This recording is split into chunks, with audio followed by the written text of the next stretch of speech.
Alright. Should be live again. It's good to be back, as always.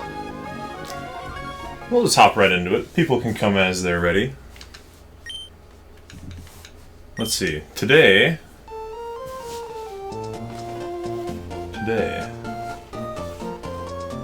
Right, today we've got a couple of rounds with catches. We have our chance at Soul Rock. And we'll be doing the Magma Admin Maxi. We will also be doing Flannery. So there's a lot to look forward to. Ooh, let's grab... Before we get too far into it, let me pull up a little reference sheet that I made here. Let's pull this over here. There we go. Just like that. Ready to go. How's everyone doing? I hope everyone's doing really well. Need my keyboard too. Look at me being all disorganized. Alright. Our customary phone call from Rose. She loves where she is now. It's pleasant, sweet aromas. Somebody planted berries and they burst into bloom. I bet you, if we go to the route that she's at, there won't be a single berry blooming. Because I picked them all, and time is frozen. So you'll never get additional berries from any berry bushes that are planted. It's too sad.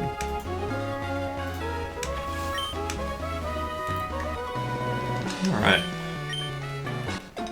A whopping...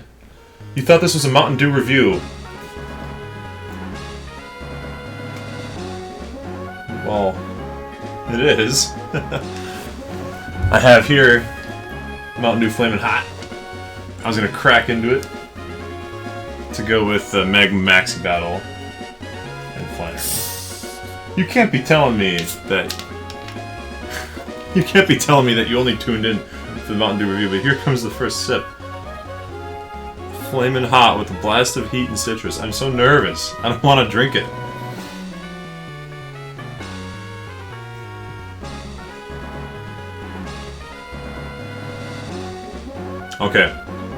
Okay.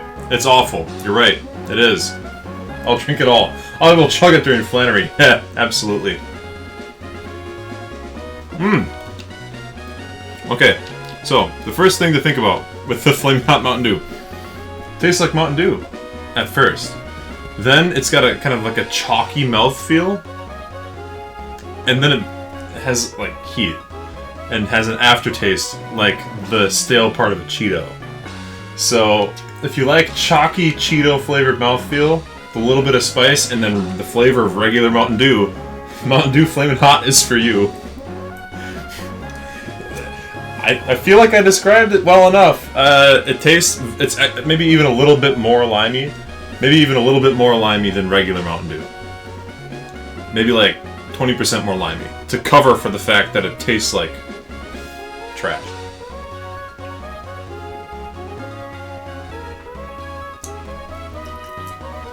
I don't know where it's getting this chalky. It's like it leaves a residue.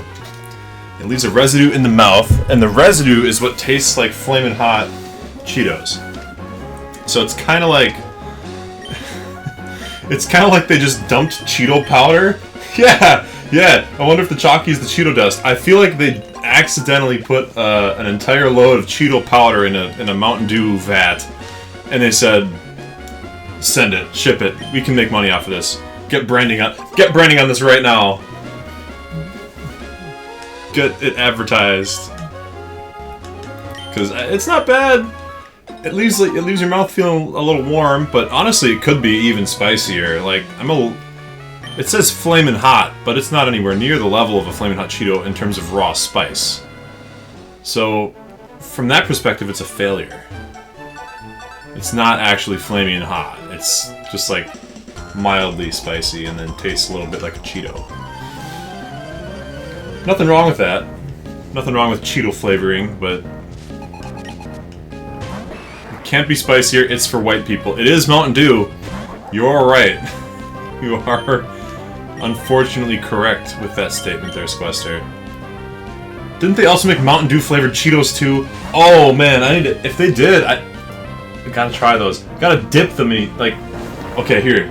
Big bowl of Mountain Dew flavored Cheetos. Like a big bowl. And then you pour the Flamin' Hot Mountain Dew over it. Get a spoon. It's Mountain Dew Flaming Hot Cheeto cereal. That's the way. A big crunchy bowl of Flamin' Hot Mountain Dew. Probably would go together well, right? Copium? Eat it like cereal. Yeah, get the biggest spoon you have, and the biggest barf bag you have, because you're not gonna wanna... Oh, right, yeah, the sandstorm. Oh, I was excited. I was like, we can catch a trapinch, but... That is what it is. What a redundant cluster. It would probably be horrid. I can't imagine it being any good.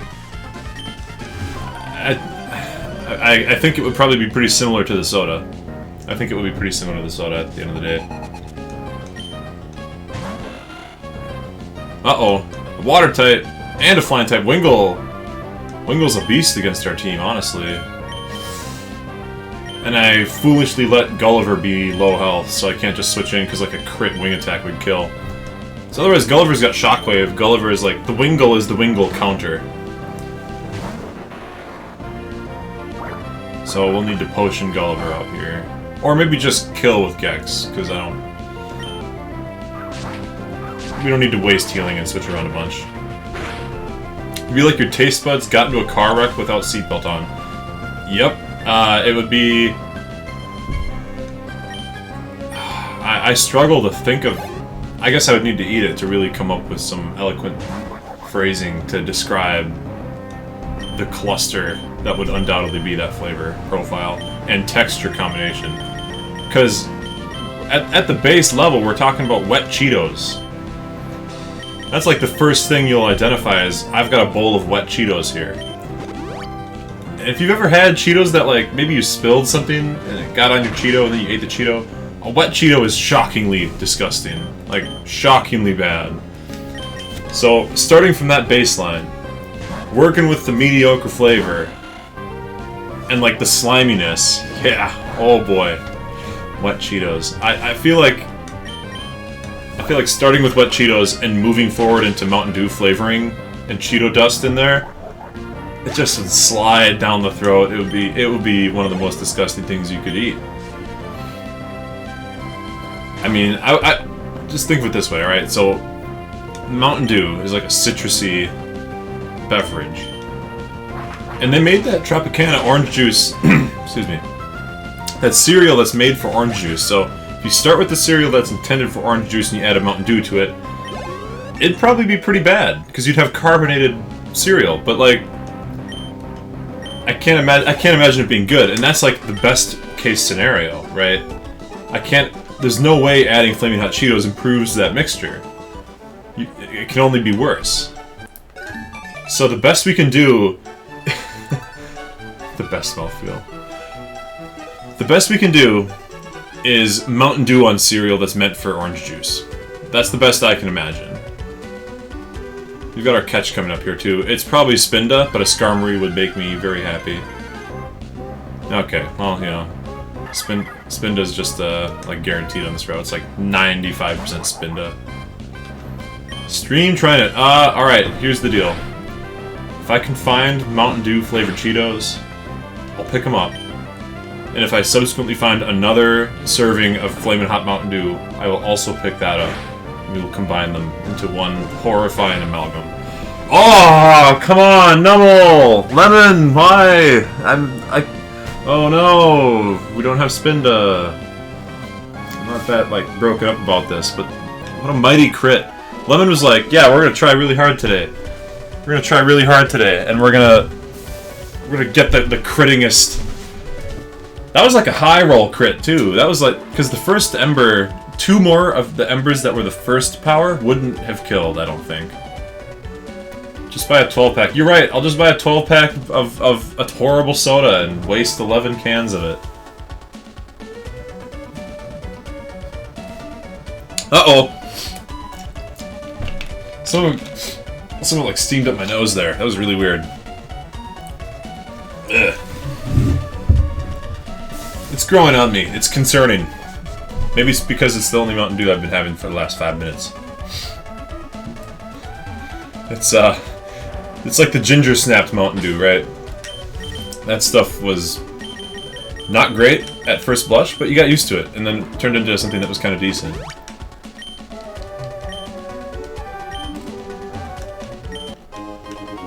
Maybe just regular Flamin' Hot Cheetos with Flamin' Hot Mountain Dew would be better than Mountain Dew flavored Cheetos. We got a mandatory double battle followed by single battle? I don't remember if you have to fight all 3 of these guys in a row. My team's pretty good. Gex is still really overleveled, so we're probably alright, right? We'll just make sure everything's kosher. That one was weird. Oh, yeah, the gingerbread. It was weird, right? It was really unusual. You ate it, and it's like, did I dunk a gingerbread cookie into my Mountain Dew and then leave it there and forget about it? But it came out okay in the end, I think. It was especially good when it was very cold. Which is always important. I'm thinking we're going to focus down the ground type, just in case it has some whack-ass move like self-destruct or... Actually, if it does self-destruct, it'll just wipe. Could potentially both of these Pokemon have self-destruct in this battle? I'm not liking that. I'm not liking that option. Any orbular Pokemon make me nervous.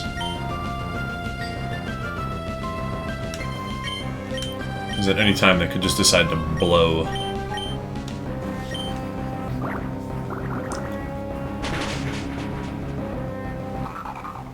I think I'd rather just eat Flamin' Hot Cheetos with lime flavoring on the side and not involve the Mountain Dew at all.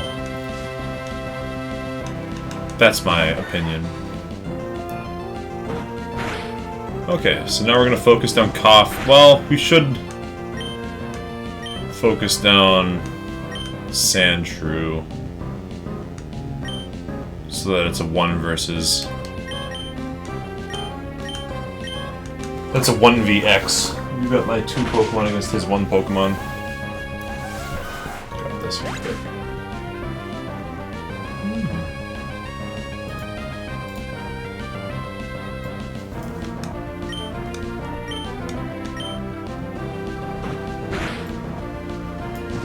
There we go. Now I got everything set up. Oh, and he got burned, so if he does use self... Okay, he dies, but like if he was self-destructing, it would do half damage from the burn.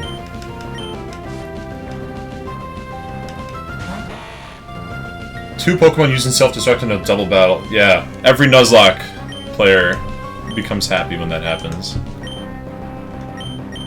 We all go, yay! But both those Pokemon learn self-destruct. It's just a matter of like what level do they learn it at, you know? It would be infamous, for sure. Like a battle like that would make people hesitate to Nuzlocke forever. Ooh, Lemon's got the magnitude now. Now we're a beast mode Pokemon. Well, like, you have a random chance to be a beast mode Pokemon. Volcanic Ash Cloak, and the battle's over. Oh, we do have to fight them all back to back. Cool. So this is like low-key one of the harder battles for just regular trainers. Do I not have every Pokemon's entire learn set and levels memorized? Unfortunately, I tried to do that, and my brain overheated. Because it's not even that, Nils. The Squester, sorry. It's not even that, Squester. It's that you would have to also have every Pokemon's entire learn set and levels memorized for every game. Because, like, I could have them all memorized for Gen 4, doesn't help for Gen 3. Things change all the time. Magnitude 9, let's go! Death to Aeron. You're calling me a filthy casual, but I'm playing OG Emerald on a GameCube on a Game Boy player, doing a Nuzlocke with limited healing. I think that's pretty far from casual. Bro, it's so easy. Just memorize soon-to-be 9 entire games worth of learn sets. Sometimes they change from game to game. Sometimes they change between same games of a generation. So, like, you have to memorize every game. That's just too hardcore.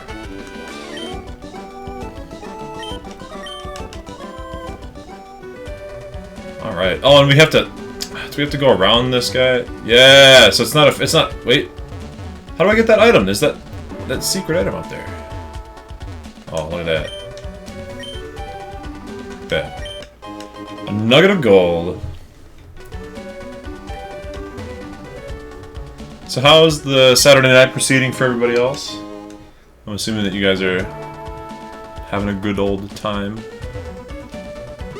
Today I went and did some virtual, well, not virtual golf, it's like a driving range where you have to, like, you stand on 3 tiers and there's pods and you golf out into a huge golf arena and they're like electronic balls and they track where you hit it. Super crazy. Legends Arceus throws everything out the window. We don't talk about Legends Arceus. We don't talk about that game, 'cause I haven't played it yet, so I don't know anything about the gameplay. Arceus walks in and says, "You're a scrub, play the game. It's really good, everyone says." Oh jeez, alright, Spin is pretty strong. It's either Spin is strong or Lemon is weak. I'm gonna lean towards the second option. Lemon can use a little bit of extra gas, for sure. Oh, and we can give him the soft sand now that he's got magnitude. A whole Cornish game hen? Rock on. How big are those? Like this big? This big? I guess it's however big you want it to be when you decide to eat it. With like a maximum size attached. There's an amount of size that your Cornish game hen will never receive, but anything below that's fair game. Crack into some more flaming hot goodness.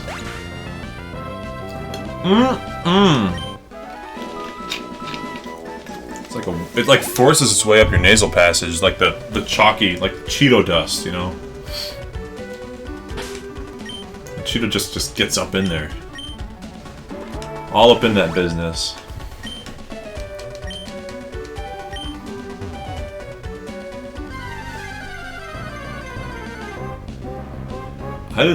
I did not remember that you could find Slugma in this area. That's kind of cool. Now I want one. A Cornish game hen of any size of your choosing, or a flaming hot Mountain Dew. Because there's a difference there. Two of these things, one of these things is not like the other. Maybe you could have a flaming hot Mountain Dew to wash down the Cornish game hen. Maybe farm up all the flutes. The only flute that's really worth getting is the one that infinitely heals sleep, right? Like, that's definitely the only one that's worth it. Because there's a flute that's like sweet scent. It doesn't really matter in a Nuzlocke. Plus they take forever. No, I'm not gonna farm up the flutes. Are you crazy?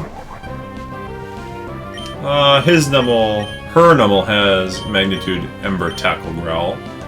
None of those moves sound very scary for Gulliver, so we'll just bring him on in. And Water Gun sounds like it kills in one hit, so we'll do that too. Alright, so here's an idea. Cornish game hen marinated in flaming hot Mountain Dew. Just drizzle that all over there.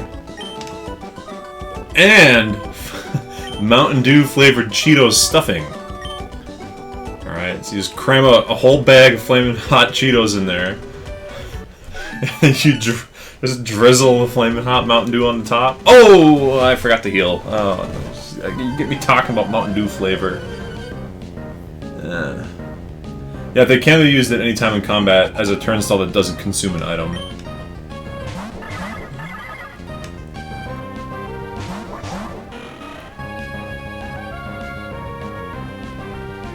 I'm seeing a story coming up in chat that's giving me some real pause. Grandma the Squester burned a meatloaf and fixed it by pouring Diet Mountain Dew on it. Grandma? That's a crime. That's like a war crime. You couldn't feed soldiers that. If you did, it'd be chemical warfare. But Diet Mountain Dew is the... Oh, Mountain 10! Mountain 10 Dew! That's 2 one-shots for sure. Woo. Yeah, I would also throw it out. Because let me tell you, that Mountain Dew when it's flat, pretty mediocre. And then on top of that, Diet Mountain Dew is the worst of all the diet sodas. Like, no cap, straight up. Diet Mountain Dew is the worst diet soda. It's like, you can taste the Splenda-y, sucralose-y, like, whatever that fake sweetener is, you can taste it more than anything else in that soda. Like, there's not any real Mountain Dew flavor even. It's just, all you taste is Splenda. I guess some people like that, but I don't. So, she had a perfectly good meatloaf and then poured the worst soda in the entire existence of mankind, in my opinion. Tied only with Mountain Dew Flamin' Hot onto the meatloaf to save it. That's quite a story.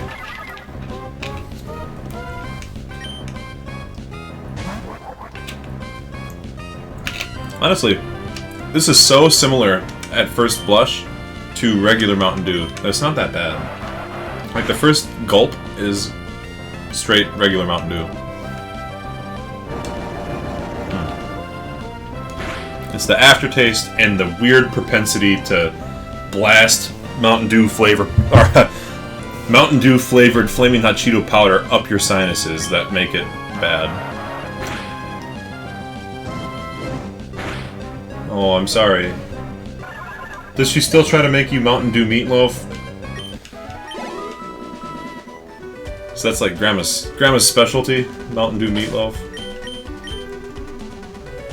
And then I can bring Mountain Dew Game Hen to the party, and we'll all be a little disturbed, but maybe happy. And I mean, who knows? If you put the Flamin' Hot Cheetos inside of the body of the Game Hen as a stuffing, and then pour Mountain Dew on it, and then cooked it for an appropriate amount of time so that it was like a Mountain Dew glaze, like cook off all the liquid, it might not be the worst thing in the world. It probably would be, but it might not be. You never know. She hasn't cooked for a long time now. Deluxe! Who needs to cook? Have your doting servants and children do it for you. Or get some TV dinners. Actually, don't. No, I can't recommend that. TV dinners are worse. I would rather eat any junk food than a TV dinner. Literally any junk. Like, any junk food that doesn't make me actively sick. I would rather eat chips and salsa or, like, Doritos. I'd rather eat a half a bag of Doritos than one TV dinner. Children. Doting servants.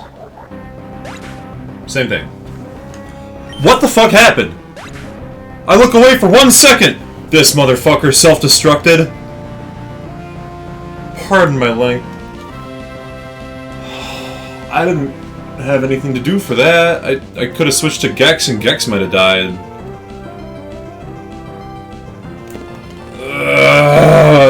Numel! I love Numel. He's my favorite. We're back to 2 Pokemon again now.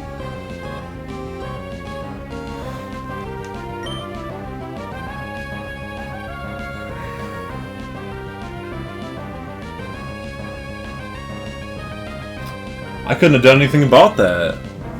And the sad thing is, even if I switched into Gex,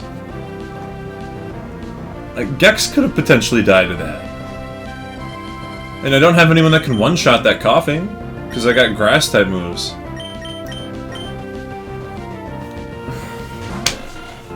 Lemon. You bastard! No! Fuck this guy! He's got a whole team of bombs! He's got 3... I shouldn't have even fought him! I should never have fought this guy! Okay, so tackle does 4 damage. Self-destruct is like 10 tackles. So do 40. So crit... So self-destruct probably won't kill, but... Dear God, why? Lemon didn't deserve that. He was the cutest boy! I don't know if I've ever had a Noble survive a Nuzlocke. I don't know if I've ever done it. I don't even... Like, they're weak... They're weak on the defensive side, so they take a lot of damage from a lot of things. Because the physically offensive attacks are very common. And then they're quad weak to water, and like half the game is water types. But this trainer legit sends out 3 self-destructing coughing in a row, and then talks about honor afterwards.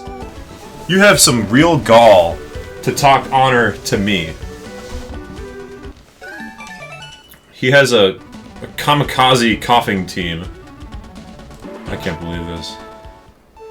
Alright, how much do I need to get a blue flute? Is it worth... Oh, I need to get the bag. Oh, the sooty sack. This will never erase the sadness that I'm feeling right now from losing Numble.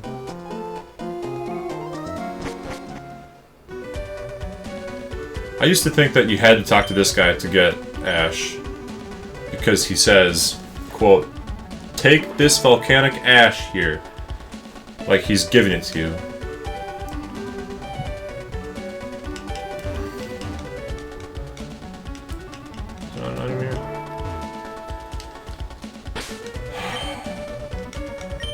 My mood is ruined. This Lemon was supposed to be the hero. He was like, he made the comp perfect. The comp was fire, water, grass, flying ground. Like, now I don't have a ground type again. So any electric types are going to be really threatening for Gulliver. If we get in a double battle, and they have an electric type on either half the double battle, it's like a huge problem, because I don't have any other Pokemon to use after Gulliver goes. I'll need to like teach him Protect or something so that we can use Gex to take out electric types while Gulliver protects. From a strategic point, the day is ruined. And from a sentimental point, the day is also ruined, because I really love Lemon. He's the cutest. Well, that's the second death of this run. Every death has been really, really impactful. We haven't lost any, like, Pokemon that we don't really care about. I guess we took out the Spinda to start, so this has been a tough day. We didn't even get a Spinda to replace it with.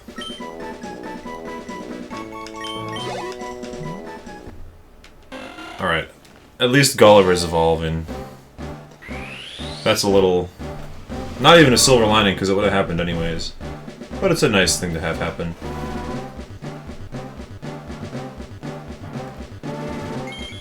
Yeah, our team comp is... in trouble.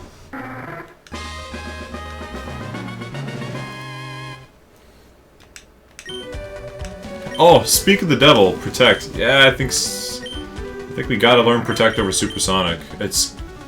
too many electric-type moves just floating around out there.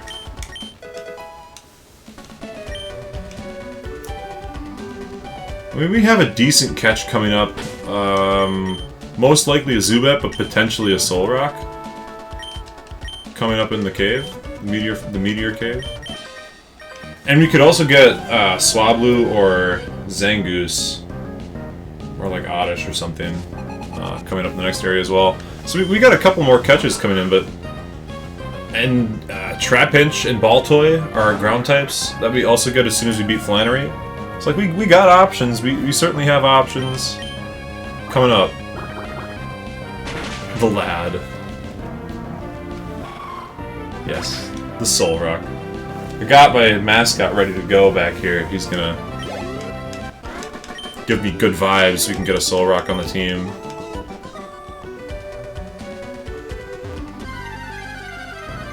I mean, it's... Oh, hey, Skarmory, you're looking really cool. You sounding really cool. On the high-quality headphones. Sounds nice. And this is what we taught Gulliver Shockwave. We knew this one Skarmory would be coming up. Get wrecked! No accuracy losses.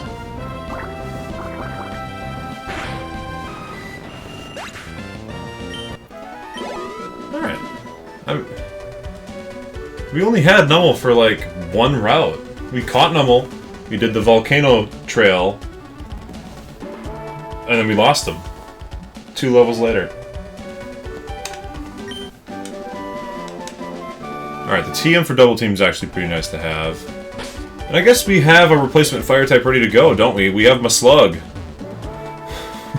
Nuzlocke is there. He's ready and waiting. So maybe we even let's skip these guys and let's go get Nuzlocke. Because I think we need a fire type on the team, and we don't have a fire type catch coming up for a while. Like, for a good while. We might get a second chance at Nummel. We could catch another Nummel on... Should we wait? I kind of want to save the heal. Because when we get to the... Like, after we do this little Meteor Falls bit here, we get to go up to the top. And I think up there, we can get another Nummel. And I would use another Nummel if I got it. For sure, I would. I would use Nummel before I'd use Slugma. I've used Slugma before, he's fine. Not as good as Nummel, though.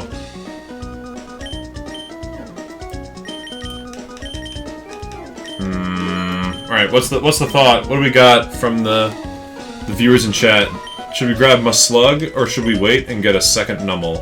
I mean, Nummel's definitely better for the team, overall, because the ground typing. But we also have a few rolls at a ground type coming up soon. So, like, final answer right now. We'll give it a minute for the chat to catch up. Do we use Nuzlocke, the Slugma? Or do we hold out hope for a second Nummel and not waste time training Nuzlocke? Because as soon as I put a Pokemon into this PC or take one out, I guess we can put in Nummel. That doesn't count as a heal. But if we take one out, that does.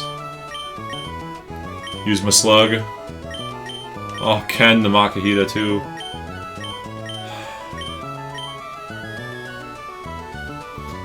Alright, we'll use Nuzlocke. 1 vote's all I need. What are the Pokies available? Alright, so here's what we have in the box. We have Nuzlocke. Some guys that we don't need. I mean, we've got 3 water types, but we are already rolling with Gulliver for now. Metallica, who's fine. Nuzlocke is the fire type, and then there's a potential chance for another Nummel later, but okay. And he's already level 15, we can get some XP on him, so... Alright, we're using the Pokemon Center heal. Making it to this town gave us 3, so we're up to 12 available, and then using it here brings us down to 11 total heals remaining. So, we have 11 uses of any Pokemon Center available to us. Good to keep track of those things. And now, did we grab the Macho Brace? I don't remember. I felt like I meant to do it, and I don't remember if I actually did. Okay, cool. We'll give that to Nuzlocke, get him caught up a little faster, hopefully. I mean, Meg Cargo's quite decent. Meg Cargo's quite decent. It's no Camerupt, but it's good. We have Rock Tomb. So, I actually don't know. One of the problems with Meg Cargo is I don't think it learns any good moves. Don't ask me why I made this a double battle. Makes it unnecessarily hard, but... I think I've always done this one as a double battle, so... Alright. Yeah, see, Nuzlocke could do something to Skarmory. Nuzlocke is just gonna be on switch-out duty, let's be real. He's not staying into any battles until he's like level 20. At least. So, yeah, we'll use what we got. And technically, by the rules of the duplicate clause as they have been written, even though we have, like, if we saw another Nummel, we couldn't catch it anyways. So the way I described the duplicate clause is, if we've already caught a Pokemon, we can't catch it. We have already caught Nummel.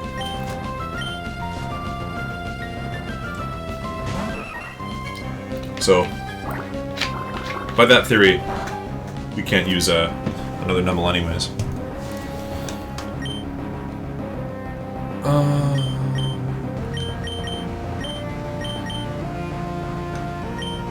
Let's just focus down the Swallow here.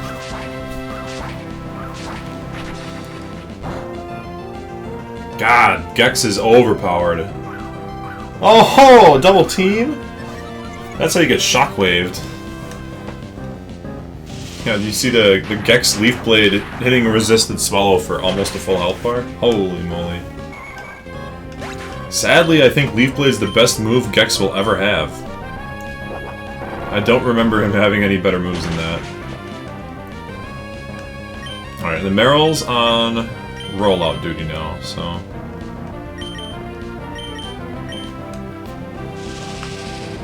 Hey, our Quick Claw activated.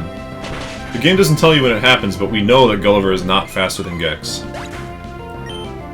So, kind of fun little thing to keep an eye out for. Alright. Now we can switch in the Slug. They're not going to use a water move on Gex. Holy moly, Gex, you are OP. Yeah, we can wing attack and then switch my Slug, get a little XP. And some good EVs.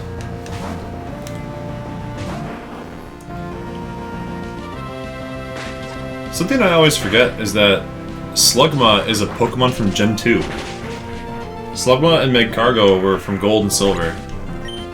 But, like, you can't find them until super late, and they're pretty uncommon. And you find Slugma early and often in Ruby, Sapphire, Emerald. So in my head, Slugma Magcargo is like a total Gen 3 Pokemon, but it's not. It's one of those weird things. This is the Digger guy. Does he give... Is this the Digger guy? Oh no, it's the Move Relearner guy. We have a heart skill. We could see if somebody has a good move that they need tutored up.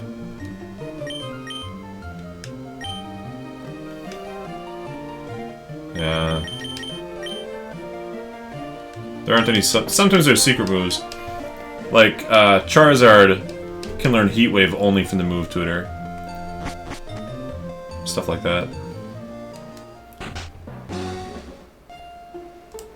My brother's a crazy guy. All he does is dig. There's no reason to talk to the Digger guy. Because he just has this little tunnel here. I don't think he gives us anything. Does he? Oh, yeah, this is the guy that says, the only fossils that exist are desert fossils. There's a network error. Uh-oh. What's going on here? Is stream still good? I hope so. Are we alright? It looks like we're alright. Okay. If we're not alright, I guess don't say anything because you're not in the chat because the stream's down. But it looks good to me.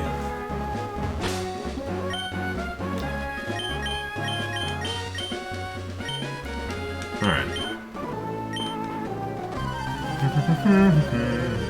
If I see nothing in the chat for several minutes, I will assume the stream is down and I'll try to restart it.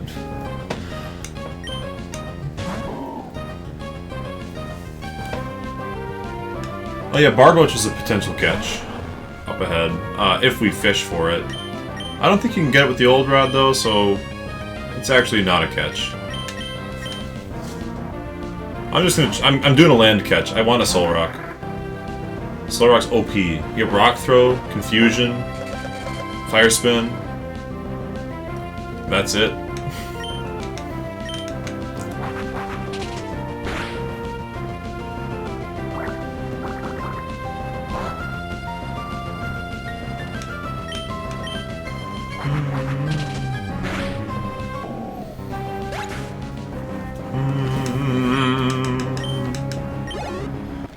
You know what I need right now? Some ice cold, flaming hot Mountain Dew.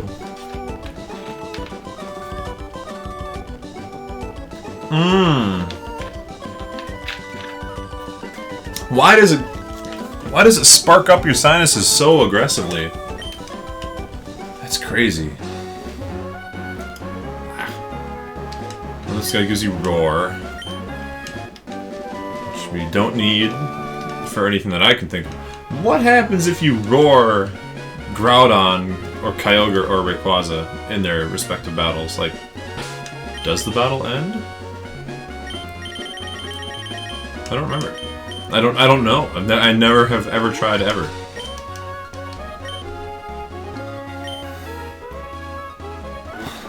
I know you intended my slug as my slug, but I think of it as mother slug, and you can't change my mind.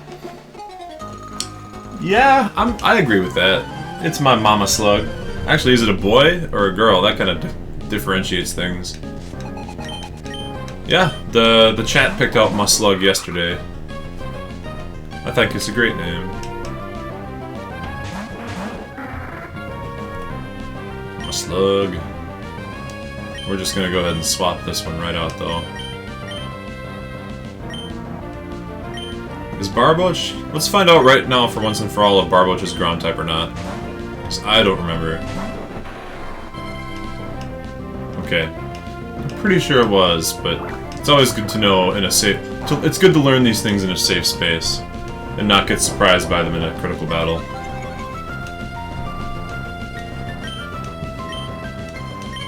Because 100,000% know that Whiscash is a ground type. But I didn't remember if Barboach also was. It's interchangeable, and that's the beauty of it, just like real life. Moslug coming up with 2 special attack, 0 speed level up. That's how you know it's a real... It's got 12 speed. He's so slow. That's fine, though.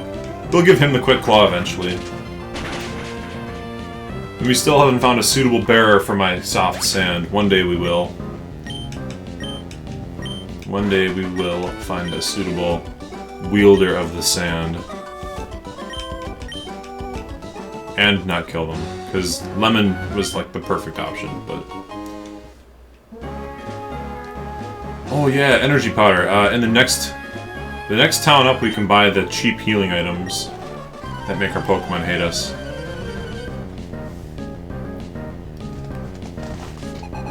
Glad to see the chat's working. Yeah, my computer said there was a network error and like dropped everything down for me. I had to refresh it, but it looks like everything's probably still working fine, so... Magikarps can't learn water moves. I mean, sorry, it can learn Hydro Pump, but it's like level 40, so... If you see a Magikarp, it's only got normal moves, no matter what level it is, unless it's crazy over-leveled. Which it won't be, because the AI trainers don't do that. The AI trainers are only ever evolving their stuff, right? They never use suboptimal Pokemon. They're the closest thing to a competitive player, really. Testing, 1, 2, 3. Yeah, chat's working. How far behind are you now is the question. Because if you sent that when I said the stream was down, that was like 5 minutes ago or more. So maybe the stream lag is like really, really bad now? I guess we'll find out.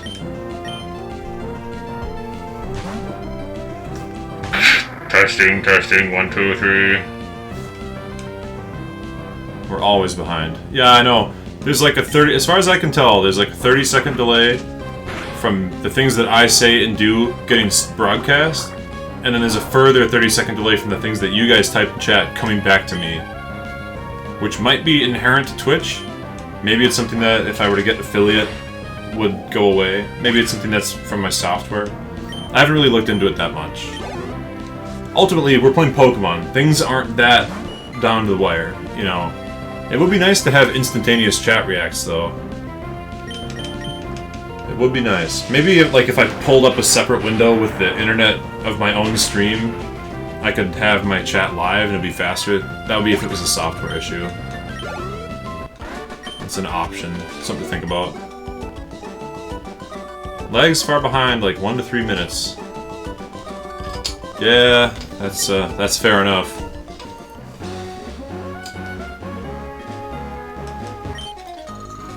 I wonder if it's like... I wonder how much of it is per player, or per watcher.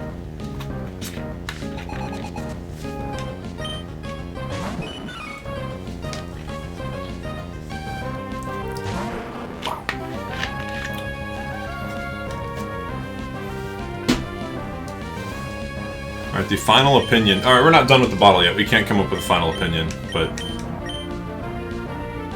And you'd boost your views. I don't know if my account watching my stream counts as a view. If it did, that seems like it would even be an oversight.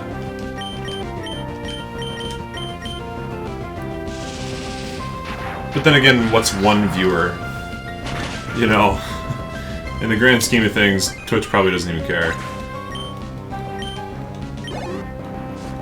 And if I'm watching my own stream, and they're like running ads on it or something, then they're making money off it still. They still make money off those ad plays, just the same as anything. Final opinion for what? Okay, I have a final opinion that I'm drafting for Mountain Dew Flamin' Hot. But obviously I can't unleash it until I finish the bottle, which I'm gonna wait to do until Flannery. Then I will give the final opinion on Flamin' Hot Mountain Dew. Are there any items up here? No. Yes, but a useless one. $750 on the ground is what that is. Alright, let's get ready. We have a catch. A wild... Swablu. That's pretty solid. We're already pretty flying type heavy. Like I wouldn't exactly say that we need more flying types on this team. But, you know, Swablu's a dragon. It can learn a really lot of moves. I'm not going to use it right now, but if Gulliver ever runs into trouble, we can bring in secondary water type, and Swablu as a secondary fire type. Oh no, it got burned! It was supposed to fall asleep! Well, now we're on a timer. Now we need to catch pretty soon, so I'm just gonna... We're not gonna die to a crit, right? So we'll just throw some Pokeballs and see what happens. I think all statuses increase the catch rate the same. Beautiful. Alright. Nicknames for Swablu, everybody. Nickname for Swablu, the Cottonbird Pokemon. A Pokemon that has wings like cottony clouds. After enduring winter, in which little food is available, Swablu flocks move closer to towns in the spring, so it can raid. Earwax. Okay, all right. No gross nicknames. I gotta veto Earwax. I mean... Blue Cheese? Okay, alright. Hear me out. Cheese. We'll just call it Cheese. It's like the KO from the Sonic X show. Earwax isn't gross. Earwax is natural. It's not gross. Blue Cheese is... I don't know. I like regular cheese because it's like the little blue KO that flies around in Sonic X, and also Swablu cheese. I like cheese. I'm going with cheese. I'm not doing blue cheese, but I am doing cheese. What, does that mean you don't like blue cheese? I know it's not for everybody. It's kind of a strong flavor. It's a really strong flavor, but I like it well enough, in small amounts. When appropriately broken up onto a food item suitable for cheese, like anytime you would use feta, you could also use a smaller amount of blue cheese.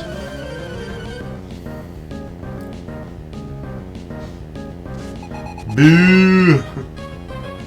Don't like blue cheese. Yeah, I think blue cheese and feta are almost interchangeable. Oh no, Graveler. Graveler needs to die, because Graveler could be using a very powerful self-destruct. So we're just gonna hope that Water Gun one-shots that.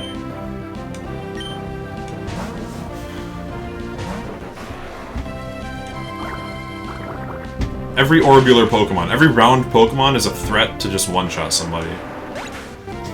Rest in peace, Lemon.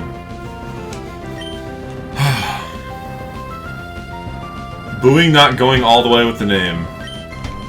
I think Cheese is such a cute name! And it still is Swablu Cheese.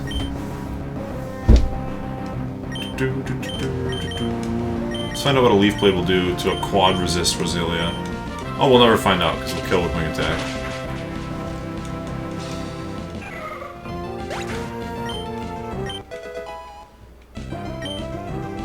Wow, that's a terrible level up. I've seen worse this run though. I've seen level ups with zeros all the way down the line. Cheese is a great name! And we gotta look up the KO from It's not a pun. He's not here for it.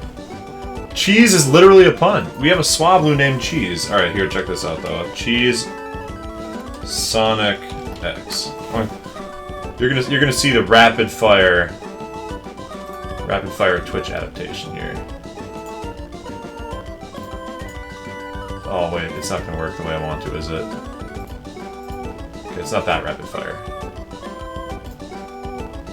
You guys could all look it up on your own time, I guess, if you wanted. Alright, check this out. We're gonna ready? 3, 2, 1. Blast off. Oh, and we messed up the actual stream. Cheese is blue! Cheese the KO is blue and cute, just like Swablu is. It's perfect. You can't go wrong. That was pretty rapid fire. It was less than a minute to pull that up. Good practice. This guy gives me free raspberry, just like Dominant Caesar's giving me the free razzing for changing his name so slightly. Well, here's Lynette. I think she gives me something I can sell for cash. Oh yeah. Big money. Well, we can go get those, persimmon berries, I think they are? The confusion healing ones? I don't remember what kind of berries they are on the blue and pink tree.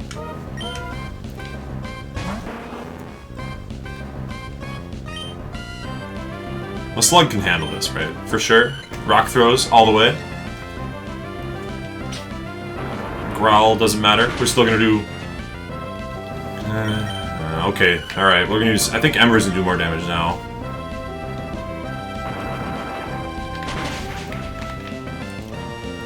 It's not even spicy.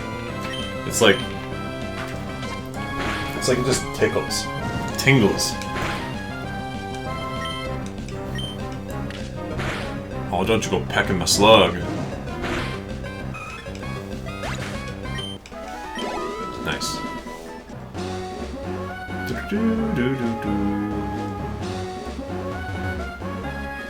I felt so big brain when I was young and I figured out... They are persimmon berries, nice! Called it. Yeah, I felt so big brain when I was young and I figured out you could run behind that house. I'm like, oh, that's a secret. That's a cool secret. I don't know, we have 6 ways to heal confusion in battle.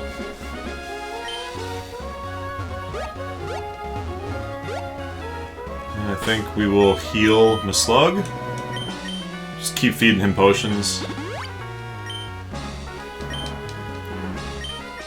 That way we can keep using him to fight. Get a little bit faster XP. I feel like Meg Cargo was kind of late. It's like level 30 something.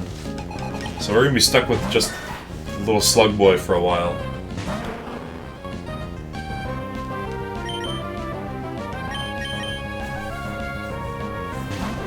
How do you like Switch Sports, Dominant Caesar? You said that you're playing that. I know it's kind of like the big hotness, the new hotness out there in the video gaming realm. I played the demo of it a few times. It was really fun. I liked doing the Battle Royale bowling, because everyone is so bad, or was so bad at the bowling, that you'd win, like, to the last round of the Battle Royale bowling with, like a 100 score, or the equivalent thereof. By now, you know, the game's been out for a week, so there's probably people that have it dialed in that they get 3 strikes every single time now, but... Guller's getting the crazy good level ups, like 3s and 2s, all the way down the line. This guy's got an Aeron. Why do I remember that? It's core memory. Remembering that this guy has an Aeron has taken up space in my brain that I could be remembering anything else useful, and instead I remember that this guy has an Aeron. Switch Sports is a good time. We're bowling online, and Zoe is significantly better than me. There's always somebody. Are you doing the Battle Royale mode? The Battle Royale online bowling mode.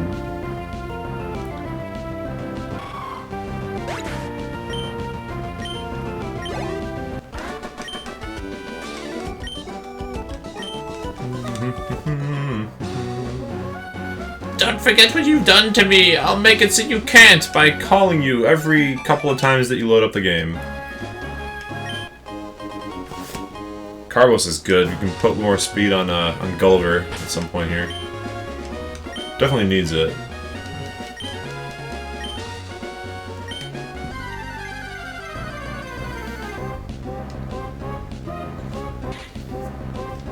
Lotad. Does Lotad have any relevant moves yet? Or is it still like Astonish, Absorb, Nature Power that turns into a status move? Yeah. So in other words, no relevant moves yet. And once again, we find ourselves with a team of mostly paralyzed Pokemon. I feel like paralysis is absolutely everywhere. Like the instant you leave Slateport, every other Pokemon's got Thunder Wave or Stun Spore. Or Static as the ability. Like, everybody. Kill! These 1 HP survivals are tedious to say the least. Oh, but he gets burned. You're done for. Doesn't matter that I'm paralyzed.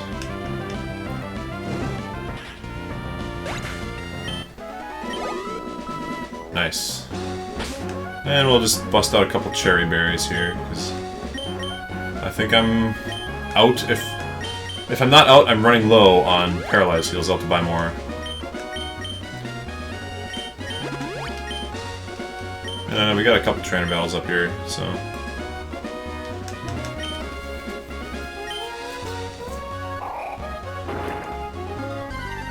Oh!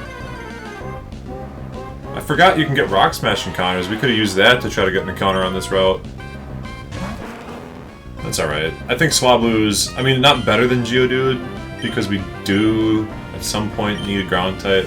It'd be nice to have, even if it's never going to evolve to the 3rd stage, Graveler's fine. But you can keep that in mind for future routes that have Rock Smashables on them.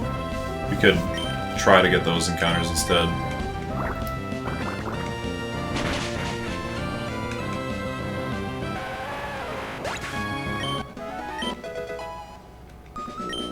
Alright, that's a good level up. 2-1-2-2-1-1. Eat your protein. Protein's not really useful for our team right now. We got... I mean, Gulliver has the Flying Stab, but is otherwise mostly a special attacker. Slugma is definitely a special attacker. And Grovyle is completely 100% a special attacker. It's like, Protein's not going to do us much good. But eventually we'll catch somebody that can use it. Slugma, go! My slug, go! I've got better AI than he... he's gonna use Yawn.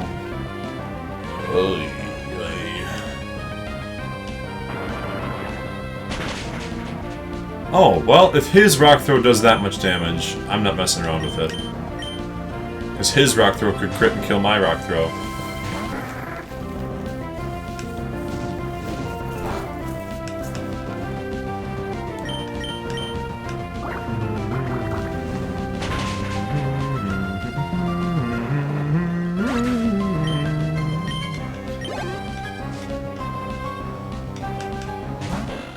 Ah, Wingull. We are ready for you, though. I'm sorry. You know, in a Nuzlocke, we're killing a lot of Pokemon. A lot of these guys are dead, never to be heard from again. Maybe I should feel a little bit sadder about all the trainers that I'm battling. I'm so sorry. Your Pokemon had to die so that mine could live.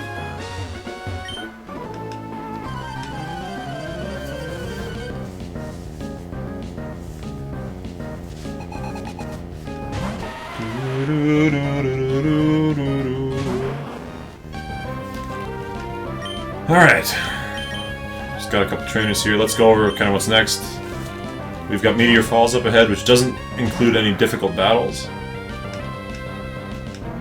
In fact, we can actually use the Meteor Falls as a shortcut to go to Rustboro.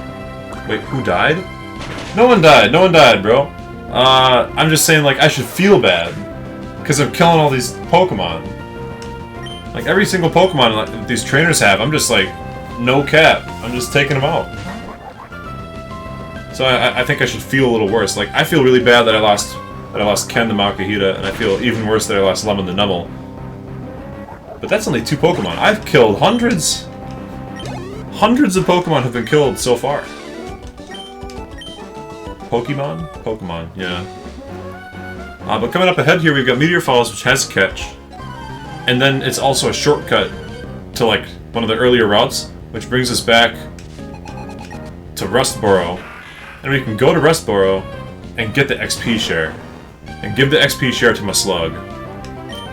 And just, like, have him sit on that for the rest of the game until he turns into a Meg Cargo. Or until we need him. So we're definitely doing that. 100%. We're gonna go pick up the EXP share. They're just not Nuzlocking. My Pokemon get fainted, and they're just like, instead of the little like swirlies in their eyes, they've got a straight, just like an X in their eyeballs, and like they're like, ugh. And then these Pokemon trainers are like, I'm kind of dizzy when I die. Teehee. And it's all because the trainer didn't check the Nuzlocke box when they started, like when they were born. I had it rough my whole life. Faded to Nuzlocke instead of playing a normal game. All my Pokemon abandon me or die. Well, that makes me feel so much better, though. As trainers, we can choose whether our Pokemon live or die, so I feel a lot better knowing that theirs are probably not dead.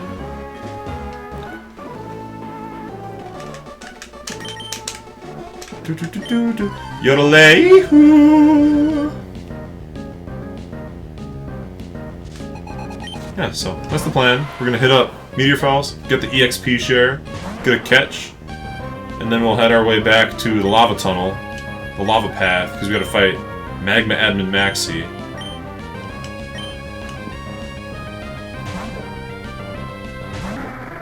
This Geodude could have... Okay, Rock Throw's bad. Okay, the critical hit doing 24 is kind of scary. We'll heal when we need to. We're faster and we one-shot, so not a big deal, but... It's always so nerve-wracking to switch into a super effective move and then see critical hit come up and, like, over half the health bar drop.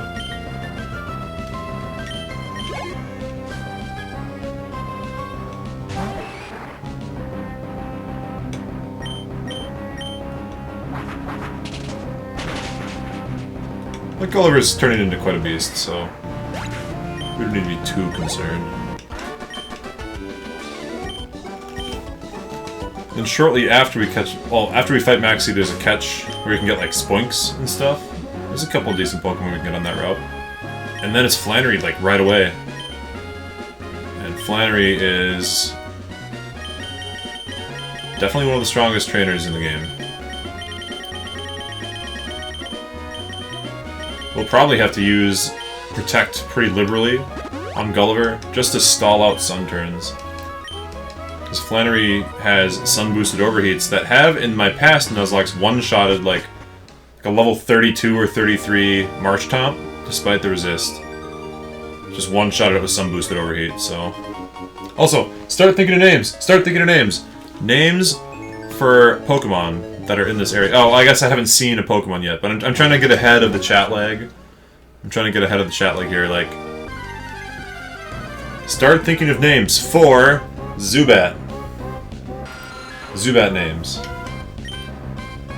There, that should be, yeah, sorry, the Squester. I was trying to get ahead of the chat lag, but I hadn't even encountered the Pokemon yet. So, we need Zubat names. Maybe Zuzu? Batty? Anybody here that likes Ferngully? Oh, and we got the burn, so we're just throwing Pokeballs now, so you guys better have names for this guy. Also, we better actually catch it. Sad that it's not a Soul Rock, but... Zubat's good. I mean, Crobat is like a run carrier for a lot of Nuzlocks. Because you almost always get one. Daredevil, I like that. I like Daredevil. Zubat, the Pat Pokemon. While living in pitch-black caverns, their eyes gradually grew shut and deprived them of vision. They use ultrasonic waves to detect obstacles. Alright, Daredevil's perfect then, because it uses Bat-Thew. I'm gonna give a nod to Bat-Thew, but the Pokedex entry even confirms that Zubat just does the thing that Daredevil does. So, Daredevil it is. Zubatafu.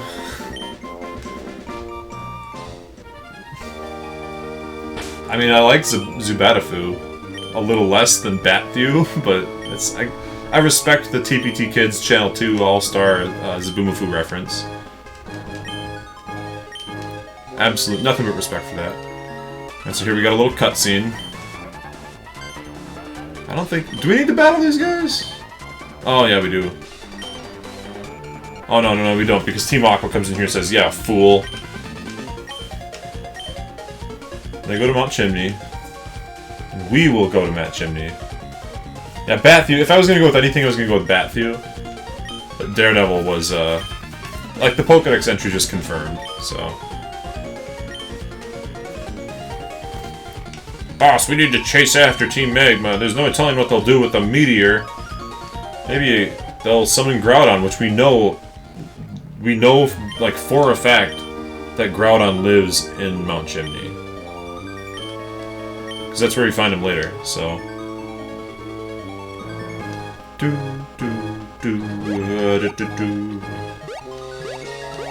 Oh no, I should have used Repels to go through this entire area, because we can come back after we get Dive, and Waterfall, and Surf, and catch a Bagon in the room that only has Bagons, if we use the ton of Repels to get there. Just throwing away optimal Pokemon here. Could have had a Bagon. Just had to wait like 8 hours for it. Or 8 gyms. 5 more gyms? Not worth it. That's funny, like, I'm sure that somebody out there has done that to get a Bagon on their Nuzlocke. Be like, I'm the only guy that's ever gotten a Bagon on a Nuzlocke, yeah.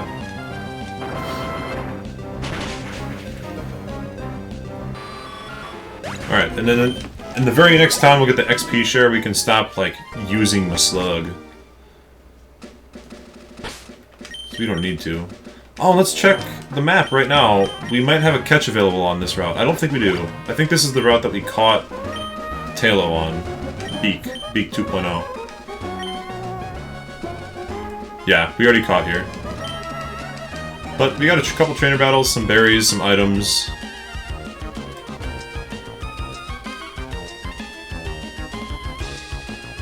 And we can get the XP share.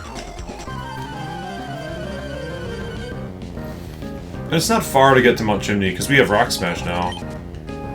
So we can do the loop, you know, do the... Go from Rustboro, head east, Rock Smash through the Rock Tunnel, through to Mauville, north. We're right there, right at Mount Chimney, so... Easy, easy.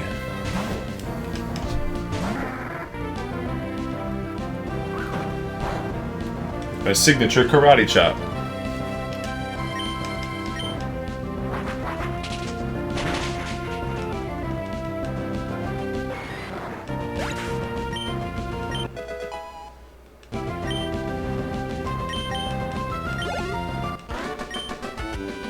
Alright.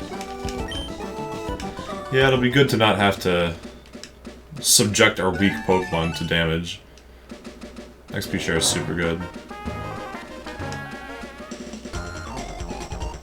My secret training spot! It's not so secret. Anybody that can jump up a one-way jumpable ledge can get here and see you training. Also, anyone that can surf. Which admittedly is probably not very many people, because you are legally required to have 4 gym badges to surf. 5 gym badges to surf. So it actually seems kind of unlikely, but I digress.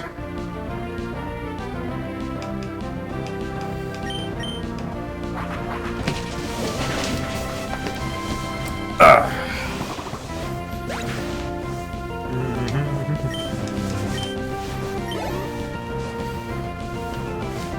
make sure my mascots are in view here. Without them, I am nothing.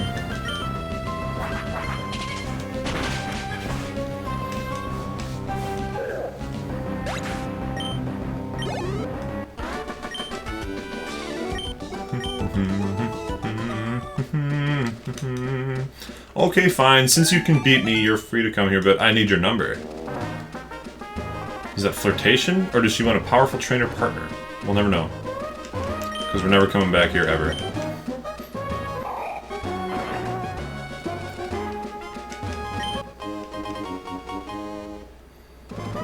I think one of the guys up here has a Viper. It's like a lot of XP. Maybe, do those guys... Yeah, do they have like a Viper and a Zangoose, and they're just like staring at each other with hate in their eyes? Those trainers. You are 12. In reference to what? I hope it's not a flirtation. It's not. We know, for sure. It doesn't matter anyways, we're never coming back. We don't like girls. We like Pokemon. We like Pokemon.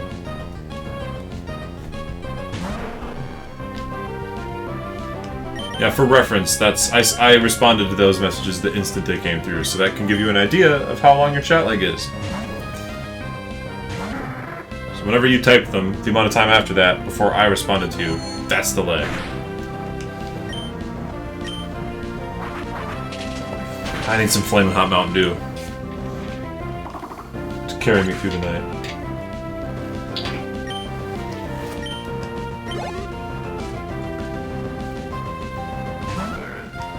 A blast of heat.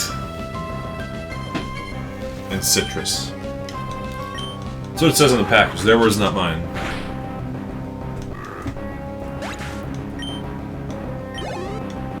Alright.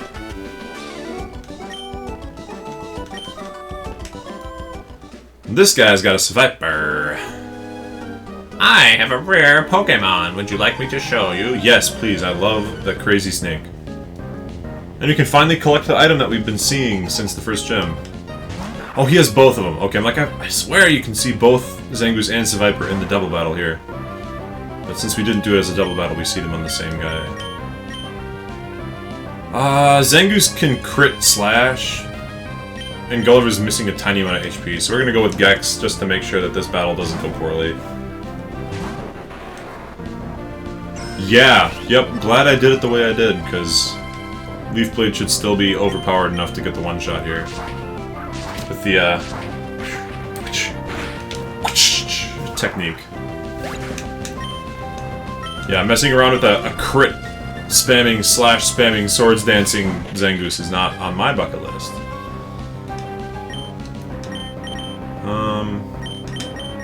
Gulliver can handle this, though. Poison Tail's the best move it has, and it's like 50 base power, so... Yeah, Crit Bite does 20. Crit Poison Tail with Poison probably does 30, but, like, still not a concern.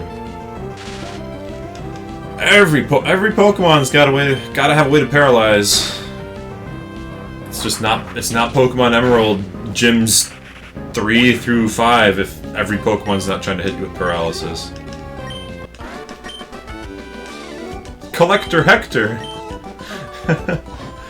Hi, my name's Collector Hector! And we finally collected the PP up that was sitting there that we've been able to see since forever ago. And now let's go grab the XP share. From the Devon Corporation. And we might be coming back here at some point, just so that we can get a fossil. Because picking up a fossil is a catch.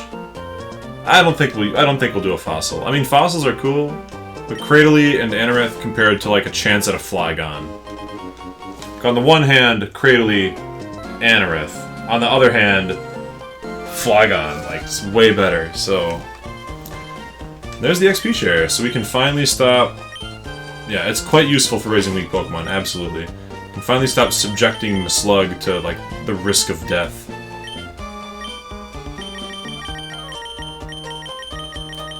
And we should actually swing by the Pokemon Center here, or the Pokemon Mart, rather. And sell some stuff. Get Fossil. Okay, I wanna get Fossil. I think in Emerald we have to do that whole tower, though. Like, we would have to do that whole tower with the crumbling floor and stuff, without getting any encounters in order to get Fossil. It doesn't take one of your catches. Yes, it does! Yes, it does! Oh, I see. It's top secret. You know that the VODs for these are all saved online for 2 weeks, and we're gonna be doing a highlight reel on the YouTubes, so I can't get away with it. I'm not that sneaky. This XP share does double duty, because not only do we have to not subject, or we don't have to subject my slug anymore to damage, we also don't need to switch Gulliver in and soak the hits that my slug was going to take. Which means we'll save health on both Pokemon in the long run. Massively increasing the chances that my slug actually gets to evolve and be useful this run. Alright, alright. Alright, I'm hearing you out. Chat, what's your opinion on the fossil catches?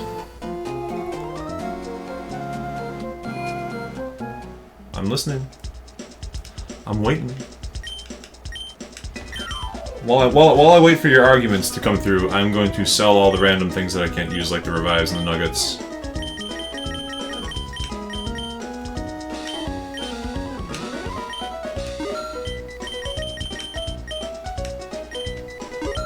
Alright. Wait, give me a minute. Doesn't count. Okay. I'm gonna give you a minute while I do some menuing. Sell some stuff.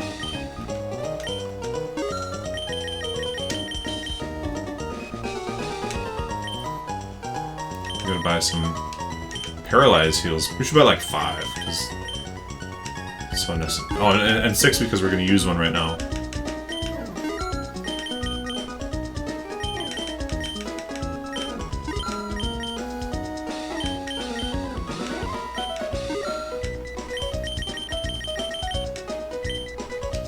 Okay. Core game mechanic. Okay, alright. The argument that the fossil counts as a catch for Rustboro City is a decent argument. That's a decent argument.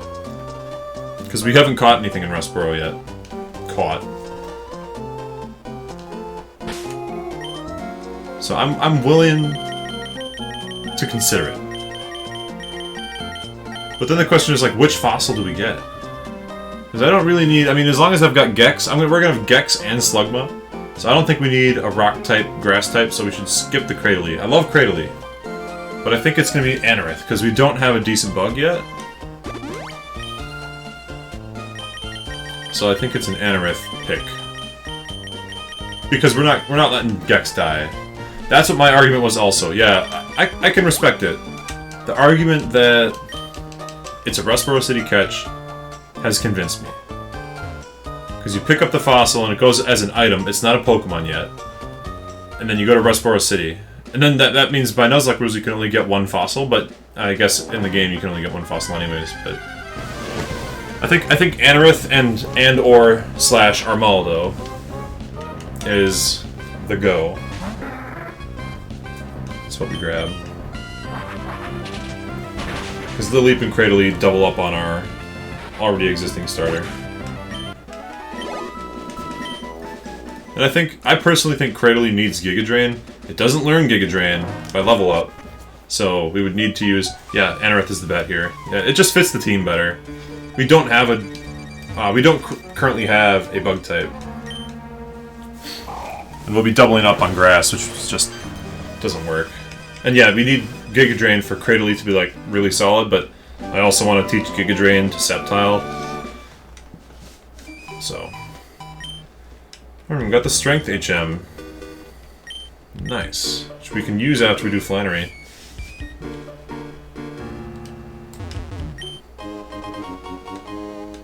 Alright, we'll pick up an Anorith, and then the next time that we're, like, somewhat close to, Did we not get the black glasses? I might have forgotten to grab the black glasses. We'll have to go pick those up quick.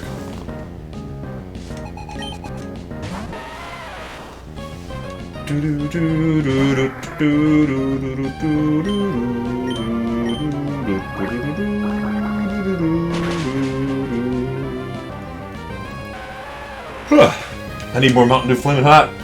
Can't be yawning on stream.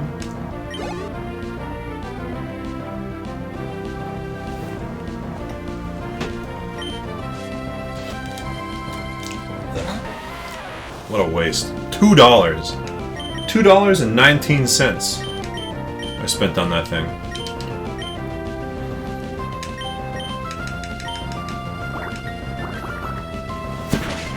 Alright, so if we're getting Anorith, then I guess the absolute hope is that we get a Trapinch. This Flygon is like the be-all, end-all of ground types in this gen. And it's also a very solid Dragon type, so... I would also accept Baltoy Claydol, but I just want a good ground type so that we have something to switch in when Gulliver's out against an electric type. Already the XP cheers putting in work.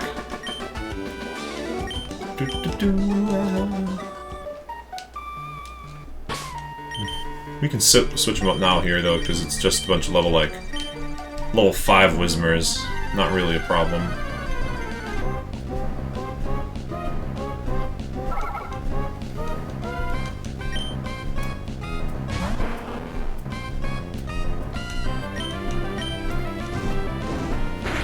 I guess we'll never know what kind of Pokemon we're getting in the desert till we get there, and that's 2 major battles away. That's both Maxie and Flannery after this. Away from this. Yeah, we never did get the black glasses here. And then I think we'll be mean to this guy and let him keep looking for his glasses forever. Okay, we're not. That sounds too mean. We'll give him his glasses. We'll let him know that his glasses are not here. Say, hey, yo, bro, I found some glasses. But they're not what you're looking for. And then he says, I guess I forgot where my glasses were. I'll stop looking here forever and I'll go somewhere else. It's kind of an important item to just lose, feels like to me.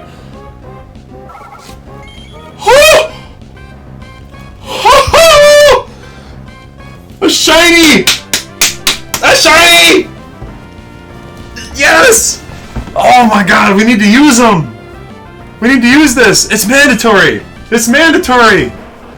I'm so pumped! I've never caught a shiny on Emerald before. I have never caught a shiny on Emerald before. We're not fucking around. Oh wait, if we don't want to fuck around, we need to switch. Because Flame Body could burn it. We're switching up. We're going Tums. We're going Tums. We're gonna yawn. We're gonna catch it. Alright, the only attack we're putting it to sleep. Press A. That's it. Put it to sleep. Catch it. And we're putting this bad boy in a Premier Ball. Holy! I'm so pumped! I've never caught a Gen 3. I have played 800, 900 hours at least of Gen 3 Pokemon games. I have never caught a shiny. I think I'm gonna wait. I want to try and catch it while it's asleep.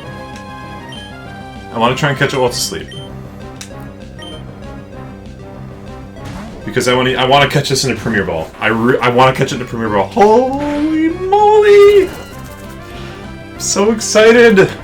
Oh, and we're using 110%. I wasn't gonna use it, but we're using it. We'll put Metallica in the box. We won't use Metallica. We already caught a Whismer on this run. So we'll just pretend that this was the Whismer. It's too cool. Like, the rule of cool applies here.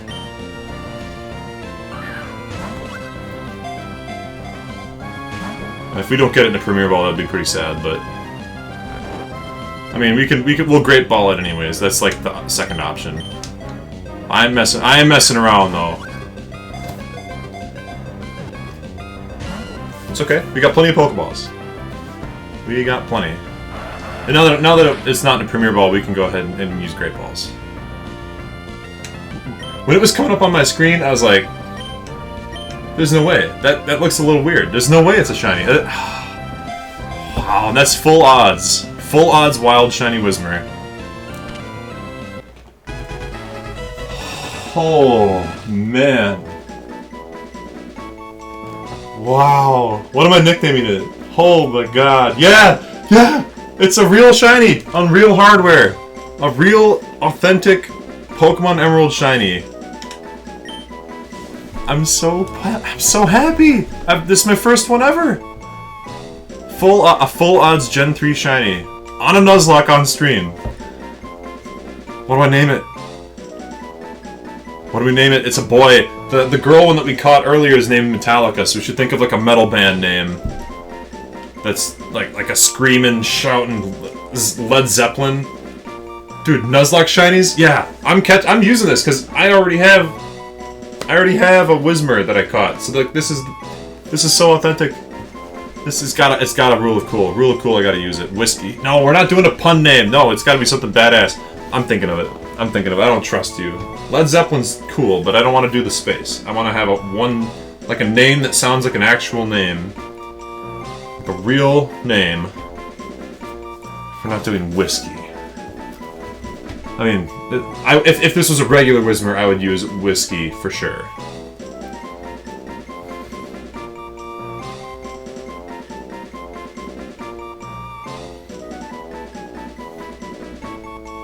Iron Maiden. Ozzy Osbourne. Ozzy's kind of decent, because you gotta think it's gonna be a shiny Exploud, and I can never... Because I'm gonna import this to my Gen 4 game, and we're never changing the nickname ever again. It's permanent. This is so important. This is the most important thing in my life. The shiny Whismur. The shiny. What are we naming it? Steven Tyler? No. It's just 2 first names anyways. Who names their shiny 2 first names? Ah. There's gotta be. There's a perfect name out there somewhere. The mouth fits. The mouth... Okay. Liz Tyler. No, we need to think of a shiny. A shiny Whismur has been caught and needs Arwen. Maybe Lead? Ramstein. That's kind of a decent one. I might go with Ramstein. Smash Mouth. Alright. It's either Ramstein or just Lead. Smash Mouth. I got 2 votes for Smash Mouth? Should I do it as... Alright, should I do it all... Ramstein. Alright, yeah, we're doing that.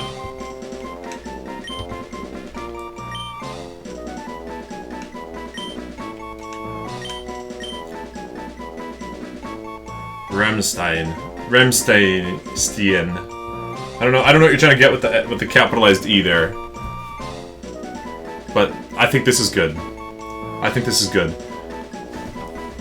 Because it's like a person... Like, this is what I wanted. I wanted a person name for it. We're saving it. I haven't seen anybody say otherwise. We're saving it. Ramstein? Is it Ramstein? It's not Ramstein. It's Ramstein. Holy moly. We're gonna go put that on the team right now. It's getting the XP share. Was I saying Ramstein? Ramstein? Is it Ramstein or Ramstein? Is it Ramstein? I don't know, man. I've never heard it said out loud before. I'm just reading it for the first time. So just type it. Is it E or I? Typing it doesn't help me. I've never heard Stein. Ramstein. Ramstein. Ramstein. If you tell me that Ramstein is correct. Oh, look at that. Look how cool he is. Oh my god. Who's he replacing? Beak Reborn. You can go chill because you're normal type. And then, you know, Ramstein. Ramstein's perfect. Cool. Alright, Metallica. Metallica, should Metallica go to heaven, or should Metallica go to the farm? The farm. And we'll do this. We gotta give Metallica someplace decent.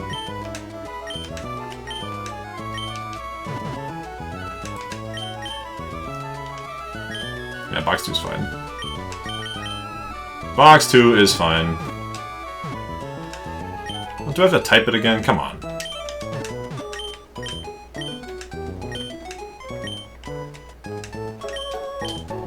Yeah, box 2 is fine. Because we're not using it. We'll give it some nice scenery here. The volcano!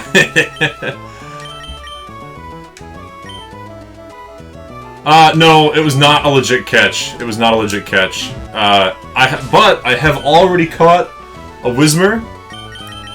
I've already caught a Whismer. So, like, I'm just not gonna use that Whismer and I'll use this Whismer instead. That's what I'm thinking.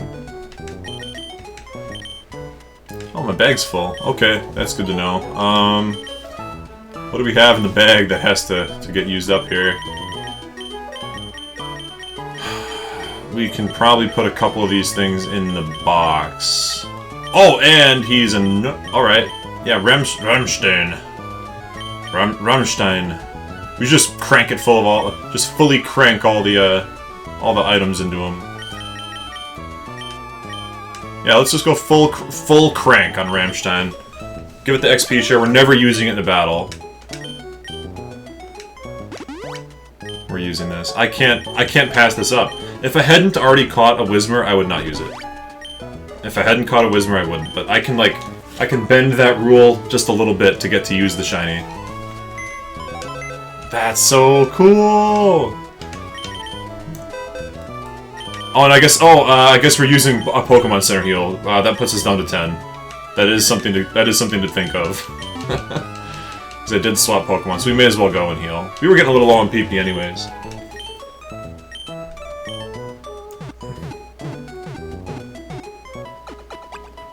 Dominant Caesar, you're not listening to what I am saying? If I hadn't caught... Sus. It's very sus.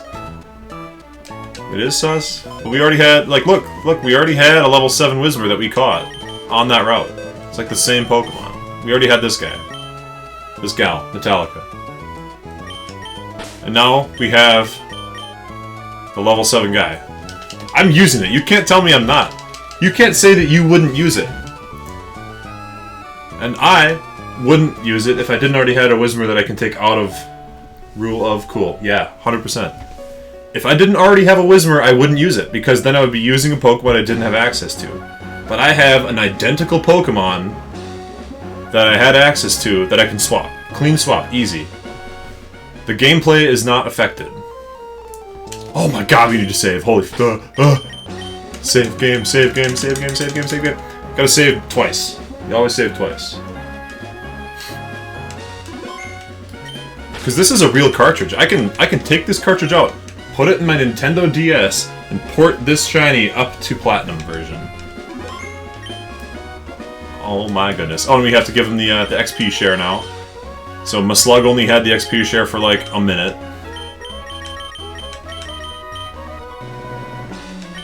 Can I imagine losing Rammstein not to saving? Yeah, I imagined it, and it made me so sad that I had to save right then and there. I'm so pumped! That's my first ever Gen 3 shiny, guys. First ever. And I've played so much. This is probably my most played generation, by far. Like, I've Nuzlocked these games so many times.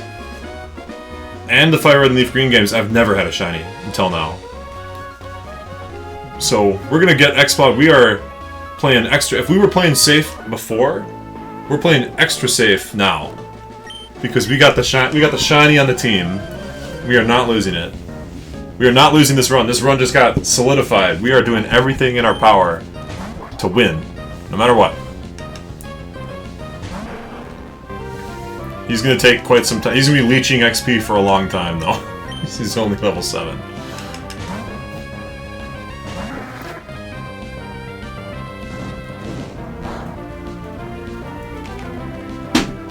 Wah! Wah! It makes you into Wario to drink that stuff. It's just so sparkly in your mouth. Ugh. Can't believe a shiny Someday you're gonna put together a hiker cosplay? Yeah! Do it! Oh yeah! And start like throwing around I wanna do the chef guy or the sailor and he's like juggling fire sticks. Like that NPC. I'll do that guy. So we can be the guys that you find on like every mountain cosplay. I need to like change the stream title to Shiny Whismer all caps. Rammstein's already level 9. Okay, maybe he won't be leeching XP for as long as I thought. Yeah, Dominant Caesar, who are you gonna cosplay? You can do Picnicker and just get the green hat.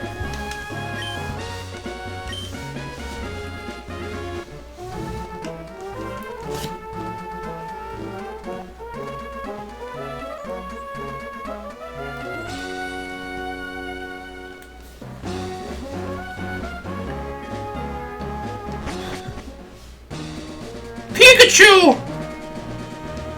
Go, Pikachu! Dude, I was always impressed with this guy. Look at his Poochyena, putting in the work of 3 Poochyenas. He's even going like... He's even going like... Super fast. Now we don't have, we have to fight 1 grunt. Oh, 2 grunts in a double battle. Alright. Oh, hold up. Lentil can break out the Brock? Dude, I bet Lentil Curry would be an awesome Brock cosplayer. Alright. We're still focusing on my slug. We could all do evolutions. Let's all do evolutions.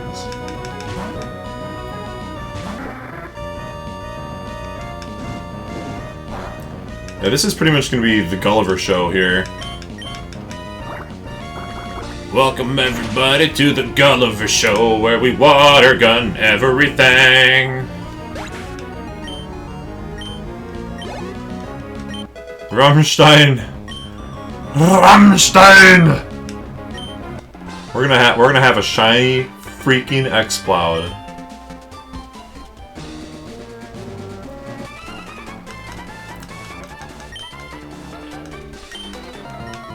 Can't believe how lucky we are. And our team comp is actually pretty solid. Like, it sucks that we lost Lemon right away after we caught him, basically. But my slug is a good secondary, and we've got Fire, Water, Grass going again. Can't go wrong with the Fire, Water, Grass core. And for Team Aqua, Gex. For Team Magma, Gulliver.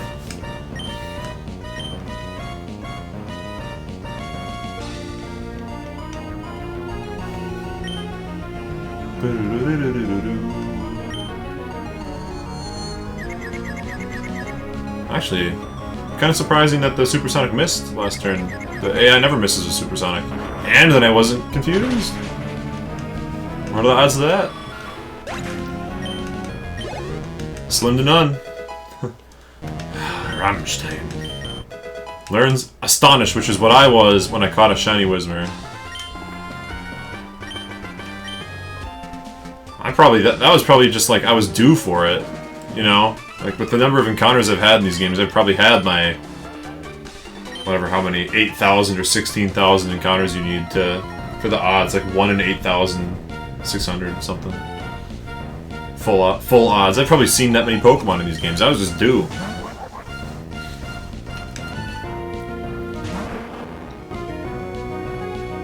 And if you know anything about statistics, you know that you're guaranteed. Like, if an event is going to happen 1 in 8,000 times, if you haven't gotten it by the 8,000th time, it always happens right then. That's how statistics works, right? I'll make sure I save some of this forbidden liquid for the Flannery fight.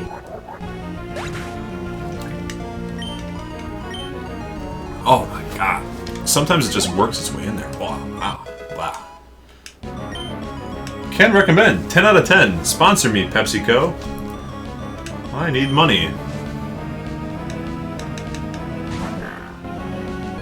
Yep, that's how it works. Yeah, both I and the Sequester have said it. So you know it's fact. 2 people on the internet both said that with an event that occurs 1 in 8,000 times, if it hasn't occurred by the 8,000th time, it will guaranteed happen then. That's how I got my shiny.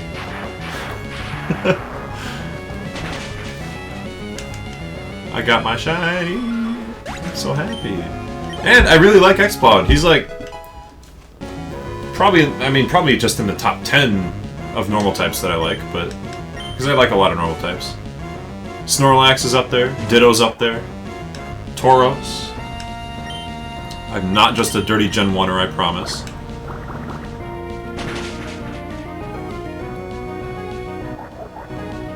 Yeah, this guy's got a PhD in statistics, and he confirms that that's how it works.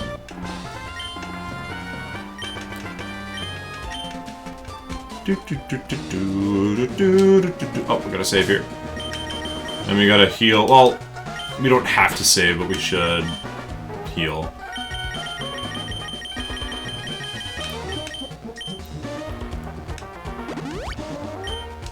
Alright.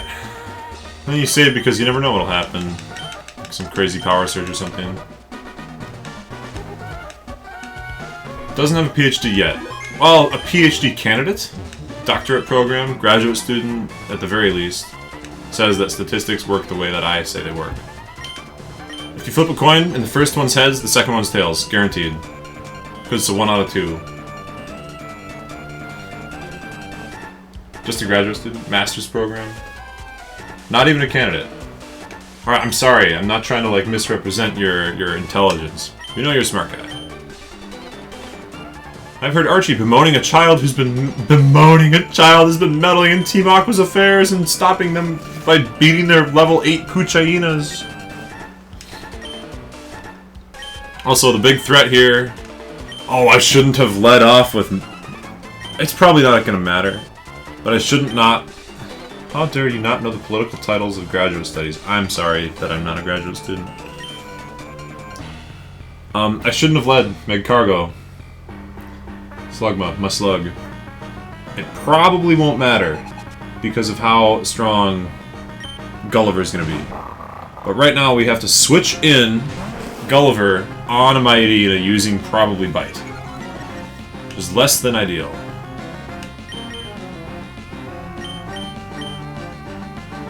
I mean, we could actually go Gex. Probably safer to go Gex, right?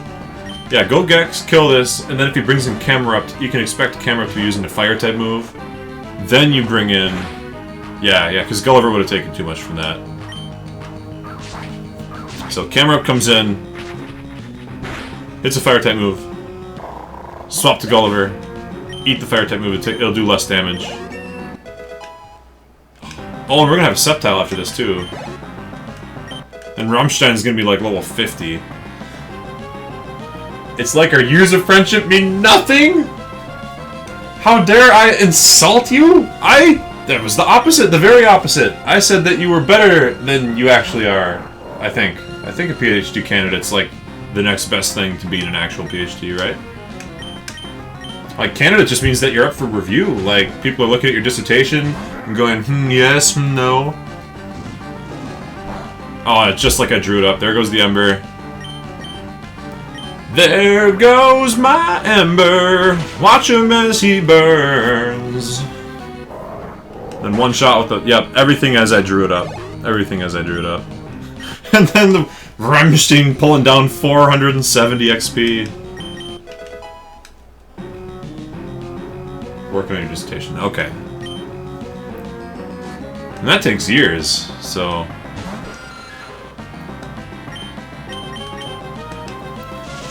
Alright, clean maxi fight, clean maxi fight. The Camerupt is always threatening, but the double switch from grass type into water type is safe, plenty safe. This fight without a water type gets real crazy though. Alright, Gex! Let's go, Gex, let's go, Gex, Gex, go, let's go, Gex, let's go, Gex, Gex, go!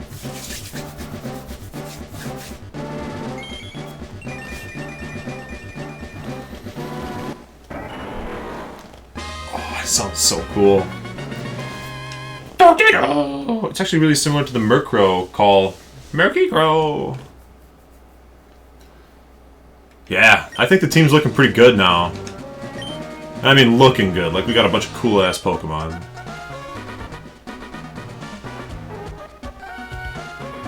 Storm, thank you! We thwarted everything! Meanwhile, we're leaving the machine with the meteor just running here, so... Like, it's up to the 10-year-old kid to grab the meteorite off the machine and keep Groudon from being exploded out of the erupting volcano. Like, shame on you, Archie. The whole reason you were here was to stop them from putting that meteorite in that machine. And you didn't even do it. Lava cookies are a specialty, sure. We'll buy one. It's a cheaper full heal. Like, it's actually... If you're most optimal with your money, you would just sit here and mash A for like an hour. Because these are full heals that cost what like a paralyzed heal costs. And we're definitely going to need them. He's a failure of a team leader. Yeah! Yeah, he is! Their whole mission, they said, oh no! They're going to put the meteorite on the machine and awaken Groudon, or erupt the thing, or something. We better go stop him. And then they're like, okay, he stopped, but the machine's sitting there thrumming, humming, working, awakening Groudon, like still rolling with the meteorite still in there. And Archie just says, yeah, whatever, we stopped the humans, so the machine will probably just have a glitch and stop working at some point. We can have faith in that. We also have the Jagged Pass catch here. Actually, it's entirely possible that we can go right back and do the trainer battles up there if we want. Because I know there's a few Mount Chimney trainer battles available to us. And Flannery's really soon. I actually think that we should probably turbo XP onto Gulliver a little bit. I mean, we're obviously keeping the XP share on Remstein. When I say obviously, like maybe we shouldn't. Maybe we actually shouldn't do that. Because I don't want to lose Gulliver in the Fire Gym. I want these water guns to be slapping as hard as to be soaking as wet as possible. To be splashing as hard as they can.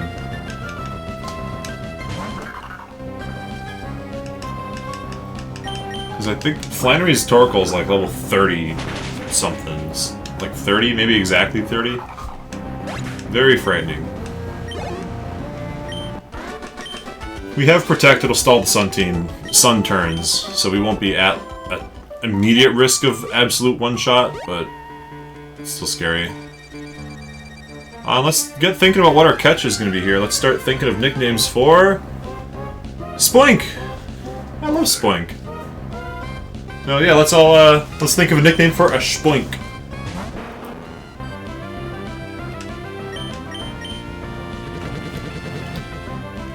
Hamston? Hammond? Hamtaro? There's not enough Pogo. Oh yeah, Pogo. We named a Meryl Pogo in the last, like two streams ago. We named a Meryl Pogo, but that was on that was last run. That was last run. We could name this guy Pogo. That's a good name. I was also thinking no Pogo right now. But I was thinking that was a lot of damage too, so we better switch. I was also thinking we could name it Jerry Springer, but there's not enough characters to name it Jerry Springer. Palantir is a cool name. I like cool names. Let's just catch it. We're probably capable of catching this right now, right?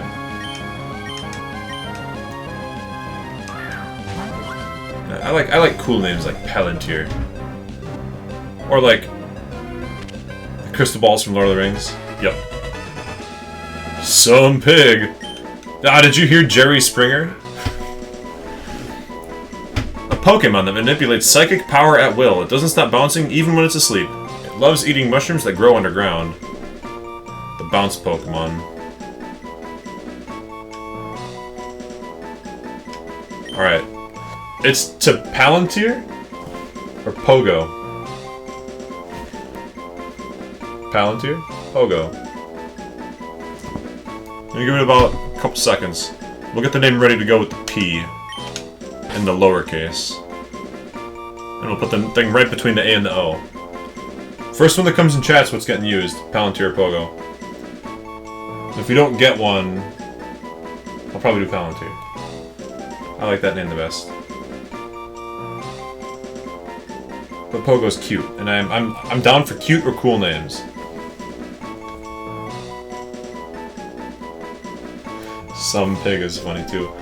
Wilbur would be what like an option as well. Alright, Palantir it is. I hope you spelt it right, because I can't confirm or deny if it was spelt correctly. Oh, and it got put into the elsewhere box, so we'll have to go grab that.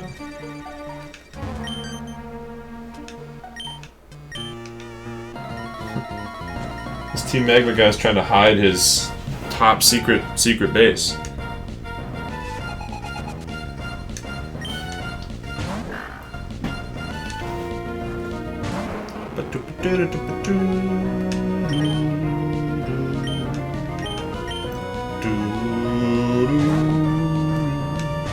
The Team Magma Team Aqua battle theme is really good. All the music in this game is really good, actually. It's probably my favorite generation for music, or the Gen 3 games, Ruby, Sapphire, Emerald specifically. Probably my favorite music.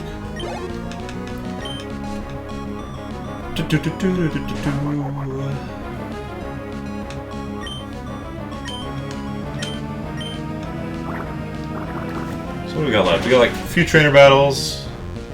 We'll definitely have to go heal. I think we get a Why Not egg, so we can have a Wobbuffet. That's like our catch for Lava Ridge Town. The Lava Ridge Town catches a Why Not. But I mean, Wobbuffet's a real liability in a Nuzlocke, so not feeling it. And yeah, we're gonna turbo XP onto Gulliver in preparation for the gym battle. We'll take the XP share temporarily. Rammstein is at least at the level where if it gets roared in and then hit with Pursuit as it switches out, it probably won't die. The only way it could die is if it like gets Roar or Whirlwinded into the battle, crit Pursuit on the way out. So we don't need to worry about Rammstein anymore for a little bit. We can put the XP share back on after Flannery. I just want to make sure Gulliver is really strong because the rest of our team ain't doing shit to Flannery. Nothing. So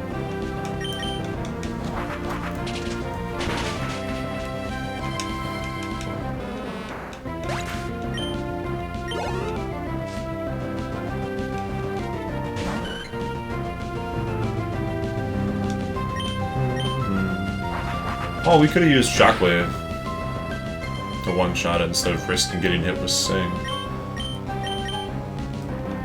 Because it's not Dragon type yet, so it's still super effective for the time being. But yeah, good normal types. X-Cloud is up there. Snorlax is probably my number one. I love Snorlax. Regigigas is really, really cool. That's pure normal type. Ditto, Tauros.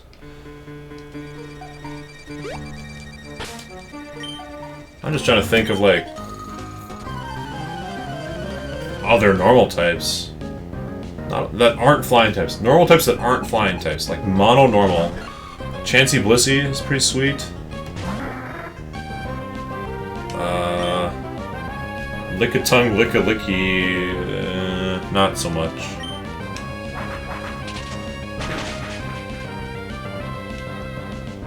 Raticate's cool. I like Raticate. Bidoof, B-Barrel. But B-Barrel is a water type, so it's not pure. Type Null. Yeah, Type Null is pretty rad. And Sylvally while holding no item, I guess would also be cool. But Type Null is cooler because the Eviolite. The Eviolite strats. What other plain normal types? Greedent is a plain ass... a plain old normal type. Goodra? It's part dragon, but it's cool nevertheless. Ah, we still don't have our ground type for these. Still don't have a ground type yet. Still want to focus on that. Yeah, just based on what I can think of right now on the fly while also playing a Nuzlocke, I think X-Cloud is my third favorite behind Snorlax and Torkoal. I really like the design for X-Cloud.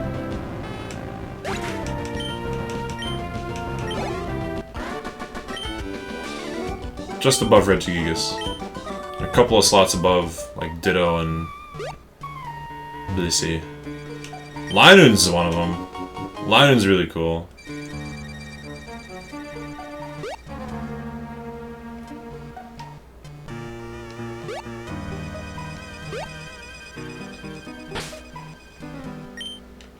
Dunsparce! Yeah, he is a pure normal type, isn't he?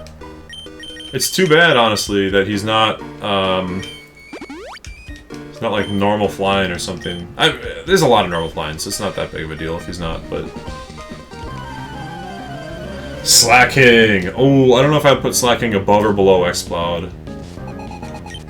They're like tied. I mean, if I had to put them in an order, I think I would put Slacking one step above X-Cloud. They're both really, really good. So yeah, Snorlax on top. Tauros immediately thereafter. Close followed by Slacking. And so close, you can't even call it. This is going to be X-Cloud. Dunsparce should get a strong evolution. Any evolution. It doesn't even need to be strong. Just giving him the option to have Eviolite would make him like 5% more interesting.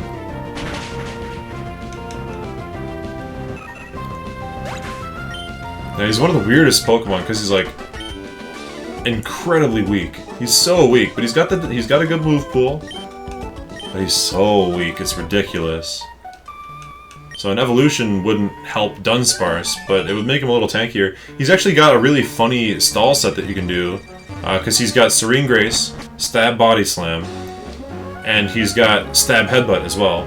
So you can, with a Silk Scarf, Serene Grace, Paraflinch, with Stab on both options. Body Slam till they're paralyzed, Headbutt for the win. It's a whole deal. He's the only Pokemon that can do it. He's the only one. Alright, so here's our quote-unquote catch for Lava Ridge Town. Every gen his move pool gets funnier? Yeah. Yeah, I'll take it, but we don't have a slot. Okay, I don't think I care about why not that badly. And we can always come back and get the egg if we need it later. But, like, I don't think we need to use a heal. We've got 10 heals left. Now that we're here, we have 13 heals. I just want to keep banking them because I don't know when things are going to get crazy. Let's buy like 3 of these. These are the most cost-efficient healing items in the entire game. We have no slots in our bag, though. Alright.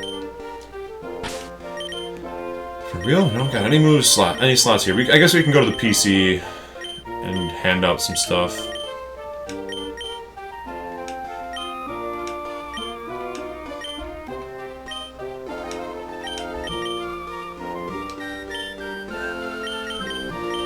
I didn't check, actually, if the Macho Brace...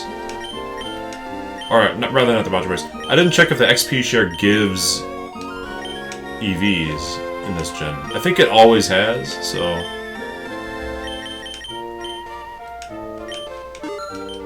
Yeah, he's got a really, really deep move pool.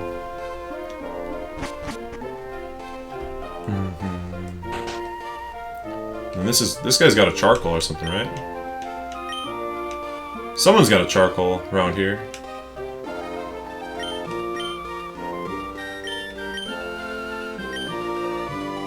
Teach Mimic.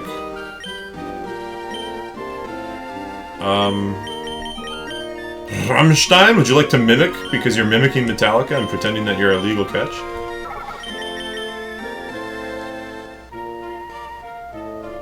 This Mimic is kind of nice.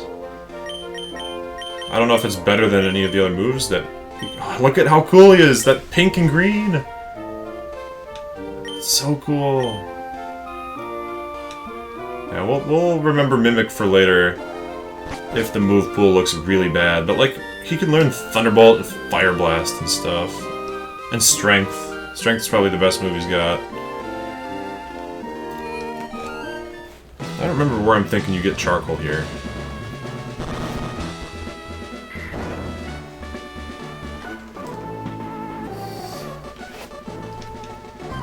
See how the flames blaze? See how the flames blaze wildly? Now's the time to drink this dumb thing. We'll have to save at least a good little sip of it for the Flannery fight. We'll put Water Gun in the first slot, because we're just going to be clicking that for the entire gym battle, so... The whole gym will be doing that until Kecleon. Kecleon! I forgot about how cool Kecleon is. That's a top 5 normal type for me. I love the idea of Kecleon. Especially in Gen 6 when he gets Protean as his ability. Because color change is cool, but like it relies on your opponent. But being able to change his type when he uses moves, so he always has stab on every move he uses, that's so sneaky. And you like give him all the priority moves. You give him Shadow Sneak and Sucker Punch, and he can change moves or change types before he gets hit by a move. Kecleon's awesome. So he's probably number 5. He's not gonna like dethrone anybody I've previously listed, but he's really, really cool. Very bad, but very cool. Like a lot of my favorites, like Solrock.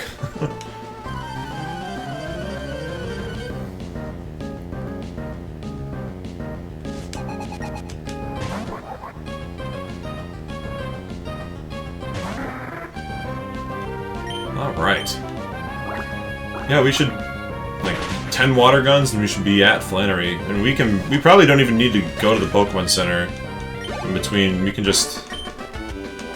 maybe use a potion, hand this guy an Oranberry, or a Burn Heal. Oranberry, probably, just for safety. Or maybe, nah, Burn Heal's just as safe. Yeah, this is the guy that I should, cosplay as, Kindler Jace.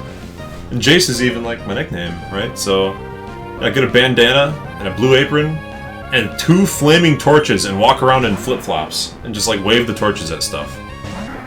That's just my vibe. That's exactly what I would like to do with my life. I aspire to be like the Kindler in Gen 4.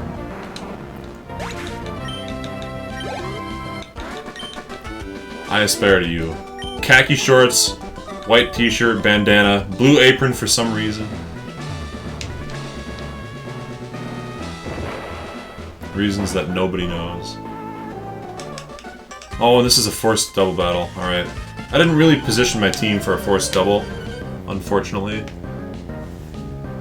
Gex can't do a whole lot in this entire gym.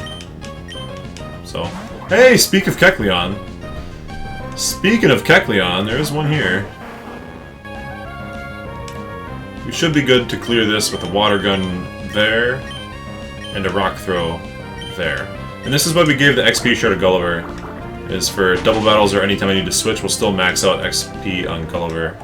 So at the gym, like, so at the Flannery fight's just that little bit easier. Oh, and we're next leveling this guy because we're gonna use Rock Throw and then turn him into a rock type. And then we're gonna hit with the super effective water gun, so we don't need to use any other moves.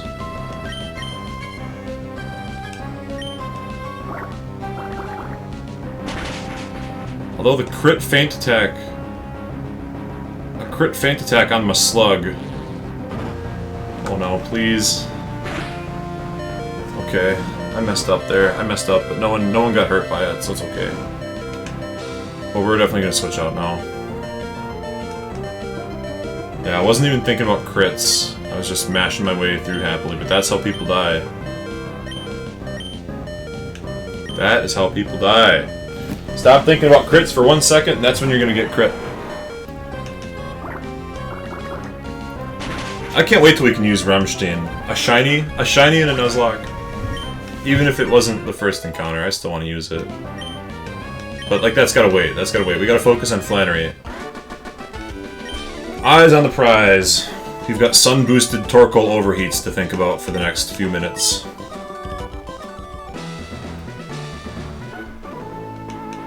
And we only have like 10 PP left on Water Gun, so we could use one of our heals. We only got 3 in this town, which gives our total to 14? No, 13. 13 total heals left in the entire game until we get to a new town. So, Like, maybe you'll use an ether, or maybe I should conserve the ether for training later. But if I do that, then I have to run through the gym again, so I probably won't. I don't want to run through the gym again. That's a waste of time. And I have the ethers I need, and Lepa berries are a thing, so...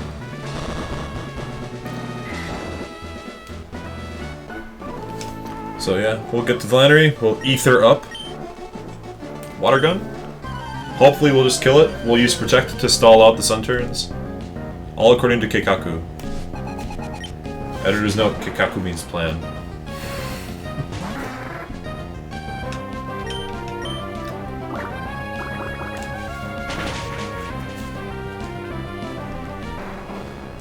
Just about knocked out the flaming hot Mountain Dew.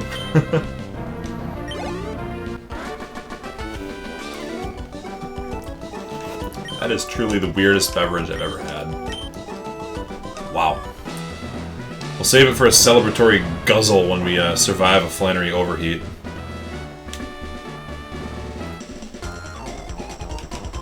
And we are doing all the gym trainers because this is the best training. It's the most time-efficient training that you can get.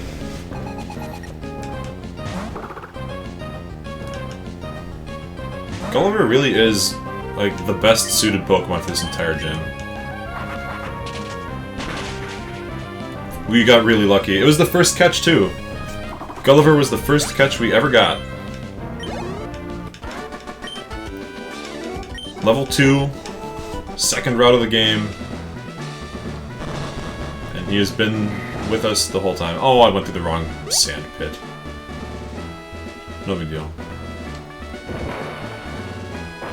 Yes, I hear you screaming at me, Storm, why don't you have the layout of every single sand pit in this gym memorized? And to that I say, why would I have every single sand pit memorized?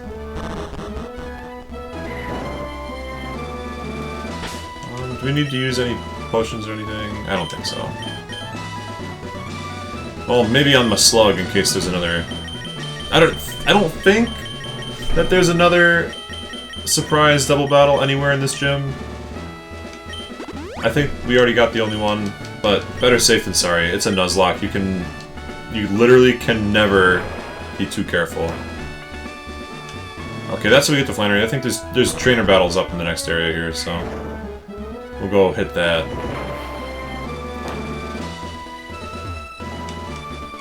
Okay, there's not a trainer battle here.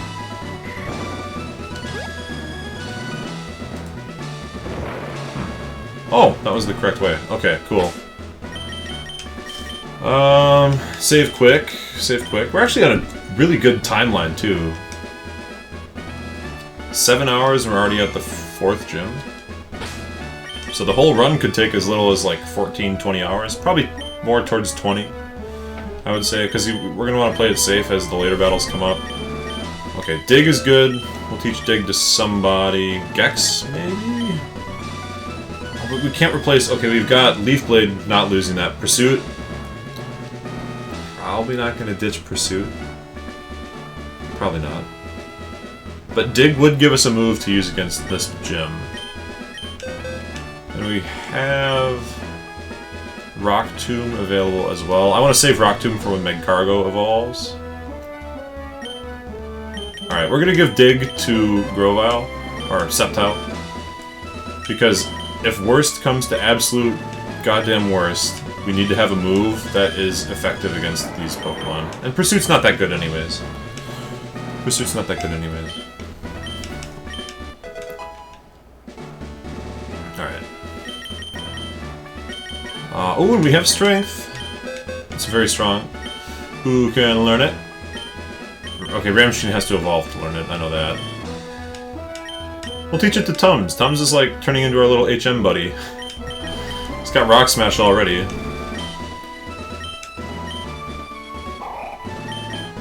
Yeah, who needs Pound when you can have the twice as powerful Strength? And then we'll just go use a potion, use an Ether, make sure that the held item is... Do we have any regular potions to use here so we're not wasting a good one? Yeah, okay, good. Use a potion, use another potion, use an Ether, and then Flannery time.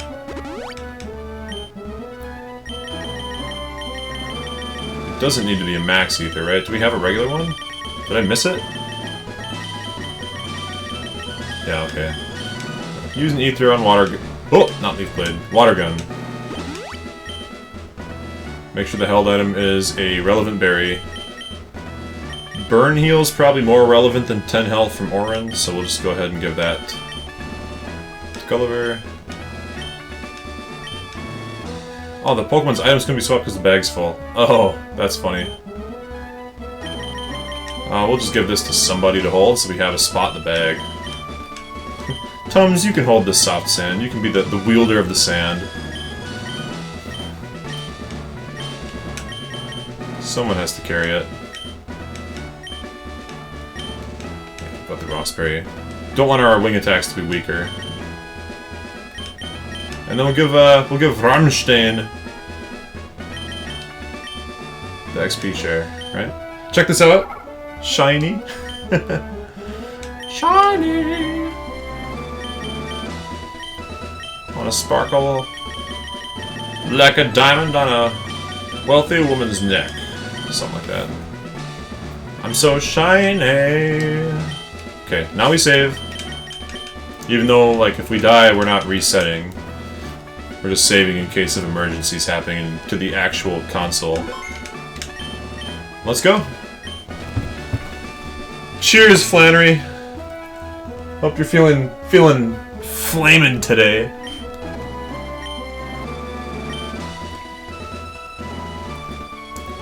To fire. I'm never gonna get over that, like, chalky mouthfeel. That's the weirdest part about it. Alright, Flannery, you're going down. Gulliver's got a water gun for every Pokemon here. Probably has to have 2 for one of them, but...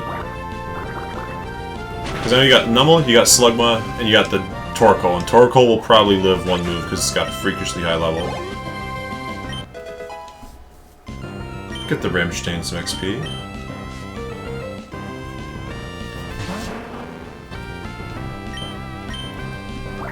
I mean, if we're following the plan, we're following the script.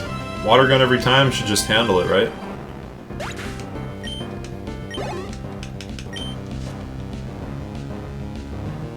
Yeah, because Camerupt is quad weak, so that's never living a water gun.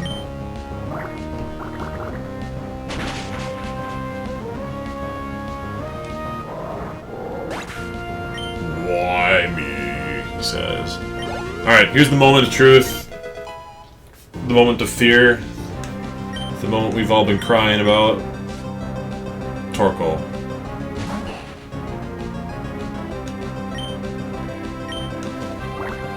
It's kind of late to switch the graphic now, isn't it?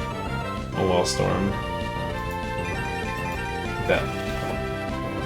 And it used Sunny Day, which is just a... Oh my god, this is a nightmare. Protect?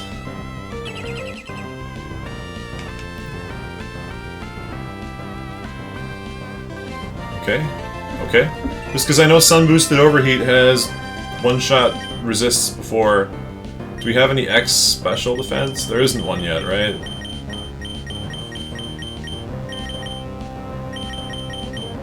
Yeah, maybe we can use the X special attack? I'm just like... X regular defend? I'm so afraid. The Sun Boosted Overheat is gonna just wreck our face. The Body Slam. Okay, we're cool. We're cool, but we're definitely healing. We're gonna protect. Because that's the 3rd turn of Sun. Wasted now.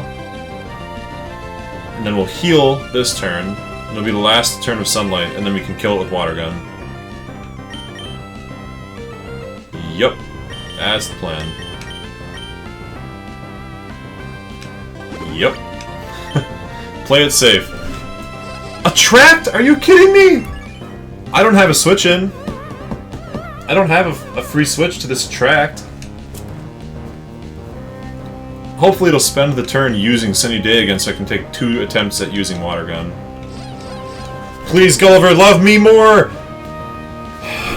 Gulliver doesn't love me enough. Okay, a non-sun boosted overheat, not a threat. Gulliver, love me more! Feel my love!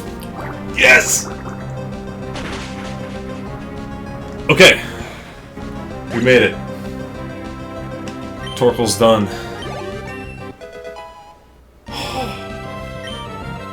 This is the furthest I've made it in an Emerald Nuzlocke in a little while.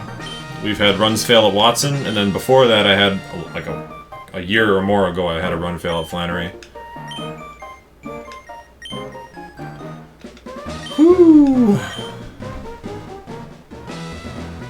We get the heat badge, and we get a TM for overheat, which is an excellent panic button to have available to us. Up to level 50. Alright, and hey, I wonder if Shiny Exploud can learn overheat.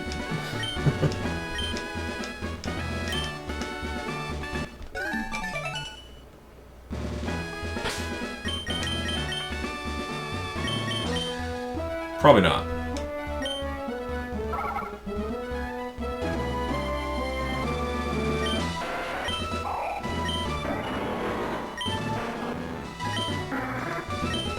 So now we can adjust our items back again. We can take this one away. And I think that we don't need to worry about anyone else's items. Yeah, Miracle Seed staying, Matcha Brace staying, Soft Sand, Tums is the holder of the Soft Sand for the time being, so that's all good. And I think we don't need to worry about visiting the Pokemon Center still, like, everybody's got full everything, really.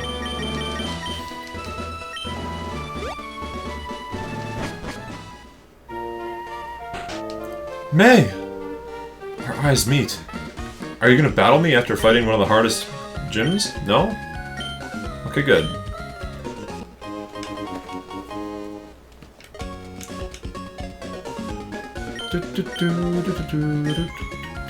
We're trying hard not to lose? That's right.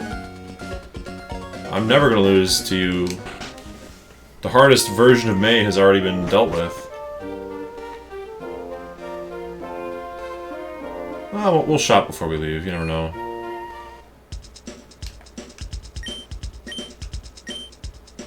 You never know what you'll come across out in the wild. Super Repel. I think we got a few repels already on us, and we don't have item space. Like, our bag is essentially full, so... A few more Great Balls to make sure that our catch on any subsequent routes aren't dealt with, so... We'll be good. Cheers! We defeated Flannery! That's it! Flamin' Hot's over! Woo!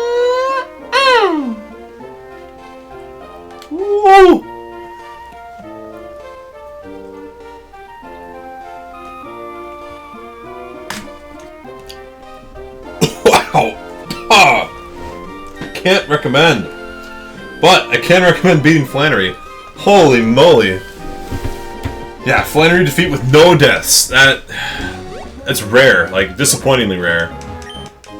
She's really strong. But Gulliver traveled. Now all that's left is the cereal. Yeah, we'll do that sometime. Maybe in the far future. I will do it though if I'm ever out shopping in the wild and I find. All right, we got the tower. This is the tower that has fossils in it. And it's not always there. It's not always available.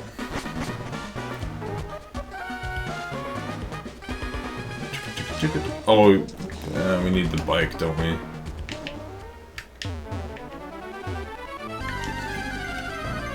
Yeah, all that's left is the cereal. If I find Mountain Dew flavored... Okay, so here's... Wait a minute. Alright, I got a problem, guys. Mirage Tower is its own area. So we don't get a fossil? Because you pick it up here. You pick it up in the Mirage Tower. Instead of that, we have Sandshrew as our catch. Which is a mighty fine catch, I must say. I also don't know how I'm going to damage this guy without killing him. I don't want my slug to take any hits. And so... I can guarantee Gex will kill. So I guess we'll just throw Pokeballs until we catch it. Yeah, this is its own area. No, like, no fossils. It's an item when you pick it up, only a Pokemon in town. Alright, that's fine. I'm extremely unlikely to use Anorith. I love Anorith a lot. It's probably my favorite fossil Pokemon. It's either Anorith or Kabutops. Yeah. That's probably Anorith. Anorith and Armaldo are my favorites. But, like, I just don't think it's very good in Gen 3. Gen 4, Physical Special Split, nice. And also, it gets like a lot more strong moves in general. You get Stone Edge and X-Scissor. Alright, nicknames for Sandshrew, nicknames for Sandshrew. When it curls up in a ball... Whoops, there goes the mic again. I gotta stop doing that. It's like loose, so it tips over all the time.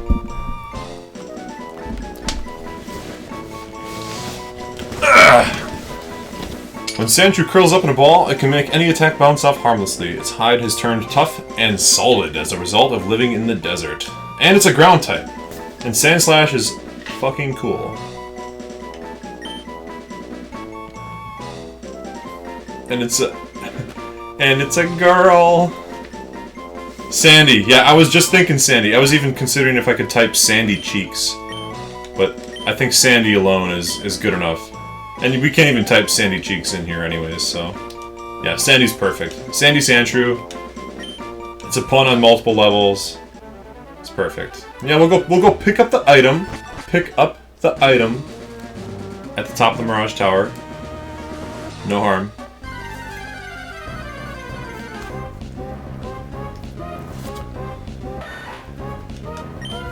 Oh, and we can stop, Sandy...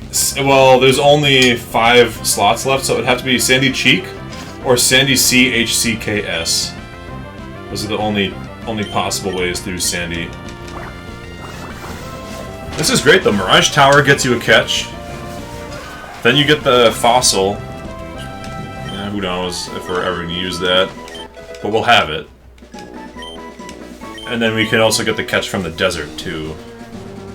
So we've got a few choices. Alright, we're going to lead up with Nuzlocke. And we're going to try to scout out whether or not these Sandshrews actually have a move that can hurt Nuzlocke. Like, do they have a ground move? Or a rock move? Or is it just like Scratch, Defense Curl, Sand Attack? You know, moves that we don't care about.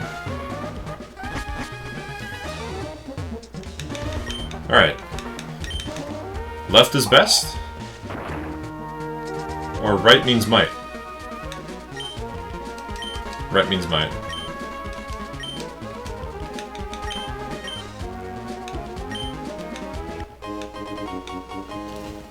Well, you just picked up an item. It's not a Pokemon, it doesn't count.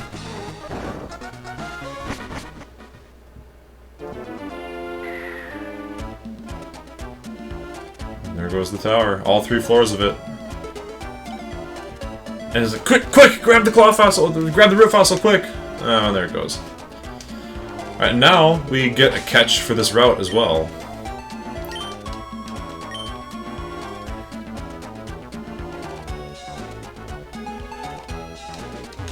Is that guy not a battle? Sand rained down in chunks all of a sudden. What was it like inside? Was there sandy... Oh! Sandy ghosts? That's the guy who's like, I wonder if Mirage Tower actually exists. And you're like, yeah, it does. I was just there and I found a fossil. Alright, Sandshrew. We already got a Sandshrew. So it's not... this is not counting against our catch quota for this route. The Route 111 catch quota.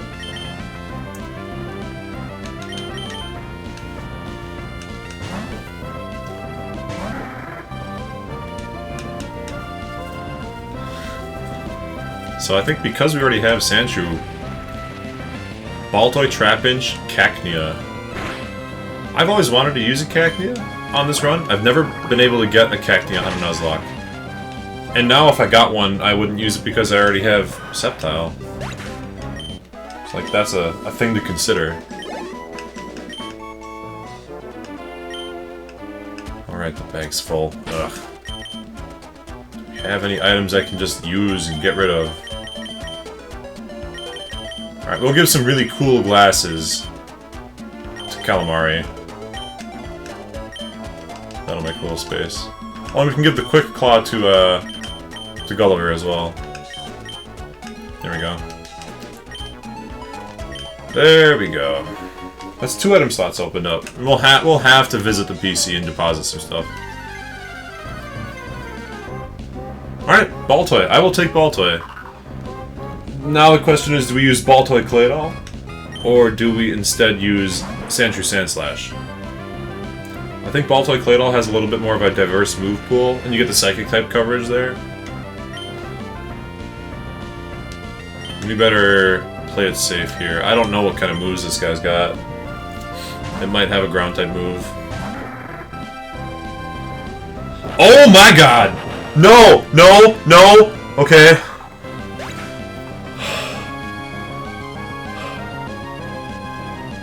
I'm so glad I switched. Well, no Baltoy. Yeah, Balthazar would have been a great name. Oh my god, dude, my adrenaline is up. Yeah, no Baltoy catch. And I'm glad I switched to a strong Pokemon, like, holy crap. Just no cap. It's like, fuck you. Boosh. You know. Sheesh. Okay, yeah, so the catch here, it's Sandshrew, and we'll use Sandshrew, I think. I think we'll use Sandshrew and Sandslash. We need a ground type on the team, so... Oh, and then they taunt us. Second Pokemon Trapinch. And, oh no, oh no, oh no, oh no, oh no, we're arena trapped. We're arena trapped against a ground type. Oh no, we can't switch or run. We can't switch or run, and I think he does have Dig. Gulliver have good defense? Yeah, yeah, if it wasn't for Gulliver, we'd have been done for. I hate being arena trapped, and he's using Sand Attack. And the Sand Attack did 13, doubles plus 2 Sandstorms, so we have to heal this turn. Oh no, we don't, he's asleep for 1 free turn. Okay. Yeah, dude, Gulliver was like, rock on. Ooh, is our mic? Camera getting weird? There we go. So that'll focus for a second. Come on. Arena Trap is devastating. Like, it's so mean. I'm glad we have a sleep method. And I don't know if it's got a ground type move. If it does, we could lose Maslug. I don't know. I don't know if he's got a ground move. I feel like he has to. We'll have to see if we can use Yawn here, and then we're taking Maslug off the front. This desert is a nightmare. We're not training here, for sure. So they're rocking with the self-destructs. Woke up. Use Bite. Okay, if Bite's the only thing it's got, we're alright, because we can alternate healing moves to use Bites, but like the Bite's doing 16. Every time it bites, we have to heal. Literally every time, because a crit could kill us right now. My Slug is so weak. Hey, I mean, if we're lucky, he'll bite us and get burned. That's an option. And I think the weather is infinite this generation, so please stop sand attacking. It's gonna burn all my healing items here. We're gonna have to go buy like 1,000 more.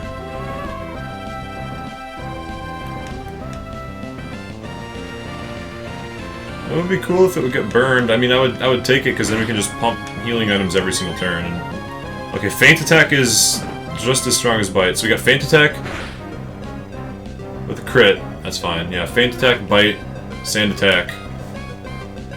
Haven't seen the 4th move, I don't think. Whatever it is, it's probably not a ground move because it would have used it by now. So. Do I not have Super Potions? Oh, Super Potions are like the top of the bag, aren't they? Yeah. Oh, Arena Trap is it's like a boss fight. We're at -3 accuracy. Fighting a guy. Feint attack, yeah. Come on, just get burned. Make it easy, please. Flame body. Stop critting. 2 crits is too many crits. Too many. So now I gotta heal again. And on the positive side, we'll at least get some... We'll level up out of this.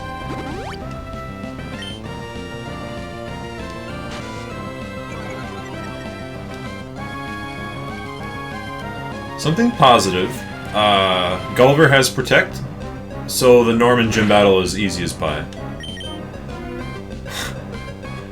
Hello, darkness, my old friend. I'm trapped in here with you again. When the sand attack is creeping, I yawned at you and made you sleeping. And I prayed for a burn from flame body or ember for me, because I hate this battle. Something like that, right? Self-destruct makes for easy training? No, we're not fighting in the desert. No, nuh-uh. Desert done. Done in the desert. Self-destruct. It makes for easy training, but you spend $600 on a super potion every time it kills. Like every time one Pokemon comes in. We're not messing with this. It's decided that Sand Attack is the way though, so we're good. We made it out. Oh, Jesus. That's enough. That's enough of that.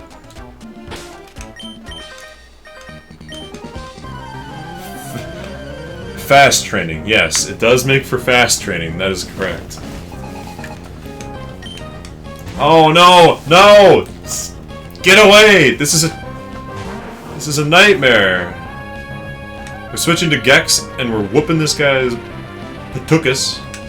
And we're getting out of here. I'm done with this level. Half the Pokemon here have self-destruct. The other half have an Arena Trap, and force you to fight with a weak Pokemon. Speaking of, I should probably switch my lead off of my Slug.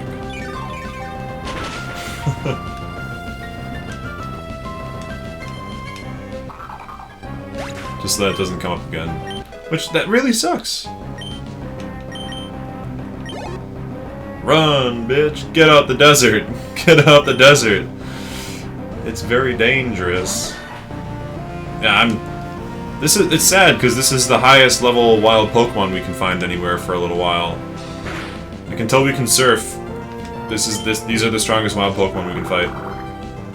But I don't want to mess around with Arena Trap, and I don't want to mess around with Explosion, so. Although I guess if we're leading off Gex or Gulliver, they'll one-shot the Baltoys before they can explode. So using the EXP share, we actually can safely train here. So maybe I'll train up a little bit. It's gonna come down to Gulliver. The Petalburg gym is gonna come down to Gulliver again because he's got Protect for the slacking Truant. So it can't hurt to get a little bit of extra strength on him. But like Protect makes that gym easy, so not too afraid. We have the flying gym to think about coming up like kind of far ahead. Speaking of thinking about stuff that's coming up ahead, let's do this. Turn that one off. Turn that one on. I feel so professional making these little graphics. Oh yeah, let's switch off my Slug, because you never know. And we'll just utilize the XP share technique. My Slug is probably my best option against the flying gym leader, isn't he? This will be a rock type by then, and we'll have Rock Tomb. And it's like Altaria, Skarmory, Tropius.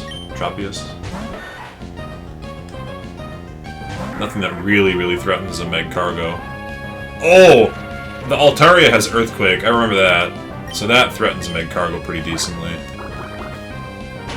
Something to think about. But like between here and then, we'll have like 6 more catches, plenty of training. We'll have options to deal with it by then, I hope.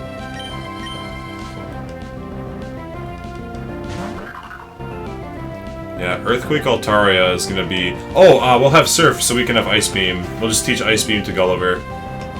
And then Gulliver can levitate over the Earthquakes. And hit with Ice Beam. Seems pretty good to me.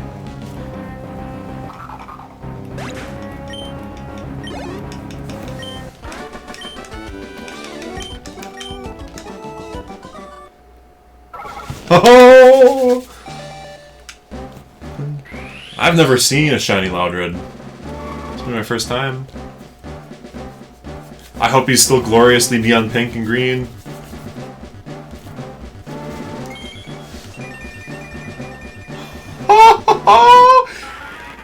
He's so pink! Look how pink he is! It's amazing!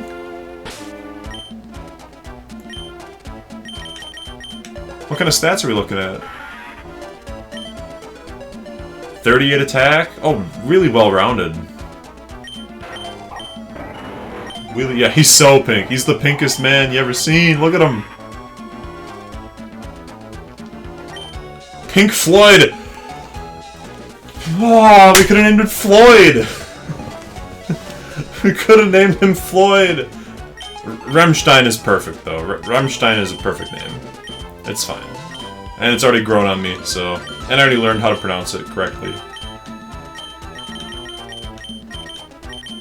Oh, the bag is full. Oh my goodness. Like, we don't have any slots in the bag to even swap held items, let alone... Alright, we're just gonna use this last potion then.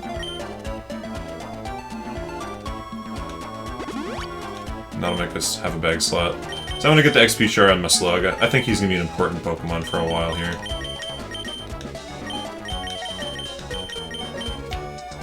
Du hast. Du hast me.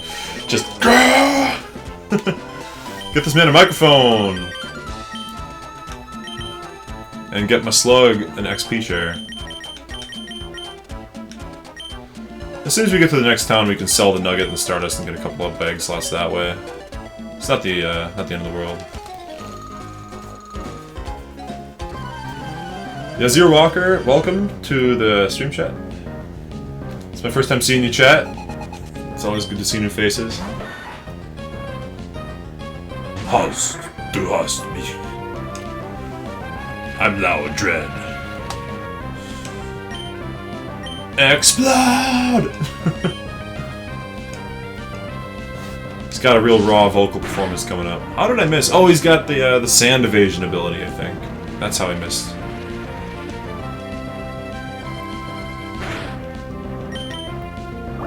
And we only have 2 team slots left open, because I'm going to use the Sandshrew that I caught here. I really need a ground type. So that means we only have 1 team slot left, actually. We got my Slug, Gulliver, Gex, Rammstein, Sandy, and then mysterious 6th Pokemon. Unnamed 6th Pokemon.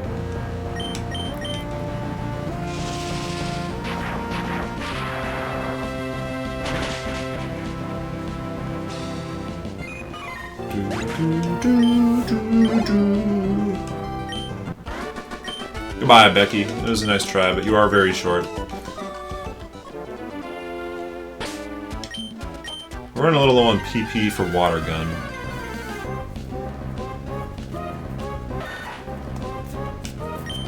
We could probably use Loudred. We can teach him Strength now, right? For sure, like he's evolved. Rammstein can learn Strength. So, let's do that. That's good training. Oh, but if there's a Self-Destruct, well, we'll just have to switch into Gex. It's fine. Yeah, we don't need to force more levels onto Gulliver here.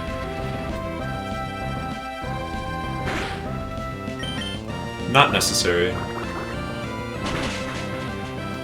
So we can lead Rammstein. He can handle a Trapinch, no problem. No problem, no fear. Especially with stab strength. Which we will teach him right now. Yeah. This will probably be his best move for like the rest of the game, to be honest. And 80 power. We'll keep Astonished for type coverage and get rid of Pound. Now we can lead Rammstein. Put my slug in the secondary slot and get Macho Brace and XP share training at the same time. And if we ever see a ball toy, we just switch to Gex to eat the self-destruct nowhere. Ooh! Almost ran right into that double battle. That can get pretty hairy.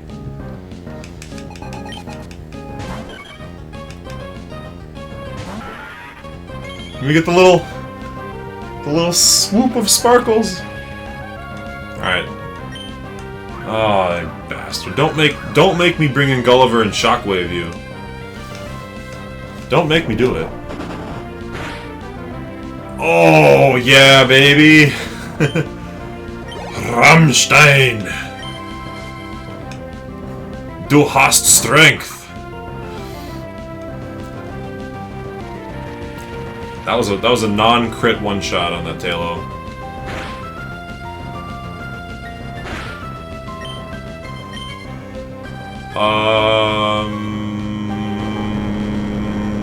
Earthquake. Oh my god, no! Rammstein! No! He's dead! Kill! Kill! No! God damn it! No! Are you kidding me? Are you kidding me? Oh, why? Crit? Earthquake! Oh, if we could have killed him. I hate everything! I hate this game! Why? I mean, I'm not releasing him. There's no way I'm releasing that. Are you kidding me? Crit Earthquake into Sandstorm! From Nature Power, of all things. He doesn't even know that move! God! Why? He almost... No, I'm never releasing. Never. We're keeping that shit. And we're transferring it to Platinum. That's my first ever Gen 3 Shiny. We are keeping that. This mother... This...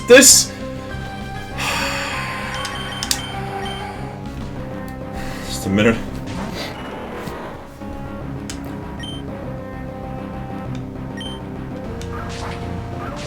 He held on too. He held on with 1 HP, and if he could have gotten the kill on Nuzleaf, we just taught him strength.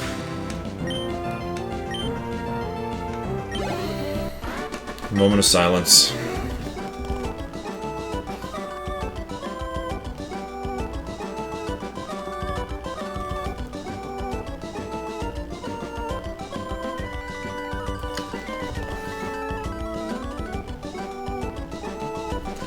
How often do you get a shiny in a Nuzlocke, and how often does that shiny then die? I guess probably like half the time that you get a shiny Nuzlocke, it dies.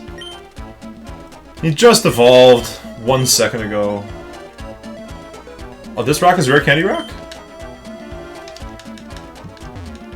No. Sneaky though.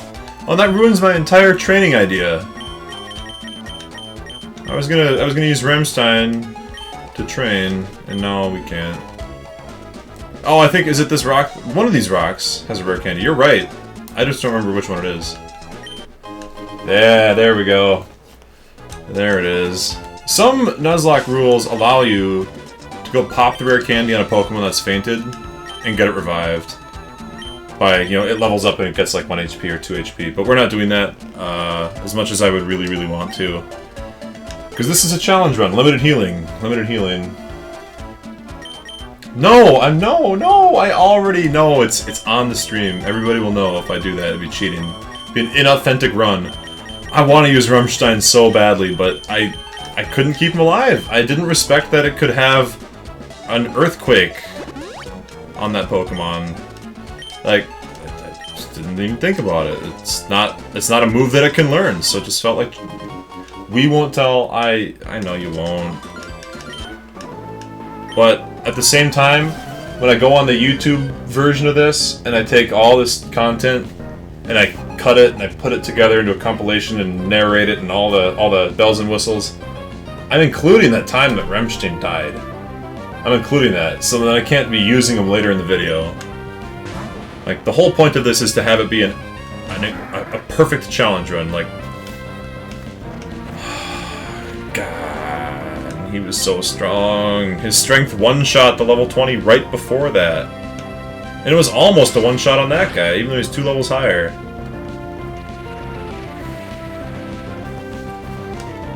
This has been a roller coaster night. Catch a shiny, lose a shiny in the same evening.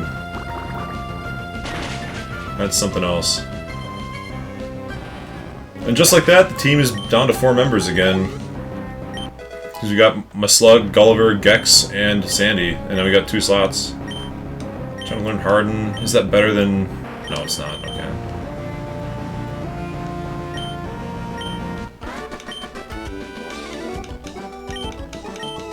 Yeah. I haven't found any cool Pokemon, but I like calling people on their cell phone. I'm so sad about Rammstein. I mean, maybe I earned it, because technically I caught the other Whismur and then I swapped them for the shiny. So, like, technically speaking, the saddest death, holding on at 1 HP and then giving me the amount of time it took for my heart to beat like 3 times as I begged him to get the KO, like, get the crit, please get the crit, save yourself, save yourself. And then the sandstorm, he just like fell over. He stood there, he looked at me, tear in his eye, and then he collapsed because of the sand, which is coarse, irritating, and gets everywhere.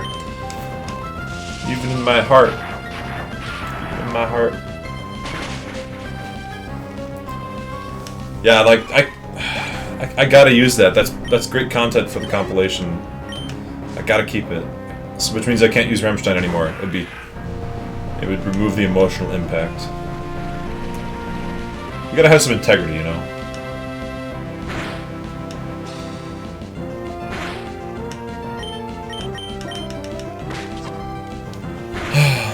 Always look on the bright side of death.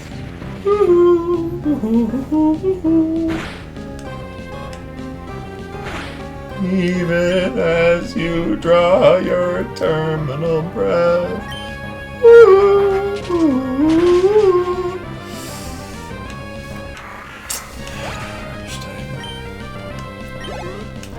There is no bright side. Monty Python had it wrong.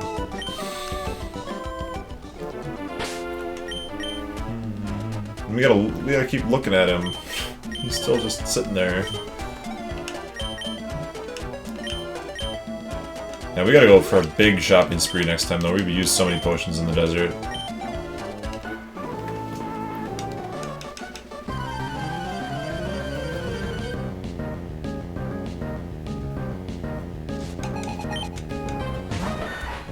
We're almost out of water guns, so we better wrap this up. And I guess we'll be swapping in Sandy on the team, so we'll use a Poké Center heal as soon as we get back to base. The next opportunity we'll be using one, so... We've got 12.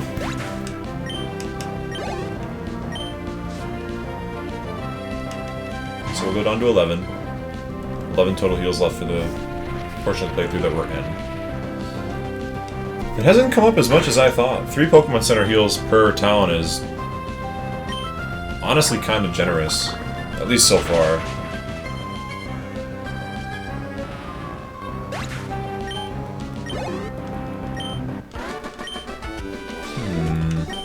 I feel like there's a cool TM down south here. Oh, and there's a Regirock here, but we already got that encounter, so... And we're officially out of water guns on Gulliver, so that's something to think about. Replace him with Kecleon or Cast Form. Yeah, if we want a strong normal type, we have options. Oh no, TM for this thing that killed my boy. Unbelievable. The gall. Yeah, Keklan and Casper are both decent normal types. Oh, Gex! Gex! Oh wait, Gulliver can survive these though. But Gulliver may not survive a crit one of these, so we're just gonna... Gex or Flea? Even a crit won't kill Gex, he's so overleveled. There's no way. Oh, well, let's find out. Would a crit... Okay, a crit would do like 60. So, yeah. Yeah, self-destruct is the fucking worst. And now we need to go heal, because you never know. You know what? Screw it. No, no. For the duration of this desert challenge, we are leading Gex because we're out of water guns, and I want to be able to one-shot every ball toy. Every ball toy I see has to be able to be one-shot. It's necessary.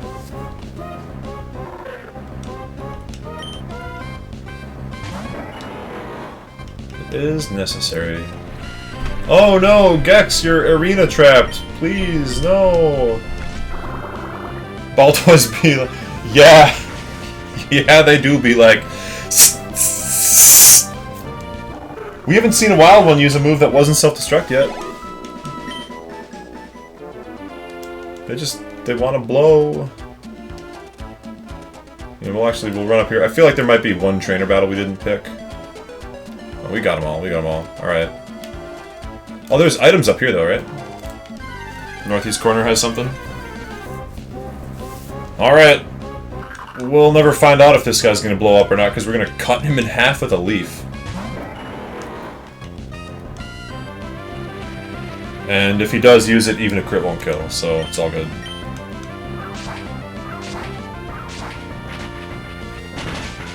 Hit him with the technique.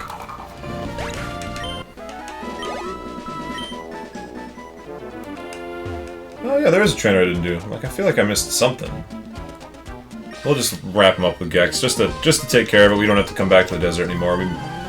We got our catch. We lost our boy, Rammstein. We got the fossil. We got every item that I'm aware of. Hey, thanks, Yazir. It was good to see you. Have a good night. If you want to see more, might play some more tomorrow. But I'm almost certainly going to play some more on Monday, so there's more opportunities to keep up with the run. Peace, man.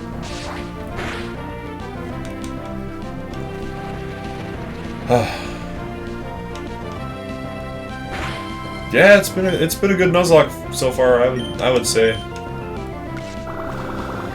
it's been good. There's been loss. There's been triumph. A lot of triumph. And then some very serious loss. And I mean, catching the shiny in the first place is still the best thing that's ever happened to me in a Gen 3 game so far. So.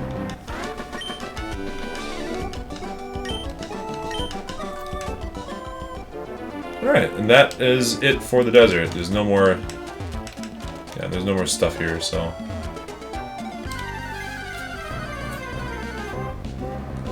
Let's go think about Petalburg, which should be really easy to do anyways. I mean, Slacking's cool and all, but... Protect makes a laughingstock of them, so... We'll wrap up Norman, we'll get Surf, we'll teach Surf over Water Gun, which will be probably the biggest upgrade in the history of upgrades. We'll get my Slug evolved at some point, and then we get to start looking forward to a really long time traveling to get to Fortree City. We'll be on the road for a long time. And we'll get like 3 or 4 more catches too. And, oh, getting Surf unlocks like a ton of items, like rare candies and stuff specifically, so...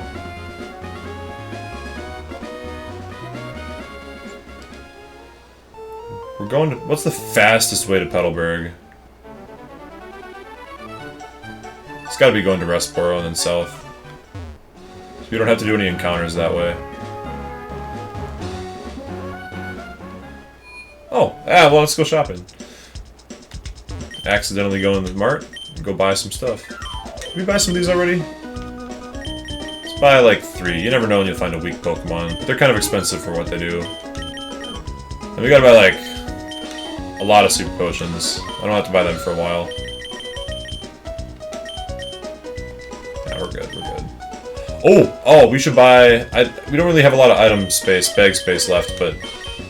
we should buy a couple Fluffy Tails, because it's an item that you can use to guaranteed run away. So we won't have to deal with Arena Trap anymore. Which is great. Probably won't come up again, because Diglett's not in this game, and we just went through the area that had Trapinch. But there's Shadow Tag, and like Magnet Pull and stuff, so...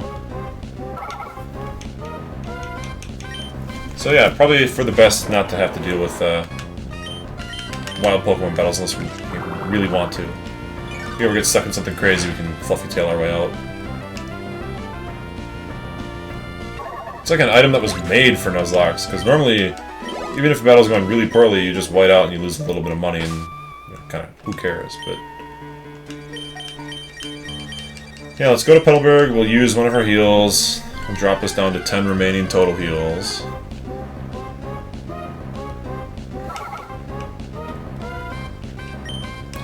Seems reasonable. We'll get Sandy on the team then, too. We can keep XP sharing up my Slug and Sandy in equal measures until they're strong. And that's 4 members of a 6-man team. Oh, what? This guy's here again.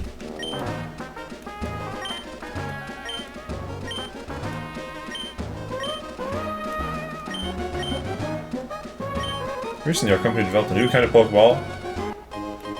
The Repeat Ball. A Pokeball that we will never use. That is not ever getting used. Well, I guess we'll use it if we are in an emergency. We have no other Pokeballs left. Or if we just want to use it for aesthetic purposes. You know, maybe.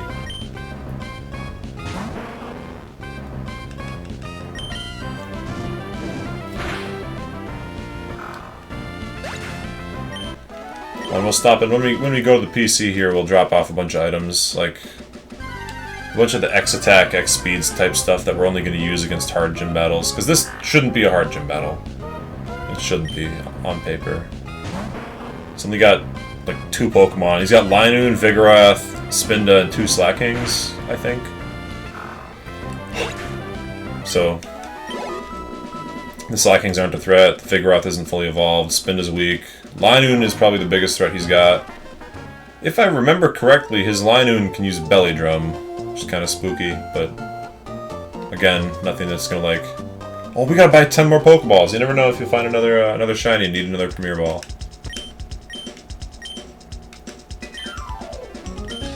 You never know. Gotta have one for good luck.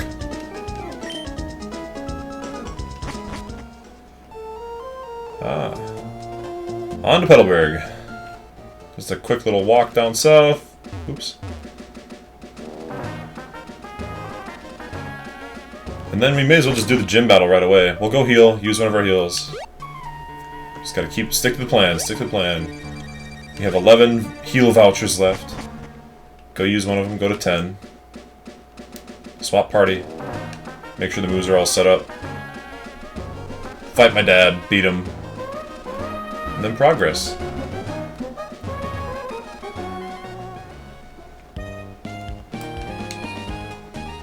Oh, and we gotta go bury Ramstein. Ramstein. Stein.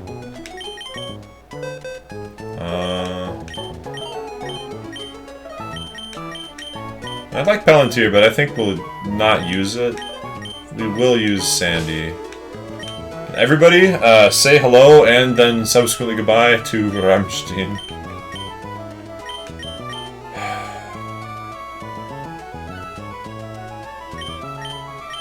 These Pokemon are all really cool. Why do they all have to die? Why did they all have to die? Alright, no, we need to grab the items. We need the Macho Brace back. Oh, the bag's full. Alright, that's why we're here.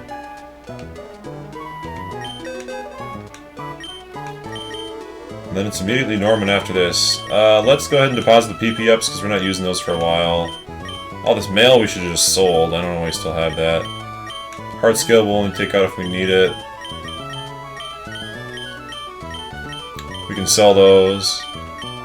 We can use the rare candy at some point, so we'll just keep that. And we'll put the elixir in. We'll save the elixir for later. Yeah. Okay. Now we'll take back our Macho Brace. Rest in peace, Rammstein. Yeah, get the Macho Brace from the lad. Yeah, we need it. It's very good. And we're trying to train up some new Pokemon here again, so. And I think for this gym, we will give the Macho Brace to Nuzlocke. And we'll give the XP share to Sandy, because Sandy's a little bit more behind in levels. And that should be good. Very good. And then since we use the PC, we use one of our heals, so we may as well actually heal, just for convenience's sake.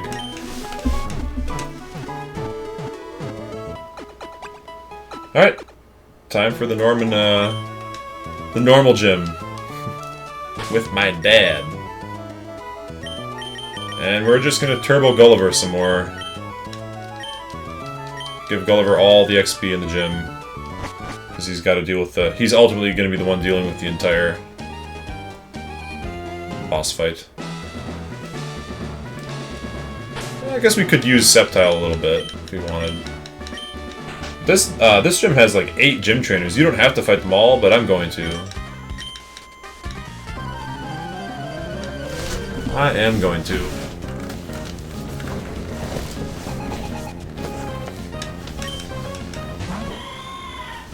This is the first time you see a Delcatty and you're like, whoa! What Pokemon is that? It's so cool! Unless you were lucky to get the 1% chance to see a Skitty on that one route. Gulliver, why did you have to... Oh my god! No! No! Fuck me! No! He's dead! He's dead! I'm not even gonna look!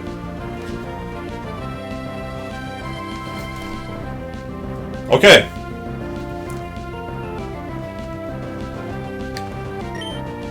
Let's run! Oh my god. We're cool. We're cool. It's a good thing it's a good thing Delcatty is such a shitty Pokemon. If it was any less shitty, we would have just lost our guy. And a crit would have also done it. And with the way that my luck's gone, every mistake I've made has been also doubled up with a crit. Like any time I make a mistake, it's also been a crit so far. That's all three Pokemon that have died, right? Right? So we got hit with the crit Earthquake, and Ken got hit with the crit, a crit 4-hit Double Slap, and Lemon got hit with a crit, right? It's like literally every Pokemon's been crit that's died. But it's good to know. Maybe we should, because this is the normal gym and they all have an eclectic amount of moves, we should be using Protect first every battle on Gulliver. Just to make sure that they don't have, like, Thunderbolt or Shockwave or something. But here's the thing, this is like the gym where they all use boosting moves. So... Okay, yeah, we don't gotta worry about this. Well, this guy's got, like, the Slack Off combo, right? I want to get extra XP on Nuzlocke. Because it's such a weak guy. But watch him be using Earthquake. He's like, oh yeah, you had your flying type out? Earthquake. Counter! Nice! I'm so glad I didn't attack you. Oh, Yawn counters this guy, too. Shadow Ball! Holy god, this gym is threatening. Maybe I'm not ready for it yet. That's 2 times that a crit would have won. Like, a crit would have straight killed. Twice that a crit would have killed. Yeah, we're switching back, I mean... We're gonna have to use Gex. Maybe we'll even rare candy Gex.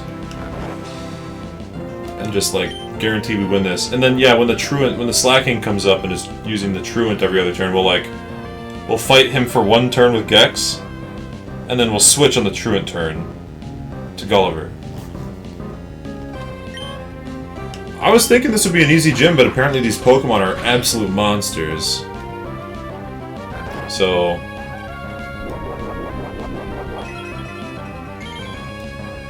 Yikes. Yikes. I don't like this at all.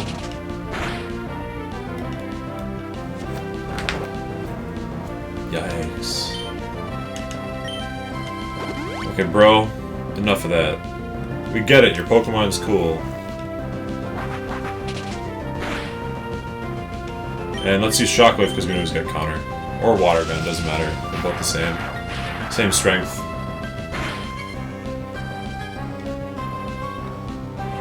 Okay. Okay. Okay. Cool. You're cool. Stop slacking off. Get crit, finally. Yikes, we could have just lost 2 Pokemon in these last 2 Gym Trainer battles alone. Maybe we're getting behind in levels, you know? But, like, we don't have anywhere good to grind, because the only place we can grind is the desert full of self-destructs, and Arena Trap, and sand damage.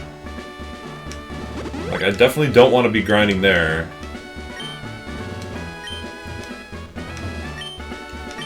The one-hit KO room? The one-hit KO room?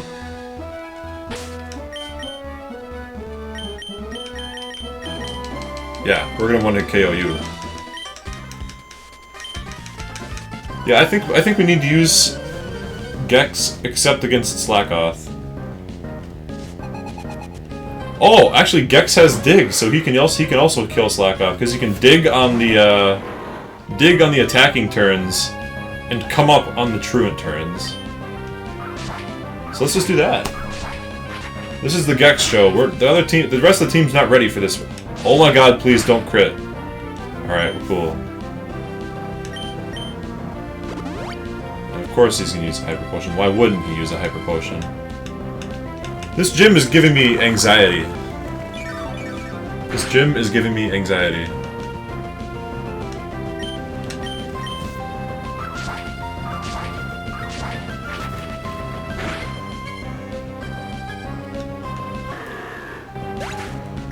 This is why you do your research, kids.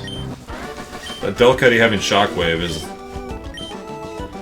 I feel like I've run into that before. We're still doing every Gym Trainer. We're just gonna use Gex the whole time.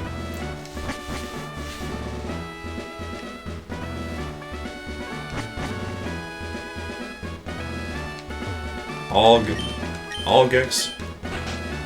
All the time. Did I not lead? No, I did lead Gex, yeah, because it was the one-hit KO room and I set him up.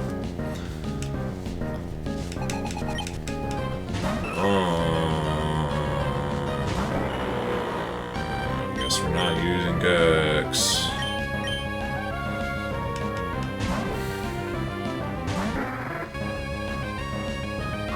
Okay, we're cool. He's using agility on a Pokemon that's already faster than my entire team, so no worries. And this is why we gave Gulliver Shockwave, to deal with stuff like this.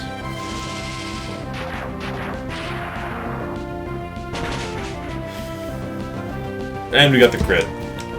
Suck on that. We have to heal after literally every single one of these. Literally every single one of these we need to heal after. Stockpile? It's a defensive setup move, but we don't learn Roost, I'm pretty sure. Yeah, and Swallow's not worth. Swallow's not worth at all, so... If Swallow didn't consume all of your stockpiles, then we'd be talking. Then we'd be talking. Yeah, we gotta heal after every one of these, because these Pokemon are freakishly powerful. We have the money for it, we may as well.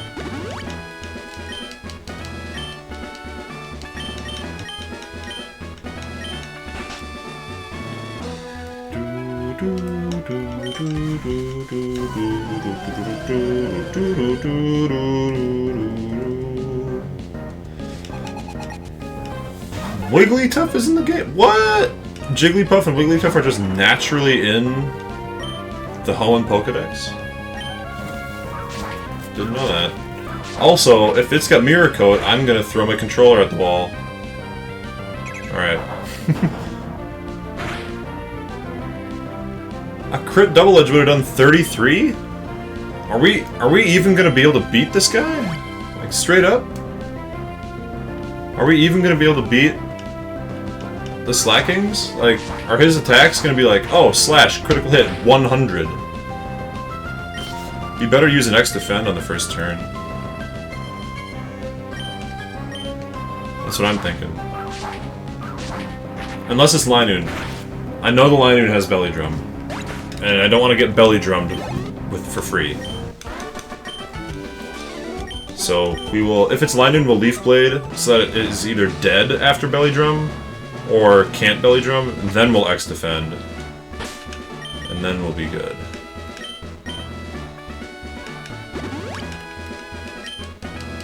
Alright. 2 more gym trainers left, if I'm remembering correctly. The Confusion Room, you mean the whole game, right?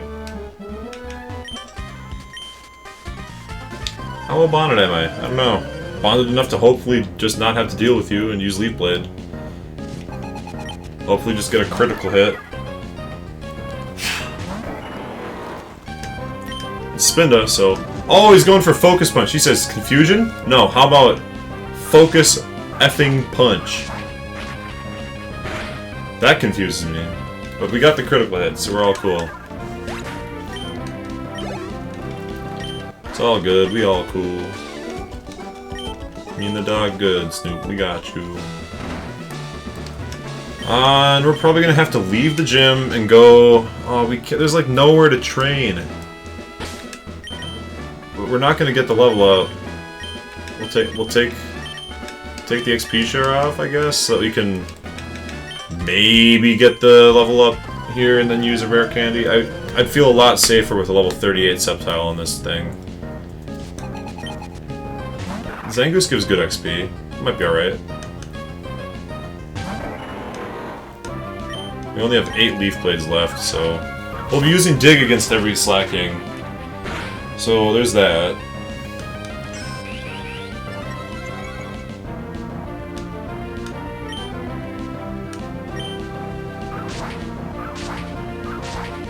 Well, we should probably still use 1 Ether. Hey, there we go, we got the level up. Cool, so yeah, we'll pop a rare candy.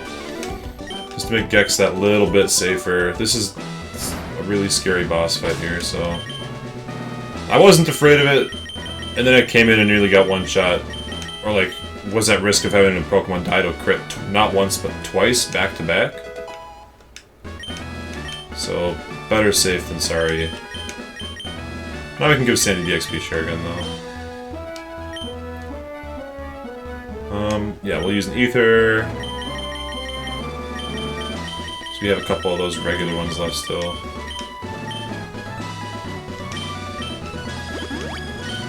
And then we have the X-Defend available. The team's at full HP. Save the game.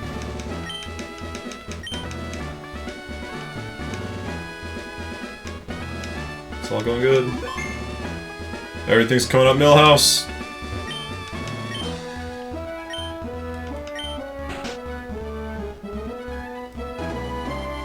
Yeah, and we're just gonna use Sceptile for the whole goddamn battle. We're gonna stick to the plan. If it's Linoon with Belly Drum, we kill it. If it's not Linoon with Belly Drum, or if Linoon is below half and can't or hasn't Belly Drummed yet, X Defend. Dig against Slacking. Alright, I feel like Spinda's trying to use Focus Punches again here. But X Defend, I mean, Spinda's not gonna do that much. Even with a crit, so... Yeah. Yeah, even a crit from that guy would do just like nothing, so... Let's see what happens if we go Absorb!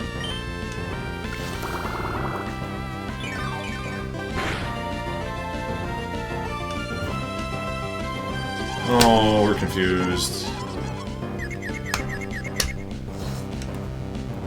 Well, we just can't allow that. But luckily we got those persimmon berries from outside Lynette's house. Okay, you bastard, I get it. I see. I see. I see how it is. You make me use all my berries, huh? There we go.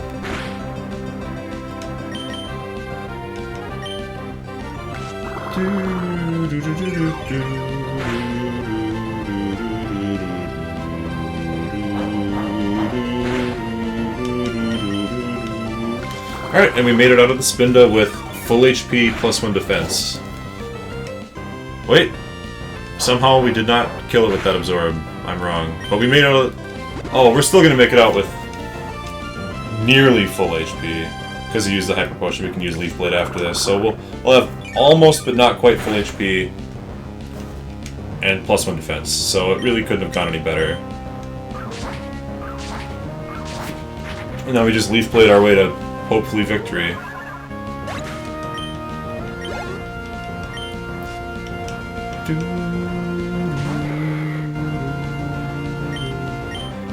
Of course, the X defense doesn't help our problem of critical hit slashes doing way too much. Yeah, that's what I thought. That's what I thought, Vigoroth. You go ahead and get one shot now. That's what I thought. Alright, there's the Linoon. Pretty sure it has Belly Drum. So we're just gonna Leaf Blade it, and it can't Belly Drum. Because it will have less than half. Cool. Yeah, and we don't even need to worry about this, like, don't even trip. Because the final guy, Dig counters it very hard, so... Like, would we get one shot if it hit us? Yes. Will we get hit? No. We will be digging every turn until it is dead.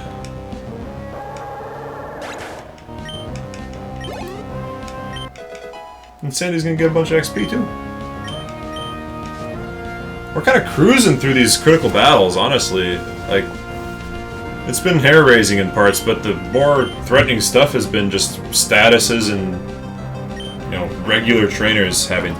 Okay, does he have Earthquake? Please, no. If he's got Earthquake, I will break my GameCube if he uses Earthquake with double power. I will literally break my GameCube in half if he has Earthquake. He's got Facade. Yeah, he's got Counter. He's got a normal type move, like Headbutt or something. And he's got Slack Off, is that right? I think he does have Slack Off. That does sound right. Yawn, Counter, Slack Off, Headbutt. Bet. Yeah, he doesn't have Earthquake, I know that. But like that... I know it now, because if he had Earthquake, he'd be using it.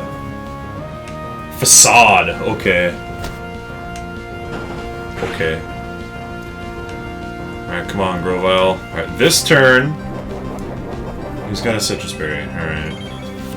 Watch me run out of PP for Dig. There's only 6 more of that. Just shows how bad Sceptile's physical attack is. That is real bad.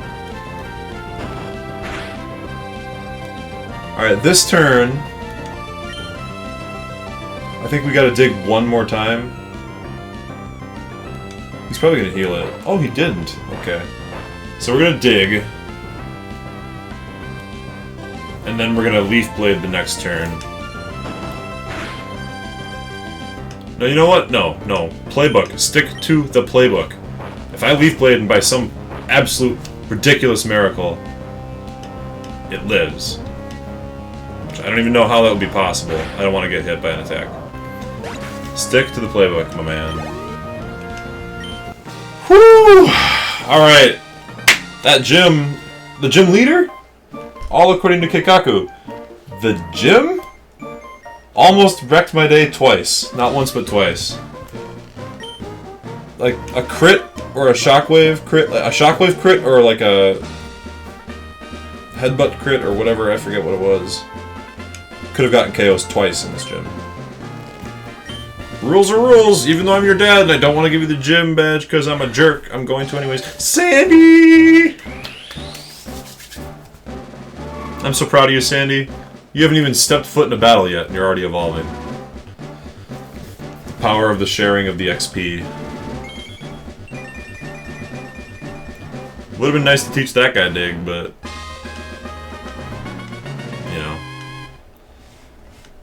I think he learns Earthquake by level up. Or I know it learns dig by level up at some point, so... yeah. Yeah, it hurt. It hurt. I mean, the gym leader didn't hurt too bad. But the gym trainer is... too strong. But now we have Facade, which is a really good move. Oh, hey, Wally's dad's like, yo, what's up, man? Here's Surf for you, because we need it. We can't progress the game if we don't give you this HM somehow, so we may as well have Wally's dad do it.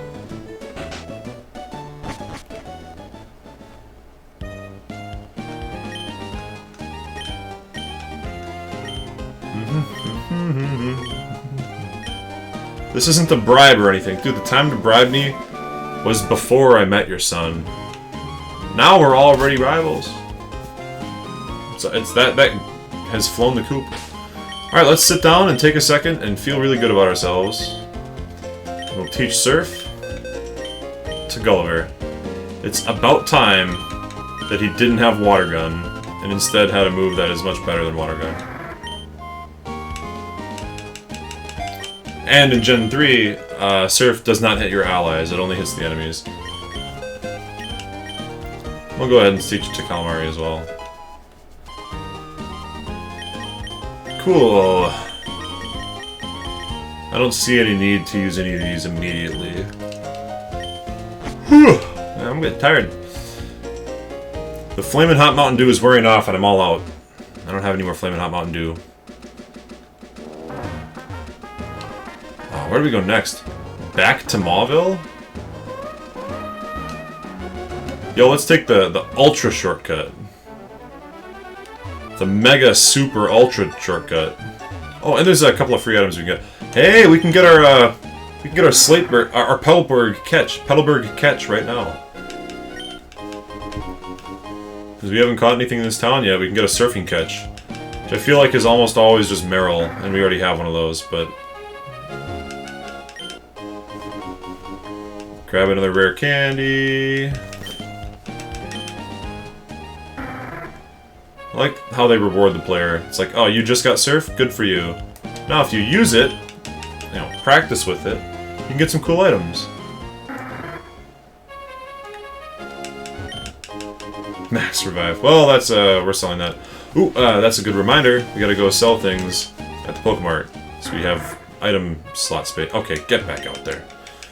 You little turd. I could wait for better rods. I mean, we have infinite chances to catch water Pokemon. We get better rods. We get the Super Rod in Moss Deep. I don't remember where we get the good rod. But, like, there's water in Mauville. We can go to New Mauville and get an electric type. We're doing that. We're doing that.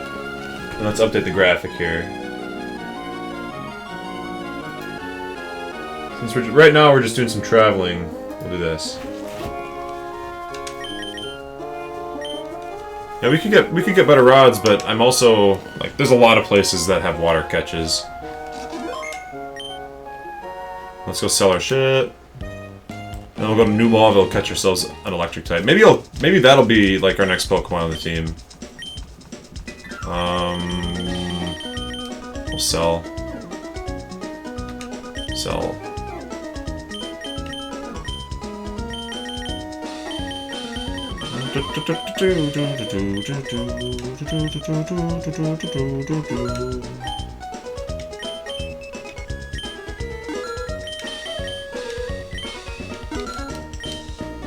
And we'll buy another X-Defend to replace the one we lost. You always want to have a couple of those on hand for any tough battles that might come your way.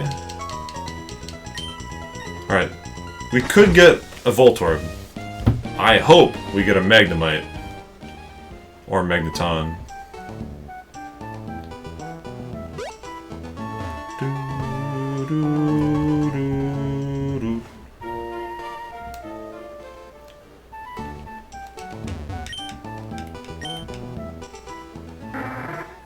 Swap Calamari for round Zappy Boy. Oh, trainer battles! Don't mind if I do. Can always use a little more XP. Yeah, I mean, I love Calamari, but we've got Gulliver handling the water-type duties for this round. If we didn't have Gulliver, I would be using Calamari 110%.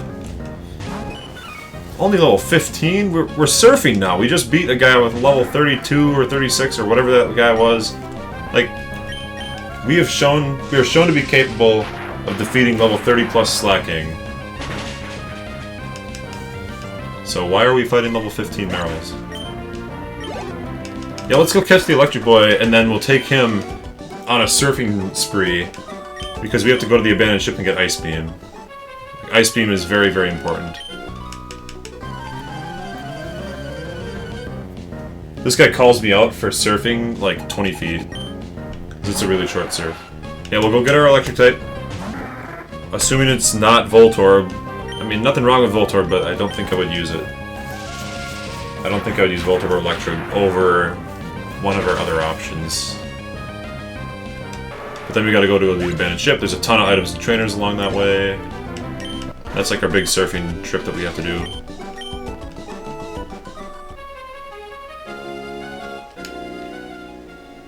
Look at that ultra shortcut. Oh, it's not that much of a shortcut, I guess, because we have to still do this. Oh no, we don't do this. We go here because we're going to New Mauville for the catch.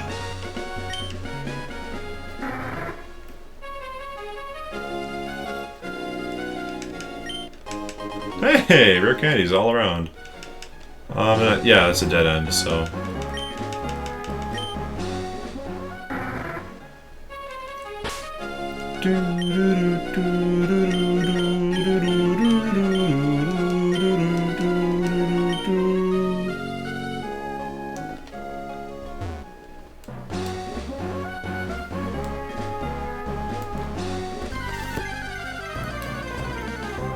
I feel like the wild Pokemon have been like plus or minus a couple levels for a while. Like this route can get them as high as like 13. And we were just on like the highest level on the desert, which is our best place to train right now, is 20. I could use some level 20 plus wild Pokemon, Nintendo. Luckily we're about to get those because we're about to cross over towards Four Trees routes with the super tall grass. The unbikeably tall grass.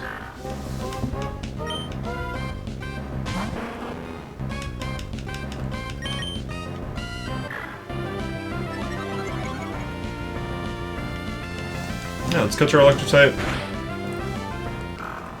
And then maybe we'll save Abandoned Ship for tomorrow or Monday. But I want to get the Electric type right now. And maybe, yeah, we can't catch the Electric type yet, so we have to go here and talk to Watson, and Watson gives us the key to New Mauville.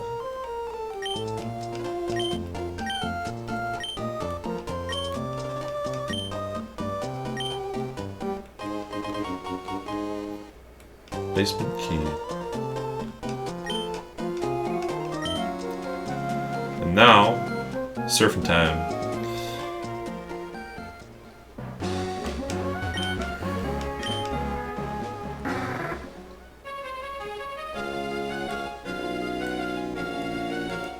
Okay, let's start thinking of names for either Voltorb or Magnemite. I don't think there's any other Pokemon in here.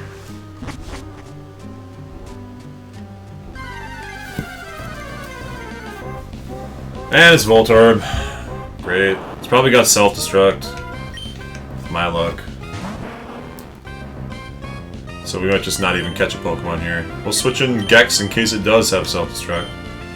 It's level 25, it's actually kind of decent. Level 25 is a high enough level that Absorb probably won't kill it, right? Absorb's really weak.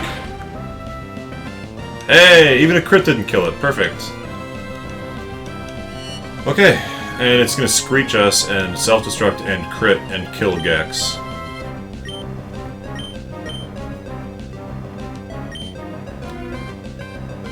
Just the fact that it could do that, like, could potentially do that, is making... Oh, but it could have an electric type move, too.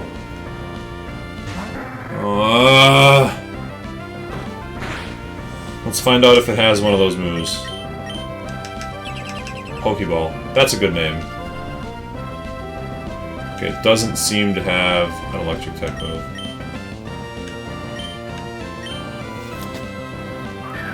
Yeah. Go, Pokeball! And it's in a Great Ball, too. That's a good name. And Voltorb's a fine Pokemon, but I always feel bad catching one because you get a free Electrode in the Team Aqua base. Because you can't catch anything in the base except 2 level 30 Electrode. It bears an uncanny and unexplained resemblance to a Pokeball because it explodes at the slightest shock. Even veteran trainers treat it with caution. Yeah! Yeah, we do! Yes, we do. Is there the E with the accent on it? There is not. That's fine. Pokeball. And we may as well do New Mauville. This is a great spot to get XP on Sandy, actually.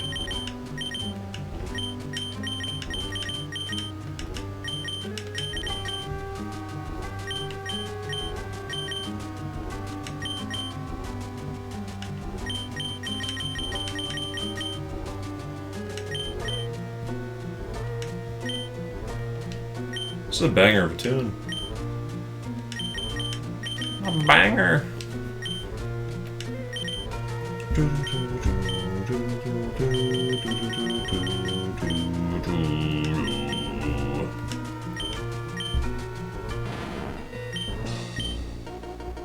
We don't have a ground type move yet. But that's okay.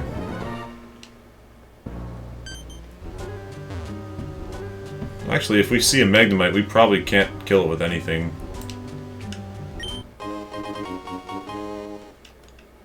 Like, we've got Scratch and Poison Sting, so if we see a Magnemite, we're switching over to Gex. Second Pokemon, really? It's taunting me with the good, like, the cool one. It's my favorite shit. I love that Pokemon. Magnemite and Magneton are absolutely among my favorites of all time.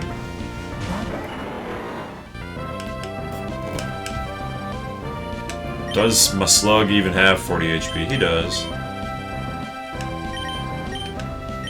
So he could come in and clean up some embers, but...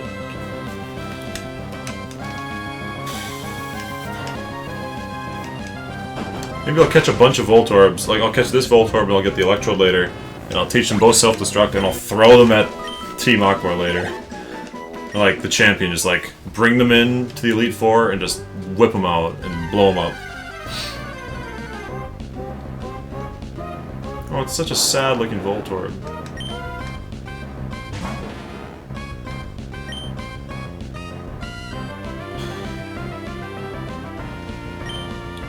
Does it have self-destruct is the question.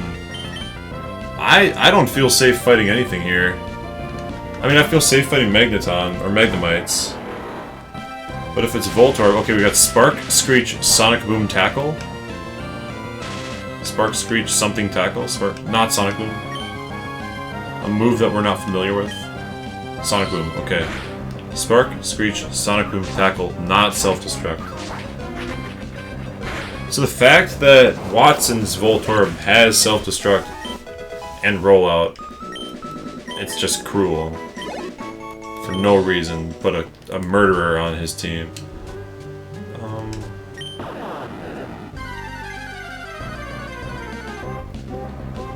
But hey, at least if we know that these guys don't have self-destruct, we can safely fight them.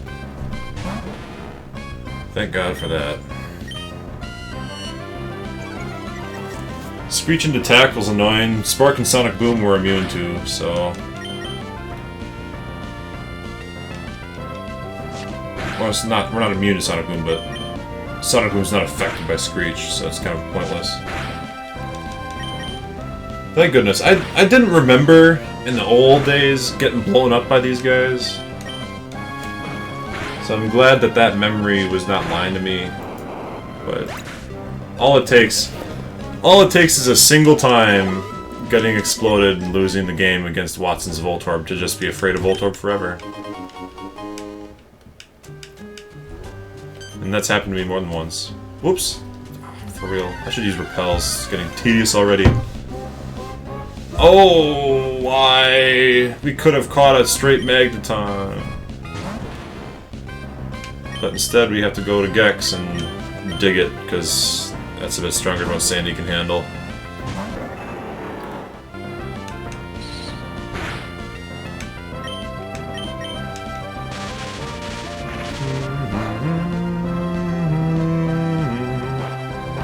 We'll probably be paralyzed in the second turn and have to do it again. It's just a guess. Alright, we're cool. Sheesh. I think we get the TM for Thunderbolt for doing this. So, definitely worth. Definitely worth our while.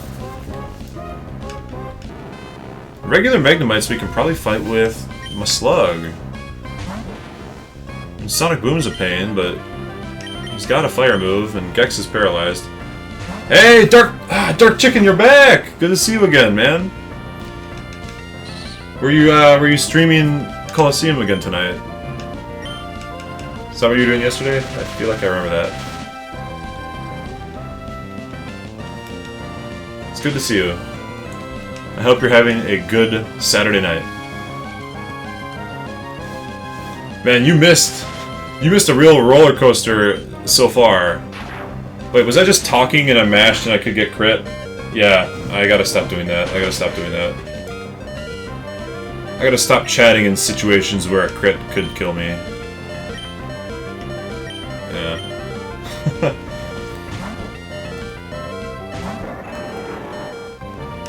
What was I saying? What was I saying? I forgot. You were streaming Coliseum. It was cool. Having a LAN party playing the OG Animal Crossing? Nice. The OG on the GameCube. I really like that one. That's the one where you can get demo versions of numerous other Nintendo games on it. Oh yeah, the roller coaster. Yeah, the night has been crazy. So we started off with a pretty straightforward fight of Maxie. Then we found a shiny Whismur in the tunnel, going from Maxie to Flannery, like shortcutting through the rock tunnel. And we caught it. And we'd already caught a Whismur earlier. We caught a Whismur yesterday. So I'm like, alright, we're just going to take this Whismur that we caught yesterday and pretend that we didn't catch it. We'll use this shiny one instead because he's so awesome. And we gave him the XP share. We named him Rammstein because he's rocking out. And we got him to level 20. He evolved into a Loudred, taught him strength. Yeah, shiny Whismur was awesome. Like, and that was my first ever Gen 3 shiny. I've played hundreds of hours of these games. I've never gotten a Gen 3 shiny. So we beat Flannery. It was pretty crazy. And then we're in the desert. We're training up. In the desert. We're getting the items. We got the fossil. We get the sand shrew and all that. And then we get in a trainer battle. And he sends out Nuzleaf, and I've got my full health Loudred out there. And we're like, this is fine, you know. Uses nature power, Earthquake, critical hit, hangs on at 1 HP, and I'm like, please, strength, kill, use the strength. It doesn't quite kill, leaves him in like low yellow, and then the sandstorm kills my Rammstein. So in the same night, I caught a shiny Whismur, evolved a shiny Whismur, and then killed my shiny Loudred with a critical hit Earthquake. Absolute roller coaster. And then we have now, like, several times almost lost Pokemon. Both to me being a little sloppy reading the chat and coming back and forth, and then also in the normal type gym, there were a couple Pokemon where it's like, oh, Delcatty has Shockwave, and I had out Pelipper, and it did like 48 damage and a crit would have killed. Like, you know, it's been pretty tough. It has been a crazy night. And we've, yeah, beat 2 gyms and the Magma admin. It's been very productive.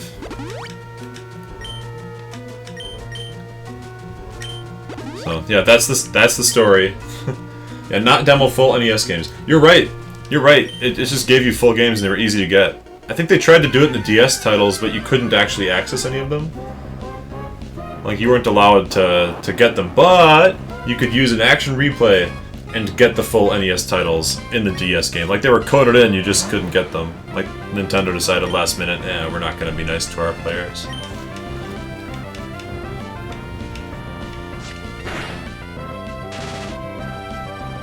Yeah, I did keep the shiny, because I have, I don't know if I'll send it all the way to home. I wanted to make a living dex on Pokemon Platinum version. And it's a normal copy, it's an original copy of Emerald, so we can transfer it all the way up if we want to. It'd be cool to send it all the way to home, but I think I want it in the living dex on Platinum. Is it less likely to get deleted on home? Yeah. Because Platinum could just, like, get corrupted or lost at any point. But I've always wanted the living dex, and I think having my shiny Loudred in the living dex on Platinum B, one that I caught in a Nuzlocke on stream, yeah. I think that's the way I want to do it.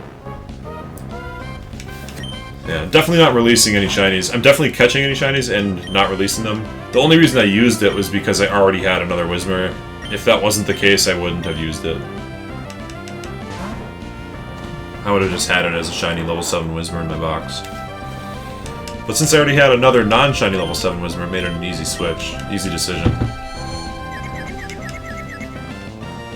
And the saddest thing was he was really strong, too. He's using stab strength and, like, one-shotting other level 20 Pokemon.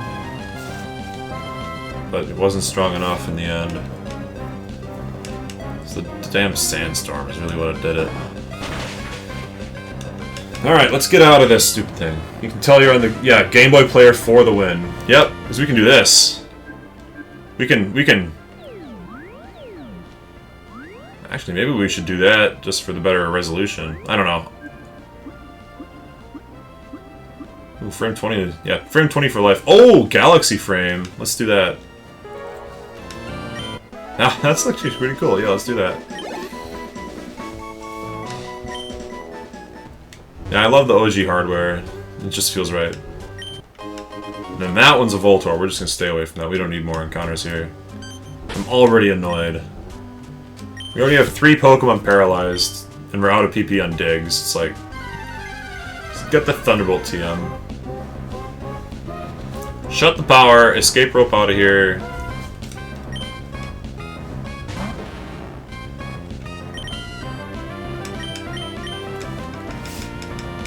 I would have loved to have gotten the Magnemite, though, let me tell you that.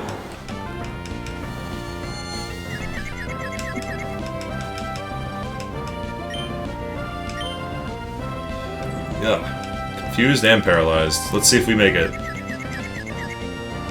Nope. Of course not. Why would you? Why would you ever?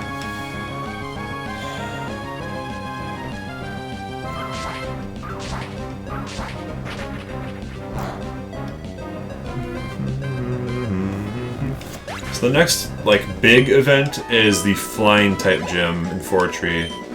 That one's always a nightmare.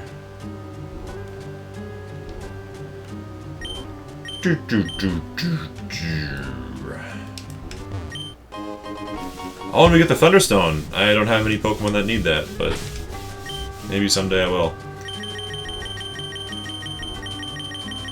Where's my escape rope? I just went right past it.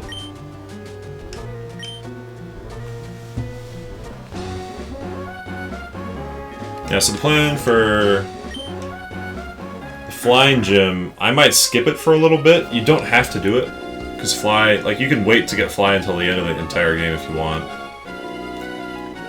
So I might skip it to level up a little more, especially because my electric type was freaking Voltorb. That doesn't really... He's just too squishy, you know, like, he's not tanky enough. I was going full Inception with Animal Crossing Night, using the Wii to play Animal Crossing, connected to the GameCube to get access to the e-reader in the islands. That's cool. So that was what you meant when you said like a pseudo LAN party. You had the Wii talking to the GameCube. Oh, now is the time. Now is the time to switch to the Acrobike as well.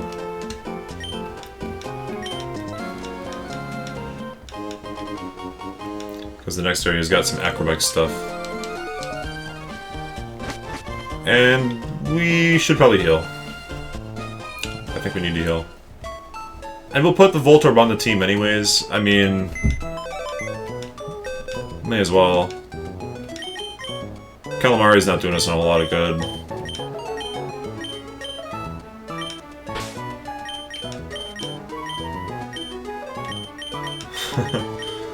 And we'll take the glasses away from Tentacool.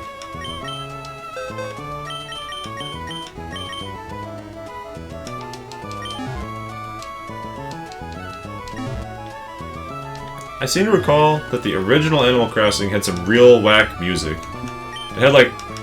it was kind of obsessed with like these chiptune electronic drums. It was kind of a cool sound. But it was definitely different than what you hear in the modern Animal Crossing titles. Alright, let's see what Pokeball's dealing with. Very fast. Special attack's not the end of the world. We have an electric move. I mean, we could use him. He'd make the flying gym a lot better.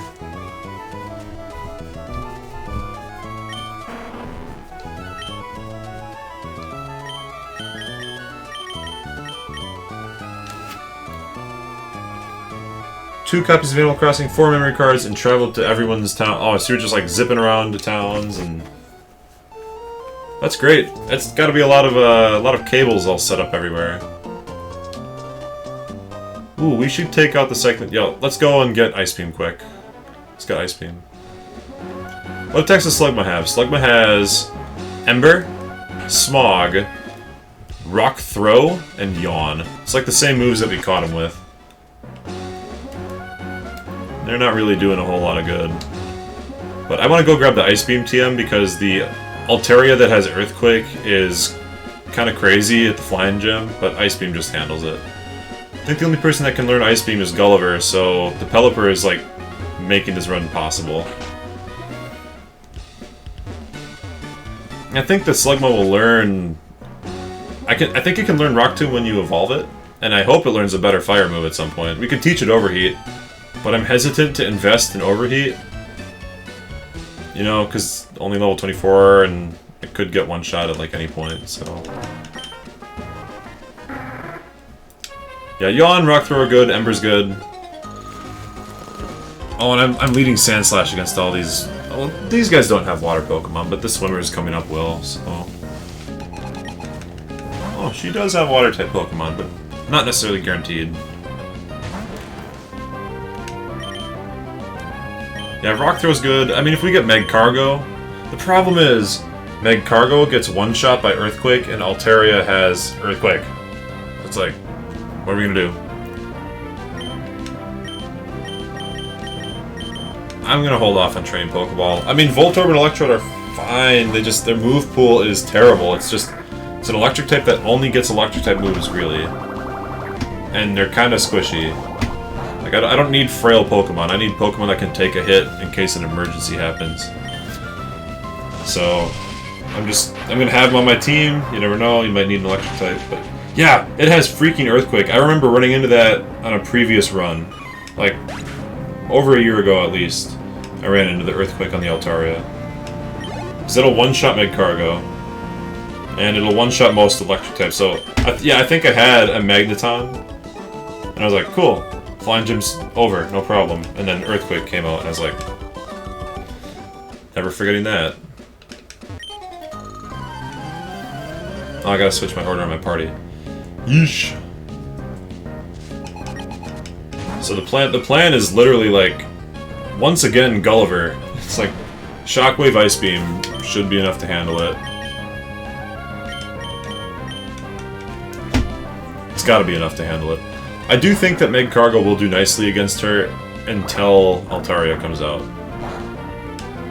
Like Rock Tomb, Rock Throw, those are fine.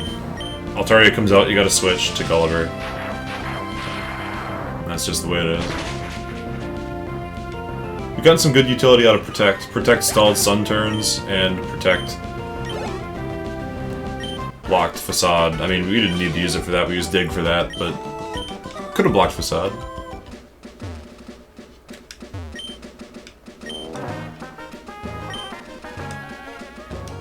Alright, let's switch up the party order here. So we want to conserve some stuff for the abandoned ship because we want to go get Ice Beam. Which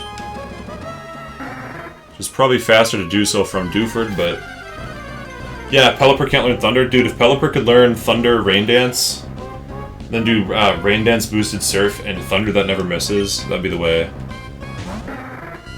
Shockwave is good enough for coverage, though. Like, Surf will handle 90% of what you need. Shockwave gets you the rest of the way there. And then Ice Beam, he can learn Ice Beam, I'll probably teach it over Protect. I'll say, I won't teach it to anybody until I get to Fortree, though. Because I might end up with a Pokemon that can learn it a little more effectively. If we're lucky. And, you know, never lucky over here. Never lucky on this stream, but... Oh, it's a double battle. I'm so stupid. Oh, it's alright. Gex and... Gex and Pelipper. Gex and Gulliver. Match made in heaven.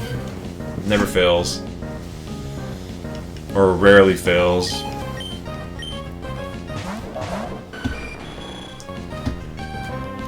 Look at how good Shockwave is. Shockwave is good against this whole team. Then you also gotta check out Surf in this generation is really good. Rain Dance, Surf, Shockwave, Ice Beam combo is great. Yeah, it gets rid of Sandstorm. That's one thing. Gets rid of Sun. That's another. I don't know where. I don't think you can get Rain Dance from level up, and I don't know where the TM is for it though. And I know there's only one TM for all the other moves. But Surf, Shockwave, Ice Beam is already amazing. Actually, I'm gonna teach it Fly too. This is my only flying type that I'm like leveling right now. And it's a stab move, so... And yeah, Fly over Protect. Fly over Protect is the moveset. Or Fly over Wing Attack, replacing Protect as well in functionality, to an extent. And then we can teach it Ice Beam over the other move. And we'll have Ice Beam, Fly, Surf, Shockwave. And that's like an endgame set for Pelipper, so...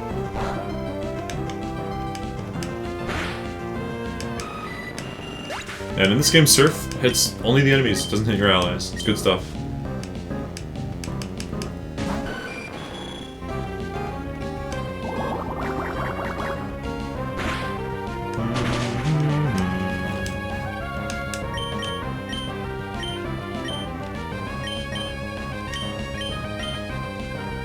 Let's see what Leaf Blade does, even though it's quad resisted. We could switch in my Slug and get even more XP. Ho ho! Skarmory's special defense is not that good. That's what we're learning here. I apparently should have hit Tentacle though. Yeah, when you have limited healing, we only have 10 heals left until we get to a new town.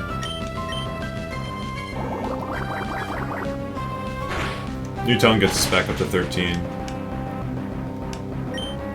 It's like every little decision that you make the entire game can make or break your healing in the late game.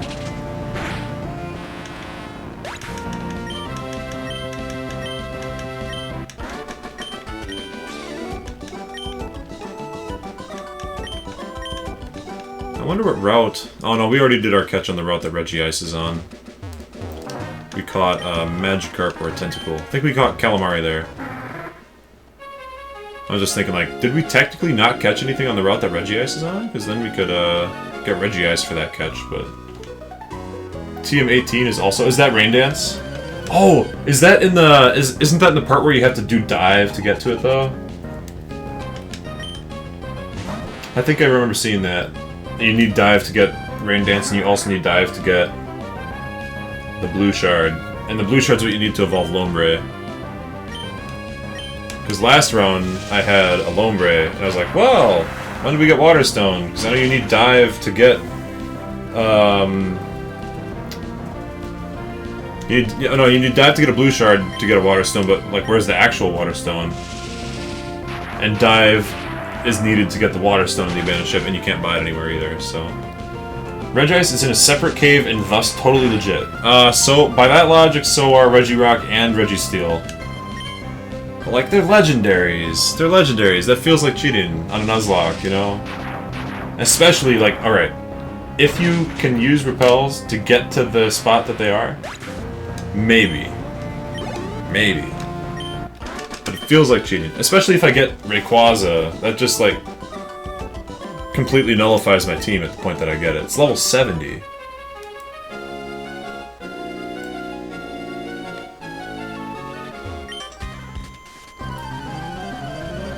Nah, fam. It does invalidate the team. Because I'm going to train these guys up through massive amounts of effort. Oh, check this out, check this out. For the first time ever, you have a ground type... it doesn't have a ground type move, but... Woo! I should have repelled those routes non-stop the entire game. I'm not that aggressive about it, though.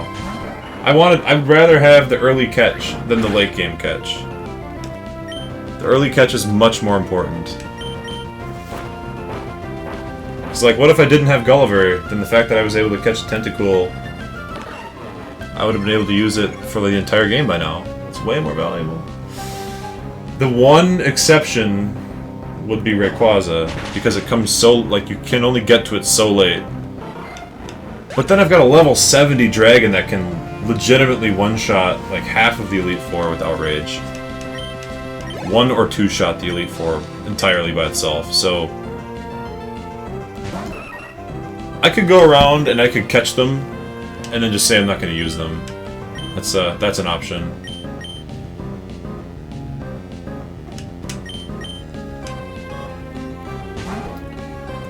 Regis the Regice. Uh-oh, double team! Good thing we have Shockwave. It's almost mandatory to have one of Aerial Ace or Shockwave somewhere on every team in a Nuzlocke, because you could just get randomly, like, by mistake, swept, or waste all your healing items on a Pokemon that uses Double Team a bunch of times. The ninjas coming up before Fortree love to use Double Team a lot, too. So that's a thing to consider. When does Slugma evolve? I feel like it's like 32. It's an annoyingly high level that Slugma evolves. The Regis aren't banned in vanilla competitive, so you could say that they're not that overpowered. Yeah, most of the Regis are actually low tier in competitive play. They're like, Regirock is a never used staple, Regice is a never used staple, Registeel's the best one, it's usually underused or rarely used at best, like... That's all they are. Regieleki and Regidrago are obviously a different thing, but we don't gotta worry about them here. Regigigas is also really bad. So, like, I could use them, but they come in at level 40. I guess Gex is almost level 40 anyways. I don't know. We'll cross that bridge when we come to it. I still think it's cheating, like their little cave is on a route. So it feels like it's against the spirit of a Nuzlocke to catch and keep them. Especially a Nuzlocke like this one, where I want it to be, like, pretty hard. And in-game, they're definitely better than they are in competitive, because 200 base and defensive stats, and they learn really good moves as well. Like, naturally having Rock Slide and Ice Beam. That's just really good. And nothing's going to be killing a Regice in this game, unless you want it to. I'll probably catch them. I'll catch them because I love their fights, but I'm not going to use them. That'll be the compromise. And I have to have Pokemon to transfer up out of this file anyways, for my living decks. Do what you want. Yeah, I want it to be hard. I want it to be hard gameplay. And it's already very hard. I'm getting a satisfactory amount of challenge out of this. We've almost gamed over, or lost key Pokemon like 3 or 4 times.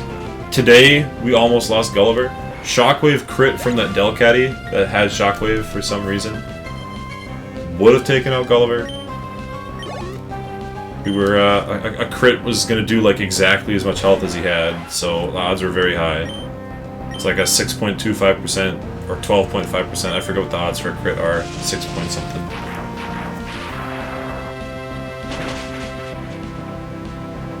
Even over their level, they can take dudes out. Yeah, I'd probably beat the game and then catch them just for fun. Like as a bonus, you know, like, oh, you know, we beat the Elite Four at 11 o'clock and we've only been streaming for 2 hours. Let's wrap it up with a catch all the legendaries challenge. Catch all the legendaries without having anybody faint. Because yeah, they have like superpower, curse. Yeah, they're strong. Don't remember the other moves they have. Superpower is like their iconic move. You poor sailor. This has been a close match. Yeah, it's been a very difficult. Yeah, close game. It has been a very difficult Nuzlocke. The restricted healing is helping keep it tough because we have to be cognizant of how much grinding we're doing. I've got a lot of leftover heals, but there's some crazy fights coming up with like Tate and Liza in particular that I want to grind for. Plus, the level curve, like, it's easy to get over-leveled right around the early mid-game, and it's easy to be very under-leveled because things start happening, like, bam, bam, bam, and the wild Pokemon aren't keeping up with you. So, like, my Gex was level 32 for the Watson fight, or 33, 34. He was like crazy high level. By the end of the Watson fight, I think he was 33. And he's 38 now, like 3 gyms later. Or 2.5 gyms later. So, the training up, leveling up curve takes a long time after a certain point. Oh, I tried to time it. Oh well.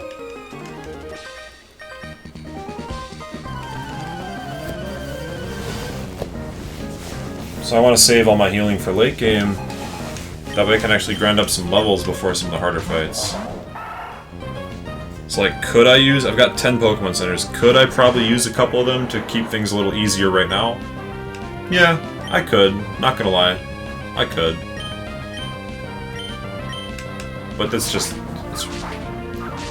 I'm trying to think of the whole game here. I want to win the whole game. I don't want to just win these early fights.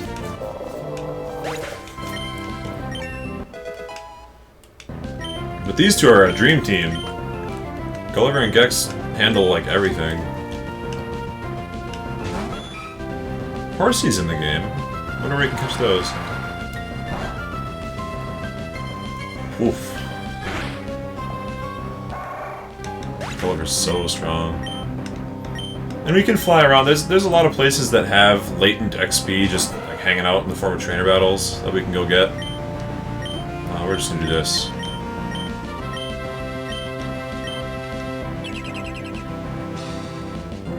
You never know.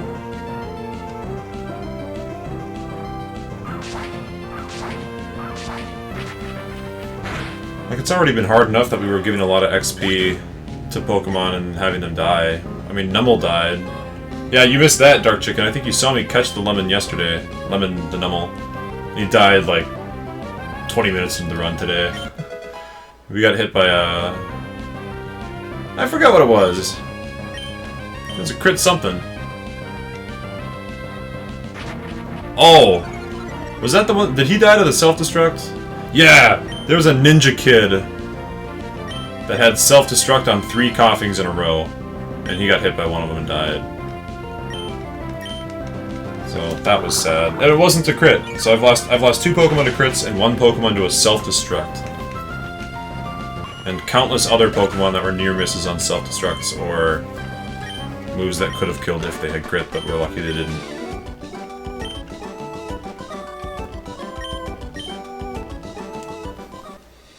You're such a tough trainer. This guy's not in battle, right?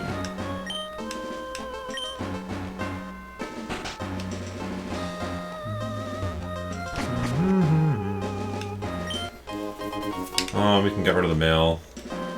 It's $25, I guess. I want to get more XP on my slug. I don't think all the trainers here are water types. And if they do, we can switch into Gex, so...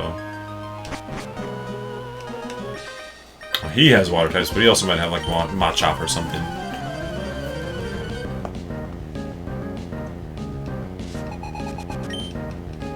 Oh, nice. I'd love to have his feel. Look how cute that is! It rolls and blinks at you. Better not have an Ice-type move. I mean, if it does, it's not using it. It's using a water move right now, for sure. Are you kidding me? There's no way it kills, right? Even a crit. Yeah, even a crit would have done 20-something. And we have a... I do believe that we have a freeze heal that I bought just for this situation, so... Oh, come on. You're supposed to die to that. I'm over-leveled, like, beyond belief.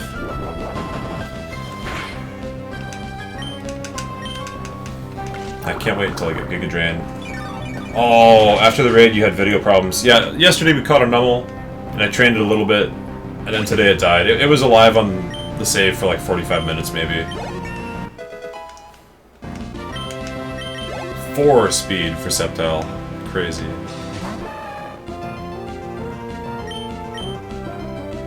Leaf Blade should kill, right? Gex is a monster.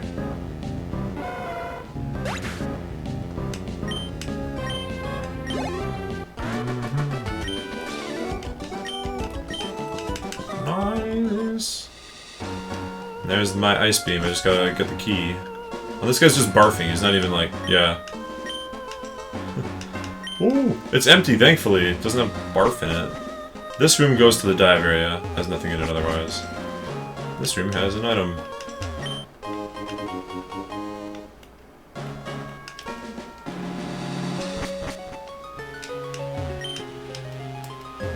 I think that, yeah, these rooms might have like a trainer or two, yeah.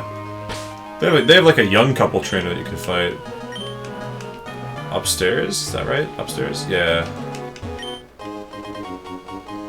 Yeah, the puke buggy's like, bleh! And then you're like, it's empty. You're just putting on a show, aren't you? Or just dry heaving a lot. Yeah, so in this room there's the couple you can fight. And then the other room over has the key. Get the Ice Beam, get out of here. Yeah. It's all going pretty smooth so far. Just past the 4-hour mark. Going strong.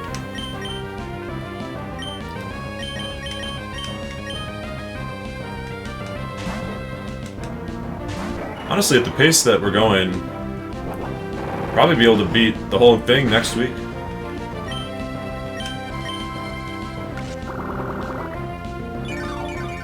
At least that's the hope, anyways.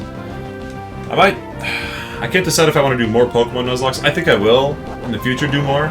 Maybe even harder ones. Maybe we'll do, like, Fire Red. I love Fire Red. And then you can get the Charizard picture on the stream, you know. Everyone loves a good Charizard. Charizard's the Charizard of Pokemon. Just like Blue Eyes is the Charizard of Yu-Gi-Oh! Ooh, immediate double battle. Sneaky! I wasn't ready for this. Yeah, I'll just get more XP onto my slug. Sandslash and Meryl. Alright, I guess my slug is not doing much of anything here. He's just gonna get the XP, but he's leaving, because that's not a good looking type matchup.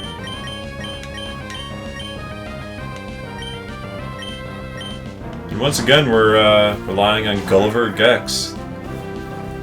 If we just had Lemon, if we just had Numel, Numel would make it so perfect. Oh my goodness, Allorasaurus Rex came back! What's up? I was just talking about how Lemon yesterday didn't make it. He didn't even make it 20 minutes into the stream today. He got self-destructed by a coughing. So if you were looking forward to seeing the cute camel come around. Yeah. Good to see you back though, Allorasaurus. Welcome, welcome. We got Dark Chicken here too. It's the gang's all here. Rex Reed, what's up? Yeah, right now, well, we had a crazy night. We had a totally crazy night. You'll have to go back and watch the VOD, or you can. I'll put YouTube highlights after I'm done with this in a week or two. But so after we fought Maxie, we're heading through the rock tunnel just to take the shortcut over to get to Flannery. Entei? Phenomenal. Congratulations. And you're not doing a Nuzlocke, so you can just, like, use that. You don't even care. Awesome. What was I saying?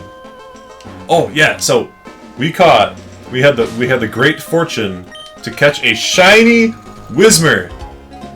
A shiny Whismer in the rock tunnel. And I was like, this is my first ever Gen 3 shiny, and it's on a real cartridge so I can transfer it up. And I was so pumped because I'd already caught a Whismer earlier in the run. Yesterday I caught a Whismer, same level even, level 7. So I had the shiny level 7, then run shiny level 7. I just won't use this one. We'll just pretend that the shiny was the one that I actually caught so I can use a shiny. Yeah, shiny Whismer! And I leveled that bad boy up, named it Remstein, because it's rocking out. And wouldn't you know it, I managed to get it killed because in the sandstorm area, this guy's got a Nuzleaf and it has nature power, and the nature power turned into Earthquake, and it crit, so crit Earthquake brought me down to like 1 HP, and then failed to kill with my follow-up Strength, and I died to sandstorm damage from literally 1 HP, exactly 1 HP. So, in the same night, we have gone on a roller coaster ride, like a crazy roller coaster ride of catching a shiny, losing a shiny, nearly fainting, doing Flannery, which is like a very scary boss fight. Never look forward to Flannery in a Nuzlocke. But we took it out with no losses. Then we beat Norman. So it's been like a ridiculously productive night. And also the highs and lows of catching and then losing a shiny in a Nuzlocke. I'm keeping it though. It's sitting in the box, and then when this whole run's done, I'll transfer it up to my Platinum. And Dark Chicken thought maybe I could put it all the way up to Pokemon Home. But I'm kind of coin flippy on that, because I feel like having a shiny in the old games is more authentic. Because nowadays you can get shinies a dime a dozen in Sword and Shield. And there's not like a good way to prove, oh yeah, this shiny's from Gen 3. Like, it could just be a hacked shiny, like, whatever. But on the old games, I feel like it's got a little more weight to it, a little more special. And I want to put it on my living dex. It'll be my Loudred entry on my living dex in Platinum. Alright. So, that's been my night. We also tried and finished a bottle of Mountain Dew Flaming Hot in honor of the Flannery fight. And I gotta say, can't recommend it unless you like your sinuses being jostled for no reason. It tastes almost exactly like regular Mountain Dew, but it's kind of got some chalky mouthfeel. It's a little concerning. And the spice just goes straight to your sinuses, and that's the only difference. Good to keep around. Never found any shinies in the old games. Yeah, literally, I have to have played over 1,000 hours of Gen 3 games by this point. Like, no doubt in my mind that I played over 1,000 hours. And I've got one shiny, and it was on stream. Like, the odds of that... Oh, I guess the odds are 1 in 8,960, or whatever they are. Usuri Cat says they just finished exploring the ship. This is one of my favorite little exploration areas. I don't have dive yet, so I can't do the good stuff, but I did get the storage key for Ice Beam. That's why we're here. Not something ever... No human being should ever ingest this, and it's a crime against humanity that they've made it. It's like, if you like Mountain Dew, have Mountain Dew. If you like Flamin' Hot Cheetos or whatever, eat those! But, like, they just combined Lemon Lime Mountain Dew and Flamin' Hot Cheeto Dust into a bottle. That's what it tastes like. Like, you know, kudos to them for making it authentic, but it's not a good experience. But it is flamin' hot, and I did fight Flannery tonight, and I said I was gonna test it out. So that was tonight's little adventure on the side, the real life adventure for the night. I love the music on Abandoned Ship. I should say. I love exploring it because it's one of the best tunes in the series. Alright, we've got Ice Beam. The team's still looking pretty healthy.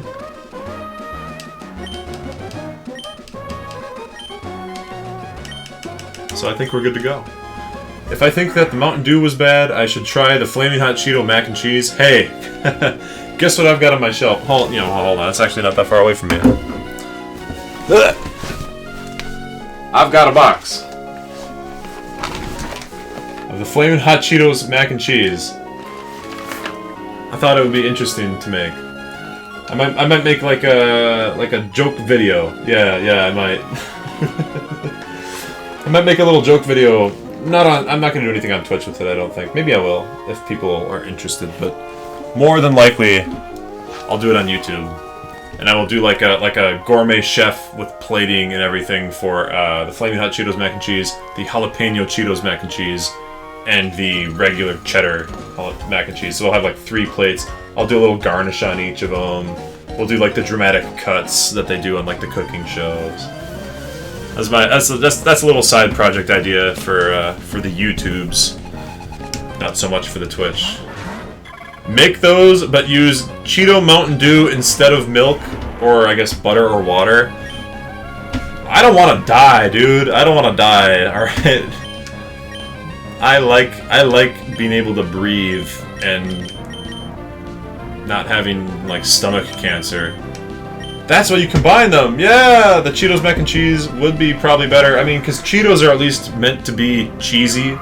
Like on the surface level, they're supposed to be a cheesy food.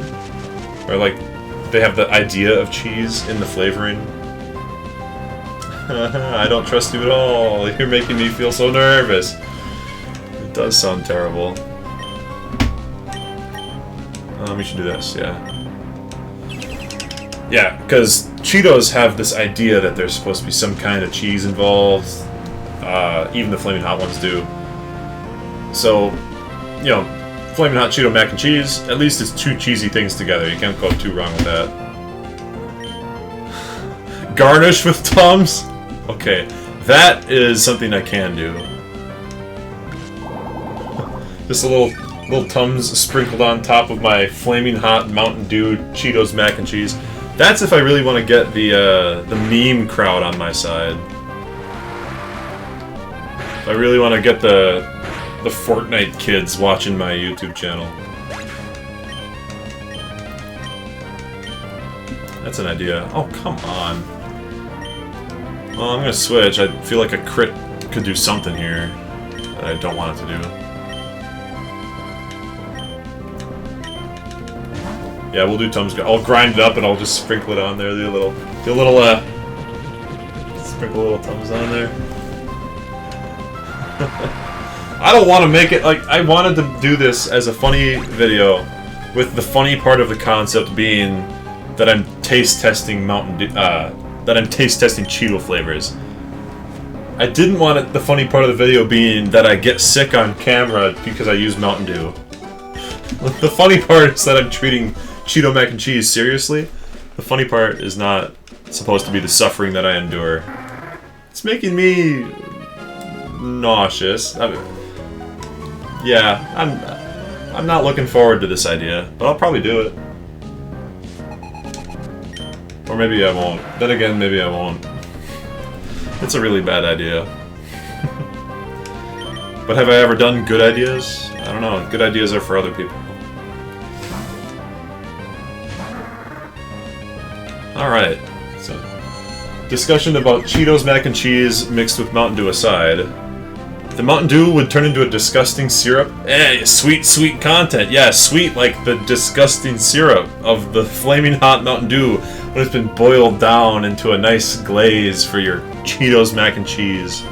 Do it for the content, right? Do it for the content. I guess I could go with like a Flaming Hot Cheeto Mountain Dew demi-glace.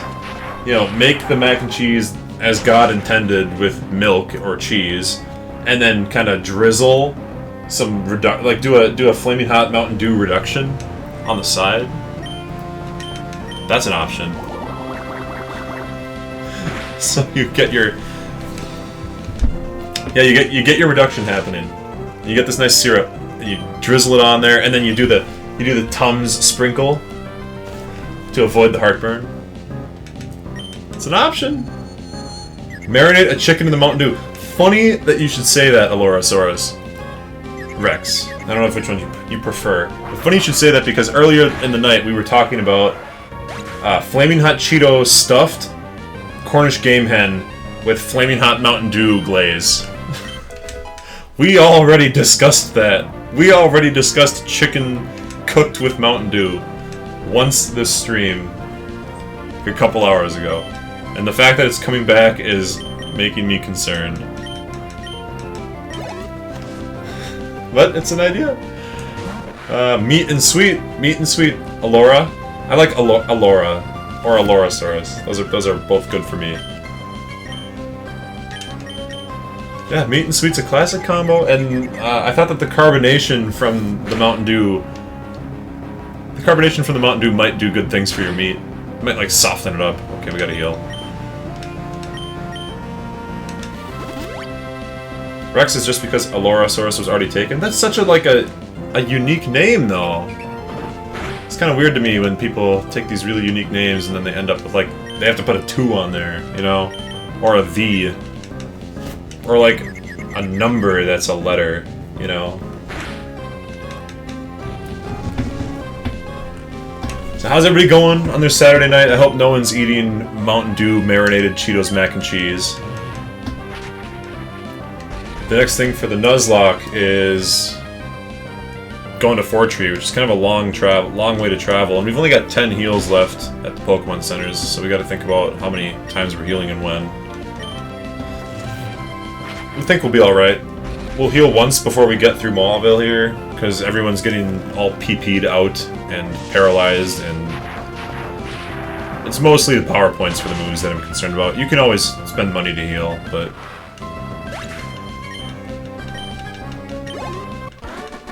a thought.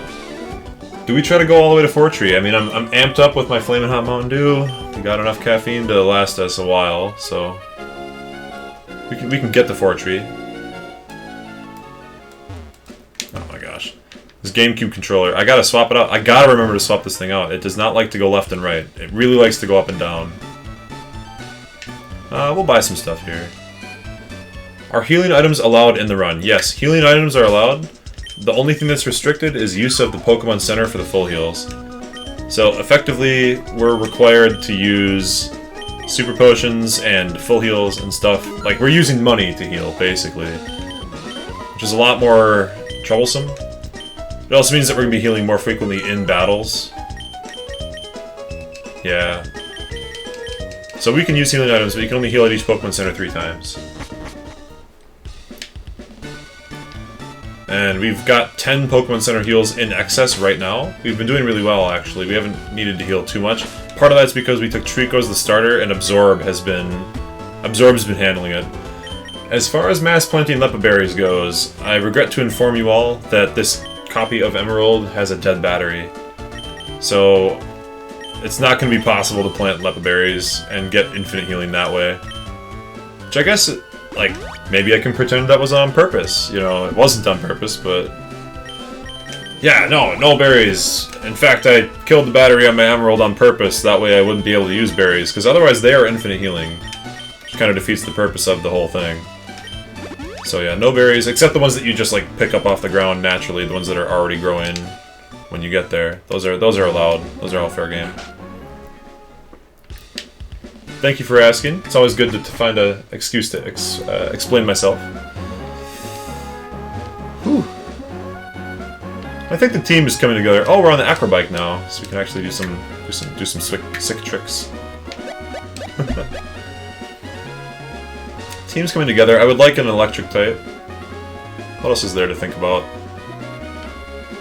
Sandslash is good, but we need to know when he learns Dig, because I don't want to use Earthquake on him necessarily. And we don't get Earthquake for a while. I think the core Magcargo, Pelipper, and Sceptile is a really solid core. What's a good retroactive? Yeah, a good retroactive plan. Yeah. I was thinking of it the whole time. Oh, here we get the good rod. It's really good, wouldn't you agree? Yeah, I do agree. The good rod lets me get something besides Tentacool and Magikarp. Gabby and Ty have Loudred and Magnemite at this phase of the game. So I think the way to do it is to go like this. Check this strat out. Because a double battle with the powerful electric type is a problem for Gulliver. Gulliver doesn't want to be taking any electric moves. But we can use Dig and Protect, and then switch out into the ground type. So we're gonna do that. Do like this. Actually, do we just gamble and say that, yeah, Surf plus Leaf Blade will do enough?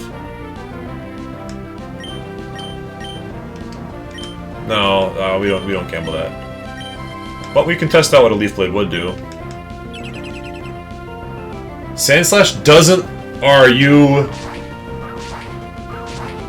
joking? You gotta be joking. There's no way. It doesn't learn Dig naturally in Gen 3. Doesn't learn Earthquake naturally? Doesn't learn any ground type move at all? That's like not Mud Slap? Do we learn Mud Shot? Do we learn any decent... I already used my Dig TM on Sceptile, so... Yeah, that's really shitty. I don't like that. You were right, I didn't like that. That's like a signature move, practically. Are you kidding me? Alright, well, we might be taking Sandslash off the team if he doesn't learn him. Sand Tomb? Sand Tomb? Are you kidding? Alright, as much as I love Sandy, we might not be using Sandy. We need a ground move. We need something reliable. And Earthquake comes too late. Oh, no. Alright, we'll do an interview here. We'll do Abra. Abra. Abra. There we go. That is the perfect clincher. We'll see you later. Sheesh. Alright, we'll use the Iron. Oh, the sad thing about the shiny... Well, one of the many sad things about the shiny Whismur / shiny Loudred is I used like a protein and HP up and a Carbos on it. I was so confident that we were going to use them forever. The only ones that learn Dig naturally are Diglett, Dugtrio, and Nincada, Shedinja. Yeah, Nincada learns it at like level 40. It's not even worth waiting for.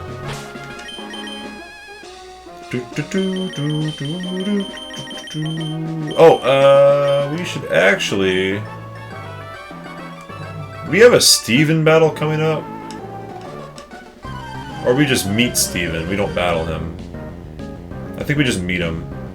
I don't remember. But I was going to go to the Pokemon Center before we did this anyways, because we have a really long time before we get to Fortree. And there's only one heal along the way, and it's at the Weather Institute. And everybody's out of power points, so... We'll go back, we'll use a heal that'll bring us down to 9 remaining for the run until we get to Fortree. And then should be good to go for the long route to Fortree. Yeah, you just meet Steven. Yeah, the May fights, that's after. The May fight's after. After the Weather Institute, so... Nothing too concerning.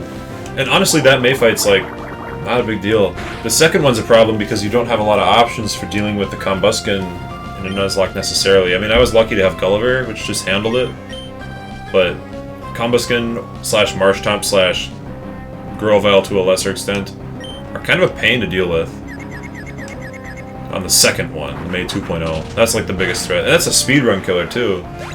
Especially because most speedruns take Marshtomp and don't catch a Pokemon that can handily deal with Grovyle. So it's like we just have to pray that we one-shot or two-shot it and it doesn't use Leaf Blade on us. I don't remember if I'm still confused, so we'll just switch.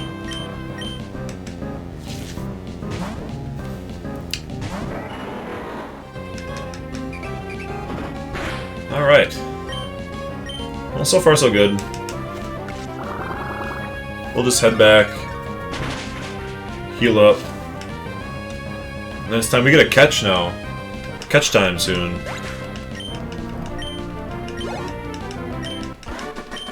My slug! Slugma's gotta evolve soon. It's in the 30s, but like, it's getting there. We're working on it. Not that Meg Cargo is like super, super incredible. Just being 4 times weak to ground and 4 times weak to water is a real risk, but it is what it is. Do we take Spoink then instead of Sandslash? Like, I just don't think we have like anything worth taking in the slot of the Sandslash. But if it doesn't learn a ground move except Sand Tomb, I don't know if I want it. I mean, I do love Sandy, but we'll keep it on the party. It's nice to have the switch in, but we'll see. You're on notice. We'll see how long you last. Let's deposit some items that are useless here. So we're running out of bag space, I know.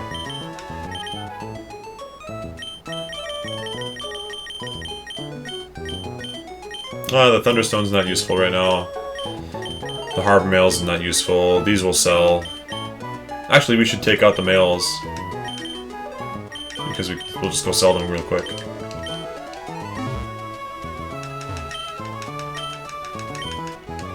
It's all about those little edges. Who's to the right of Swablu? Cam is in the way? Oh my gosh, I didn't even think about that. Yeah, to the right of Swablu is a Zubat. I can go look again quick and then move it. Just for all the benefit of everybody watching here, here's what we've got available for Pokemon in the box. Check this out. Boom. Bam. We got Fiona Puccina, Aladdin the Magikarp, Peekaboo, Lumina, Cheese the Swablu, Daredevil the Zubat, she's blind, Calamari, Beak Reborn, Palantir, and Beans. Spoink is kind of useful. Actually, Spunk's a bit of a beast. Doesn't it, like, get thick fat when it evolves? So it's a pseudo-resist. Oh, own tempo. I think it can have thick fat, but it happens to have own tempo. But it's like, it's a tank. Peekaboo have huge power? It does, but this one... I didn't check if this one did or not. Yeah, it does. It does have huge power. Which is cool, but I've already got a water type covered. So as long as Gulliver's kicking, we don't really need it. I think I'll swap in for Pokeball here. Like an electric type's nice to have, but Voltorb's really weak. And if I'm going to use a Voltorb, I'd rather catch the level 30 Electrode that's coming up pretty soon. So, yeah, that's what we got. That's what's available to us. And then I don't remember if I healed. I think I did, but better safe than sorry. So we're down to 9 heals. Toss the old Cam back up in the corner. Like that.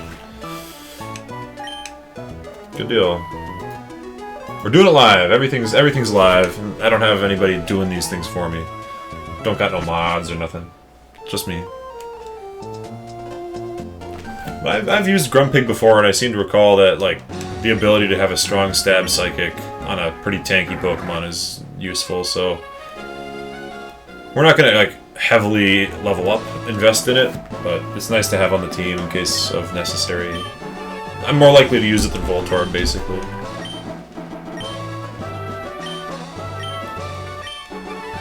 Yeah, see you later, Steven. Maybe you can give me a thing that lets me see invisible Pokemon.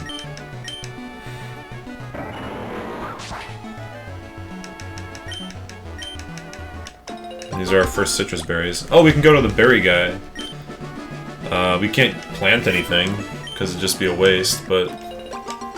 Ah, and I forgot to go to the Pokemon Mart and sell things. Meryl learns Rollout at 15. That could really help. Yeah, it could.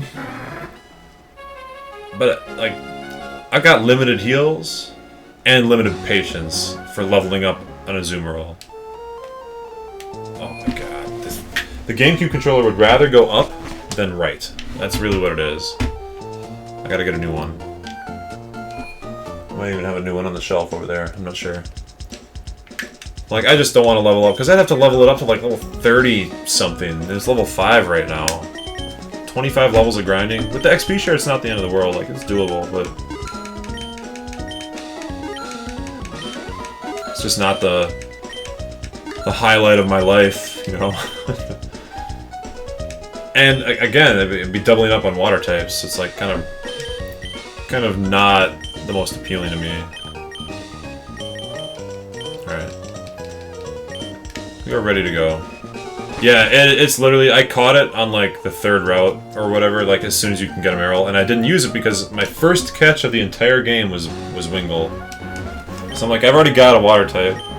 And even by then, Wingull was a higher level. Wingull was like level 6 already, so I'm like, yep, we'll just stick with Wingull. We'll stick with Wingull and Pelipper. We're not messing around. So here we get a catch. Let's think about things we can catch. Linoon. Hey, there's an electric type I can get behind. I can get behind Manectric. Everybody, let's start thinking about nicknames for Manectric.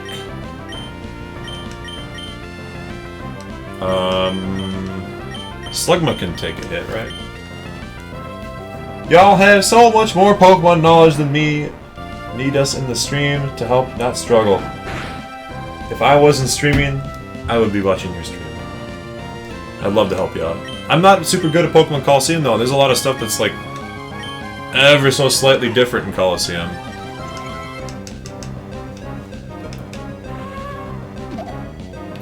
Okay, so if it's gonna use Howl a bunch of times, I'm feeling like we hit it with 1 Ember. Because Spark doesn't get affected by Howl. Oh my god. I gotta stop doing this. This is way too risky. Queen Main? Or just Queen? Yeah, Queen Main. Queen Main's cool. Yeah, we're just gonna bring in Gex. I gotta stop doing this thing where I, like, think my Pokemon are strong. Because they're not. A crit on that Spark would have straight up killed it. A Gemstone name? Ooh, yeah, it's kind of like a Steven Universe kind of thing, right? We can all join Face Check. Yeah.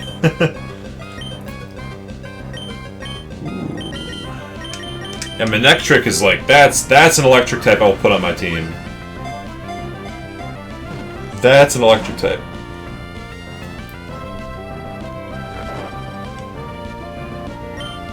Pyramid Head?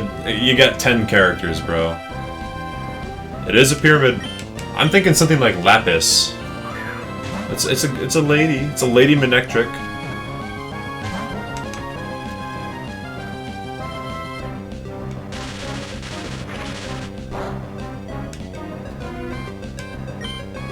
Topaz. Yeah, Topaz is good. Topaz is really good. I think, you know, one permitted.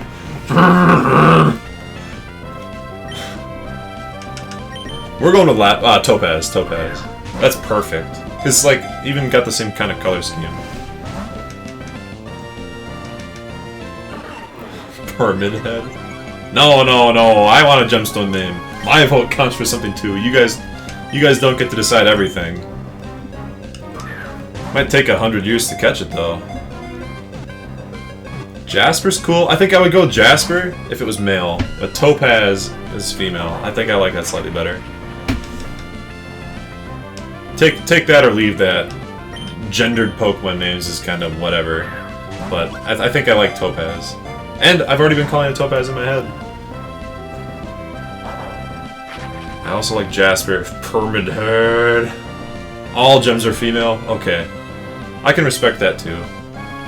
In Steven Universe, specifically they are, right? So... Lady Topaz. Just get in the ball! Don't make me swing... Don't make me switch in a guy just to hit you, like, once. I don't want to have to do this. I'm gonna do it. I don't want to get, like... See, because now, like, I feel like a crit quick attack after 2 howls now could kill me, so... I'm coming in here just to hit you with 1 scratch. Okay, crit quick attack would not have killed. That's good to know. 16 crits to 32, so... As long as we're above 35, we're good. That's Steven Universe canon. I regret to inform you that I have not watched almost any Steven Universe. I've watched some. But the amount is not enough for what you guys would want me to have watched. For sure. 5 seasons, a movie, and then the future. Also did use Howl again, so good thing we caught it because another quick attack could have killed. Alright, I'm going with Topaz, unless someone has like a real reason not to use Topaz. Because lightning falls in their vicinities, Manectric were thought to have been born from lightning. In battle, they create thunderclouds. And also, its name is Topaz. Or like Feldspar or something. But I think Topaz has got the yellow color down a little bit more. And should I use a heal? Because going in the PC constitutes a heal. Zinogre? You had to hit me with like the best name right at the end. The chat lag got me. That's alright. No, I like Topaz. I like Topaz.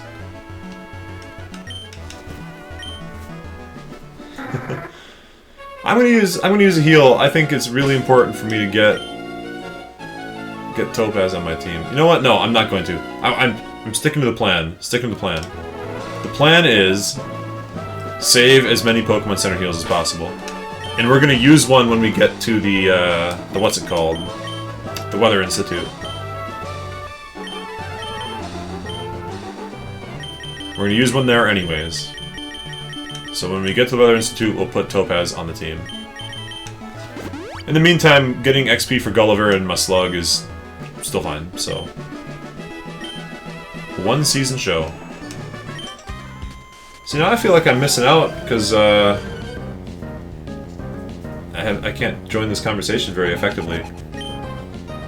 I've seen some Steven Universe. I've seen a couple of isolated episodes, and some amount of Season 1.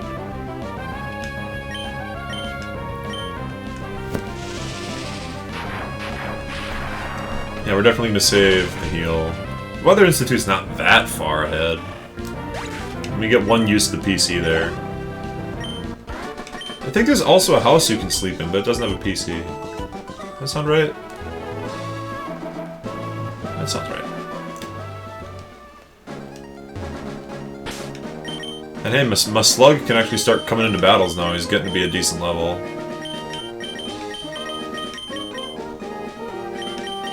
Steven Universe is good vibes. I've been trying to find more time to watch TV, but it's tough. Lately I started watching Adventure Time.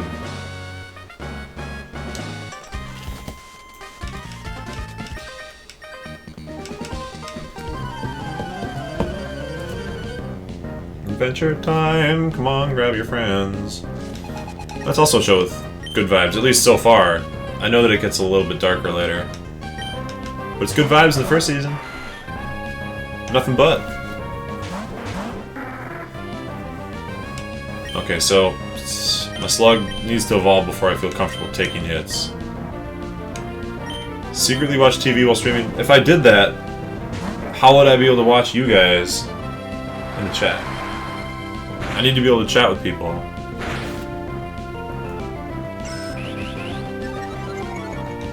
These guys are trying to sweep me with the swords dances over here. Oh, that's super cool.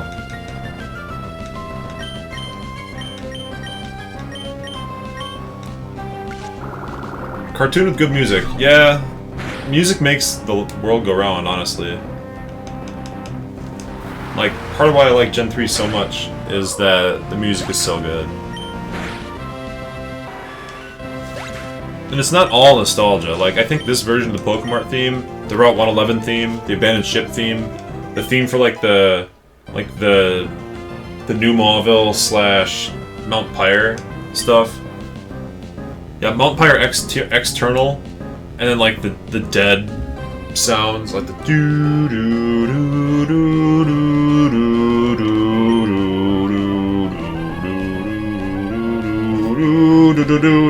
doo doo. It's so good, you know. And that the music just gets it going. Too much multitasking. Watch my own game, watch my chat, chat with people, and also watch TV. One of those things would be suffering. Especially because every time that I get distracted, I make a mistake. And every mistake is a potential dead Pokemon in a Nuzlocke, so... Like, there have been a couple times where I would have switched out or healed because my Pokemon was like, oh, at risk of, if crit, dying. So, I'm like, well, I lost focus and took an attack that, if it had crit, would have killed me. That's happened like 2 or 3 times tonight already. And each time I'm like, hi, chat. How's it going? Oh my god, I could have died. Well, whatever, you know. It's just not the way to do it. Rock throw on the Beautifly, please. Rock throw on the Beautifly, please. I guess we could have rock throwed anything at that rate. Who has that kind of attention span? It's actually like... having a long attention span would harm you trying to watch those many things at once. You'd rather be like hardcore ADD. Because then you can split your focus pretty effectively. I feel like it's like a superpower for people that are trying to watch a bunch of different things. Or do a bunch of different things at once.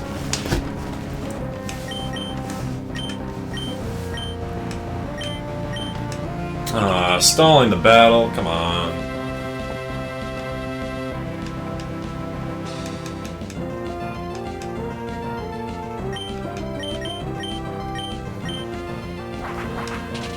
Really good berries. I hope we get more citrus berries. Because those are actually the best berry in a Nuzlocke to have. A berry! I could have saved Loudred if I had given him a berry at any point. If he was holding an Oran berry, he would have lived the crit earthquake. Instead, he had the Macho Brace, I think.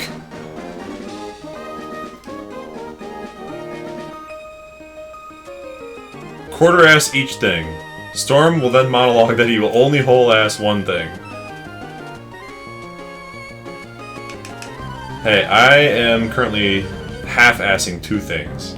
So already, we're on a roll. Half-assing chat, half-assing the game. Everything gets the minimum amount of attention, everything suffers. Yeah. Yeah, I get that. I really do. I always got in trouble in school. They thought I was hardcore ADHD enough that I would never do anything in life. And look at me now! Playing Pokemon. Same thing I was doing back then. Can't go wrong. Yeah, you can't whole-ass any one thing. You always gotta have some side hustles. Same. Yeah. People just don't get me. I'm saying that in the context of like teachers in school. When they're faced with a squirrely young boy, they're just like, he's never going to be anything useful for the rest of his entire life. I'm sorry. He's like a little bit squirrely as a 9-year-old. You're done, you know. Meanwhile, I'm like, this is great! I love all this energy! I can go play all the time! Oh!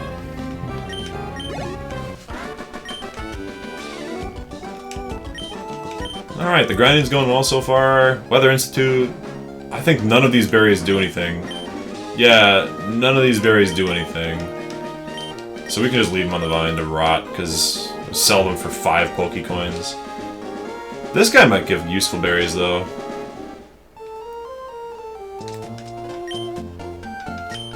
Give me the good berries. I'm gonna tell you my saying. It's Abra Abra.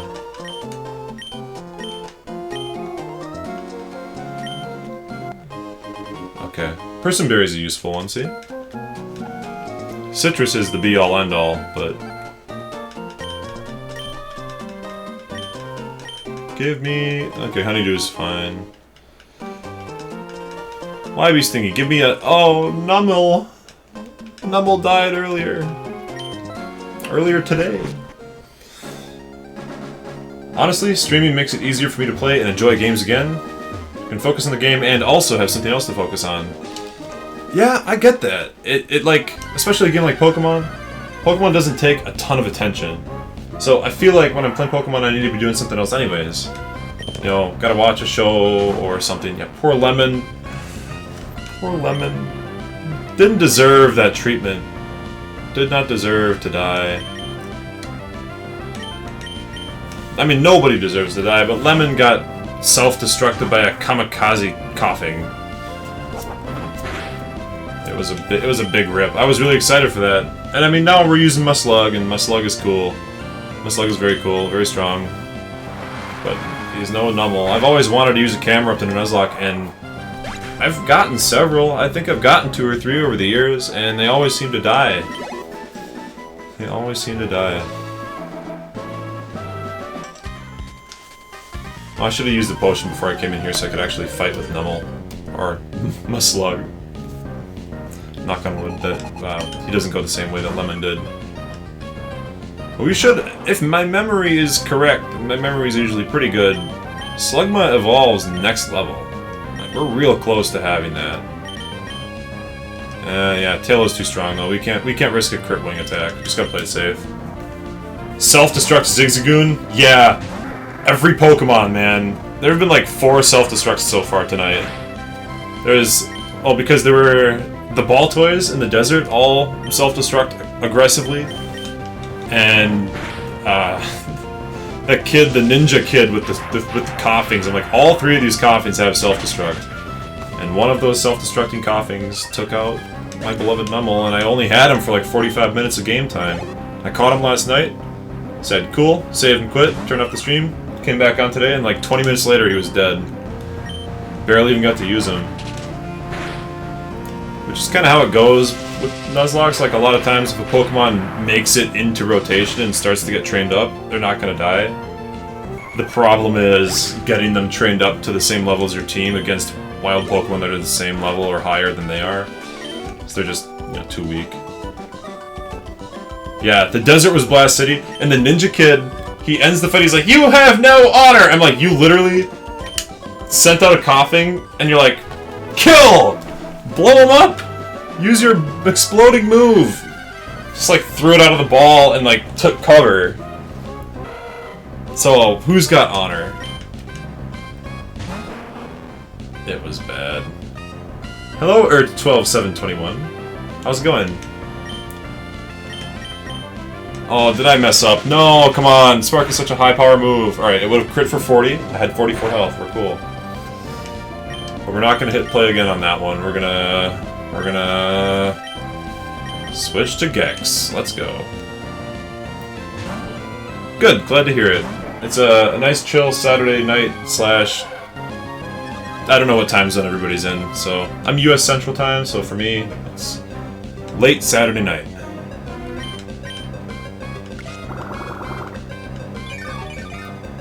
Good time to be playing some Pokemon Emerald. In fact, I'd say it's always a good time to be playing Pokemon Emerald. I love this game. We're down to 9 heals. Is that right? I just gotta keep saying it so I remember, because I don't have like anyone tracking these things for me. Or like a bot, like a stream bot or anything that's just automatically tracking them. I'm not that fancy. I've got 9 Pokemon Center heals left, after which point I'm in trouble. 10 AM in your area? Nice. Nice. Yeah, I know that it's like a premium time right now. It's like Sunday morning if you're in Europe, right? So Central Time also? Night owls? Yeah, I've always been a bit of a night owl. I mean, I would like to get up in the morning at like 8 o'clock, but I also want to stay up till 3, 4 in the morning, so maybe what I need to do is sleep in multiple, like split sleep cycle, like sleep 4 hours and then take a nap in the afternoons. I don't know. Never been able to figure that out. Yeah, so it should be, if my math is correct, it should be early morning in Europe, and it should be... Wait a minute. Time zones are hard. So if you head west, it's earlier in the day. So yeah, in Asia, it's gonna be like nighttime, it's kind of like prime hours. And in Europe, it's gonna be morning time on a Sunday, which is also kind of prime hours. So it's only really late if you're in the US. Yeah, we're cool.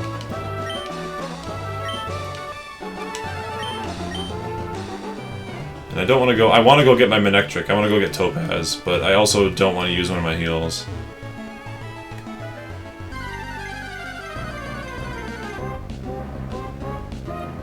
I like sand. It depends on the kind of sand. Oh my goodness, is this a catch? Is this a legit catch? This isn't a new route, is it? I'm gonna look at a town map. I wasn't even paying attention to this, but is this a new catch? Yeah, I think this is a new... Lord Nutella is on top of things. I think this is a new encounter and I didn't even announce it, so we might get a line in here. I'm gonna go look at Hoenn map. Hoenn route map, right now. We're doing it live. I wasn't paying attention to these things. Hoenn route map. Sandy, your Pokemon? Oh yeah, I like Sandy. Yeah, it looks like this is a new encounter. Is that right? Yeah. Yeah, this is a new encounter. We just got it. Is that right? Everybody can confirm this for me? The map I'm looking at is pretty questionable here. Like, it's not 100% clear. It says that this is probably Route 119. And that the place we just were where we caught Manectric is Route 118. So, I'm gonna go with that, and we'll catch it, and if we have to release, we'll release. Yeah, it is. Alright, Lord Nutella's on top of it. Yeah, I like Sandy the Sandslash. We're catching ourselves a Linoon. Linoon Headbutt will probably do like 40 on a crit.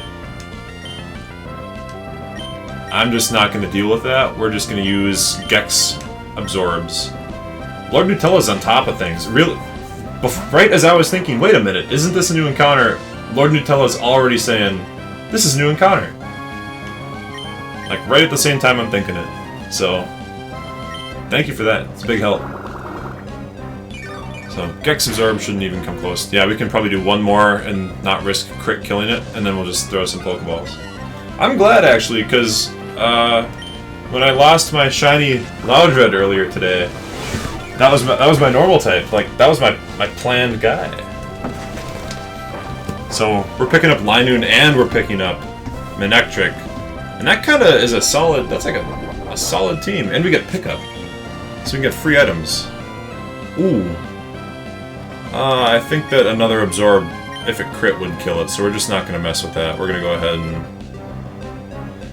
throw a Pokeball till we catch it. Everybody, think of cool nicknames, or funny nicknames, or punny nicknames, or cute nicknames for a female Linoon, please. And we'll pick the best one together. In Texas, it's 3:30. Yep, I'm in Minnesota. It's also 3:30. But any time of day is a good time to play, so...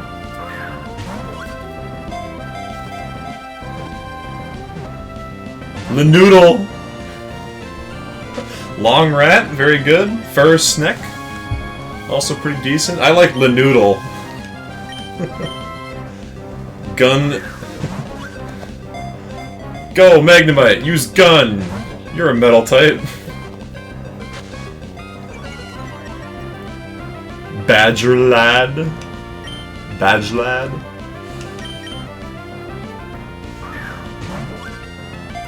Well, it's not a badger, it's a raccoon. Right? That's why Zigzagoon, Linoon. It's a line raccoon.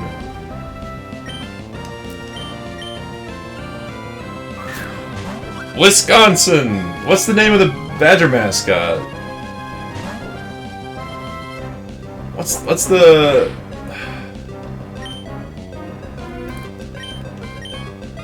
Lonk Potato.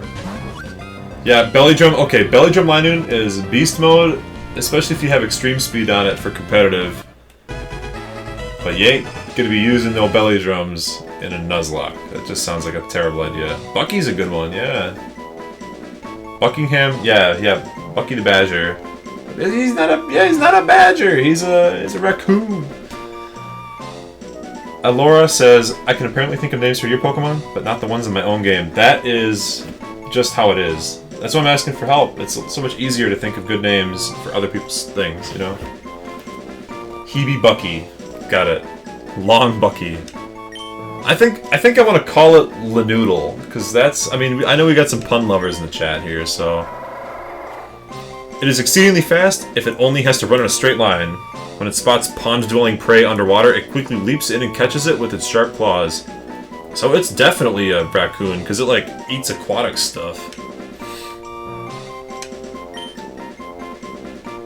Lanoodle. Anyone got any opposition to Lanoodle? I'm not seeing any, so... we're going with it. It's just, oh, it's got the perfect combo. It's like, it's a funny... it's punny, it's funny, and it's also kind of cute, because it's like a little noodle. And these are the Mimic kids. Nuzlocke's missing a little bit of health. Is Becky the feminine version of Bucky? If so, long Becky. I'm sorry, by the time I saw that message, it was already Lanoodle. Yeah, I guess we do gotta keep in mind that there's like a 1 to 2-ish minute chat lag. It's just kinda unavoidable.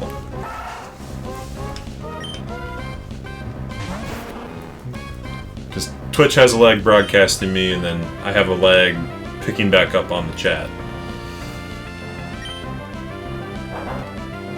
Honestly, I think we're pretty lucky to have gotten Linoon instead of Zigzagoon and Manectric instead of Electrike.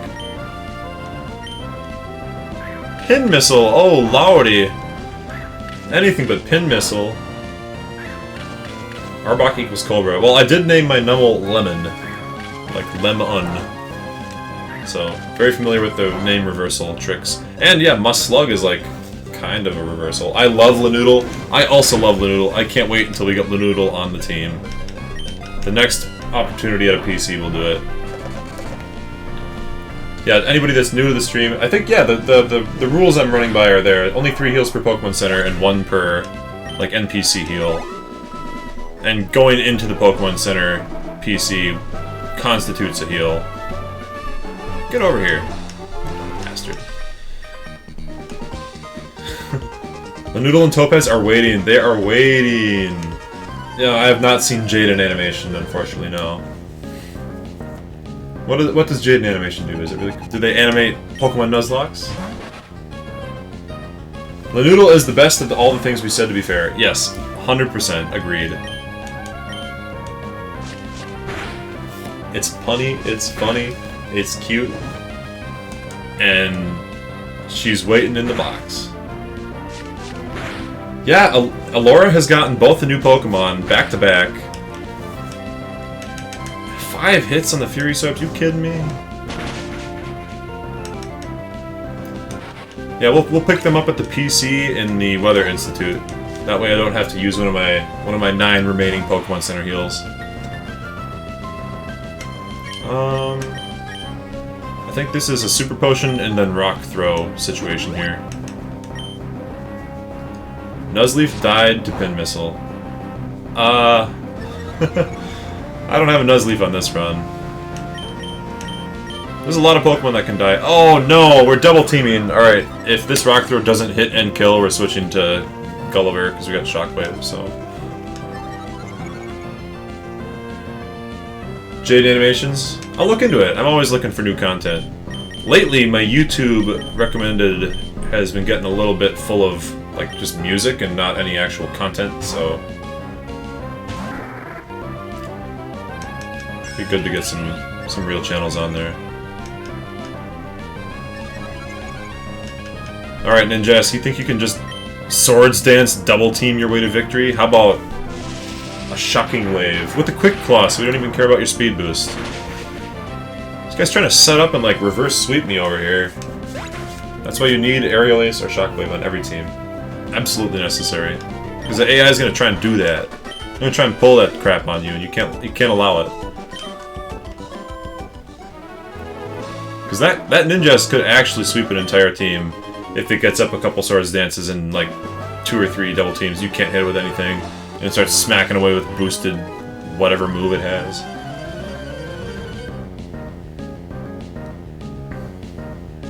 Bug Maniac Brent, you think you can handle this? A Slug is probably going to evolve after this fight, but we're definitely not going to use it. Jaden Animations has done several Nuzlocks. Is this your first? Okay, it's not my first Nuzlocke. I've done many, but this is my first time streaming a Nuzlocke. And in fact, I've only been streaming since Wednesday. So, take that or leave it. But yeah, so I guess you could say it's my first Nuzlocke live. And also my first shiny. Caught that earlier and then also killed it earlier on accident, so it's been a lot of firsts for me. But I've Nuzlocked before. I've Nuzlocked Emerald successfully before with some different rules. I haven't done it with only 3 heals per center before. It's kind of changing my mental math on a lot of things, because I'm more willing to use potions and stuff, and less willing to grind when I can't just wing it down to the Pokemon Center willy-nilly. Like, I've got 9 remaining Pokemon Center heals, but I've been very aggressively healing with items. I've been going through Super Potions and Ethers and a lot of Paralyze heals, like, all game. Alright, this is gonna be the battle that makes my Slug level up and I think evolve. Affiliate in a week. Don't you have to stream for 30 days to get affiliate anyways? Isn't that... No deaths? Yeah, I've got a few deaths. I have not had a no-death Nuzlocke happen ever. I have never successfully kept every Pokemon alive for a whole Nuzlocke. Usually some crazy crit or like self-destruct comes through and ruins it. Yeah, I thought for affiliate you needed to average at least 3 viewers for every second of every stream at all times. Oh, here we go. Alora's got it handled. 5 different days that are unique. This is, well, Wednesday, Thursday, Friday, Saturday, so this is my 4th day streaming. And I did stream a real-time strategy tournament like 3 weeks ago, so technically that's a 5th day, I guess. 15 hours I'm probably already at, because I've done several streams.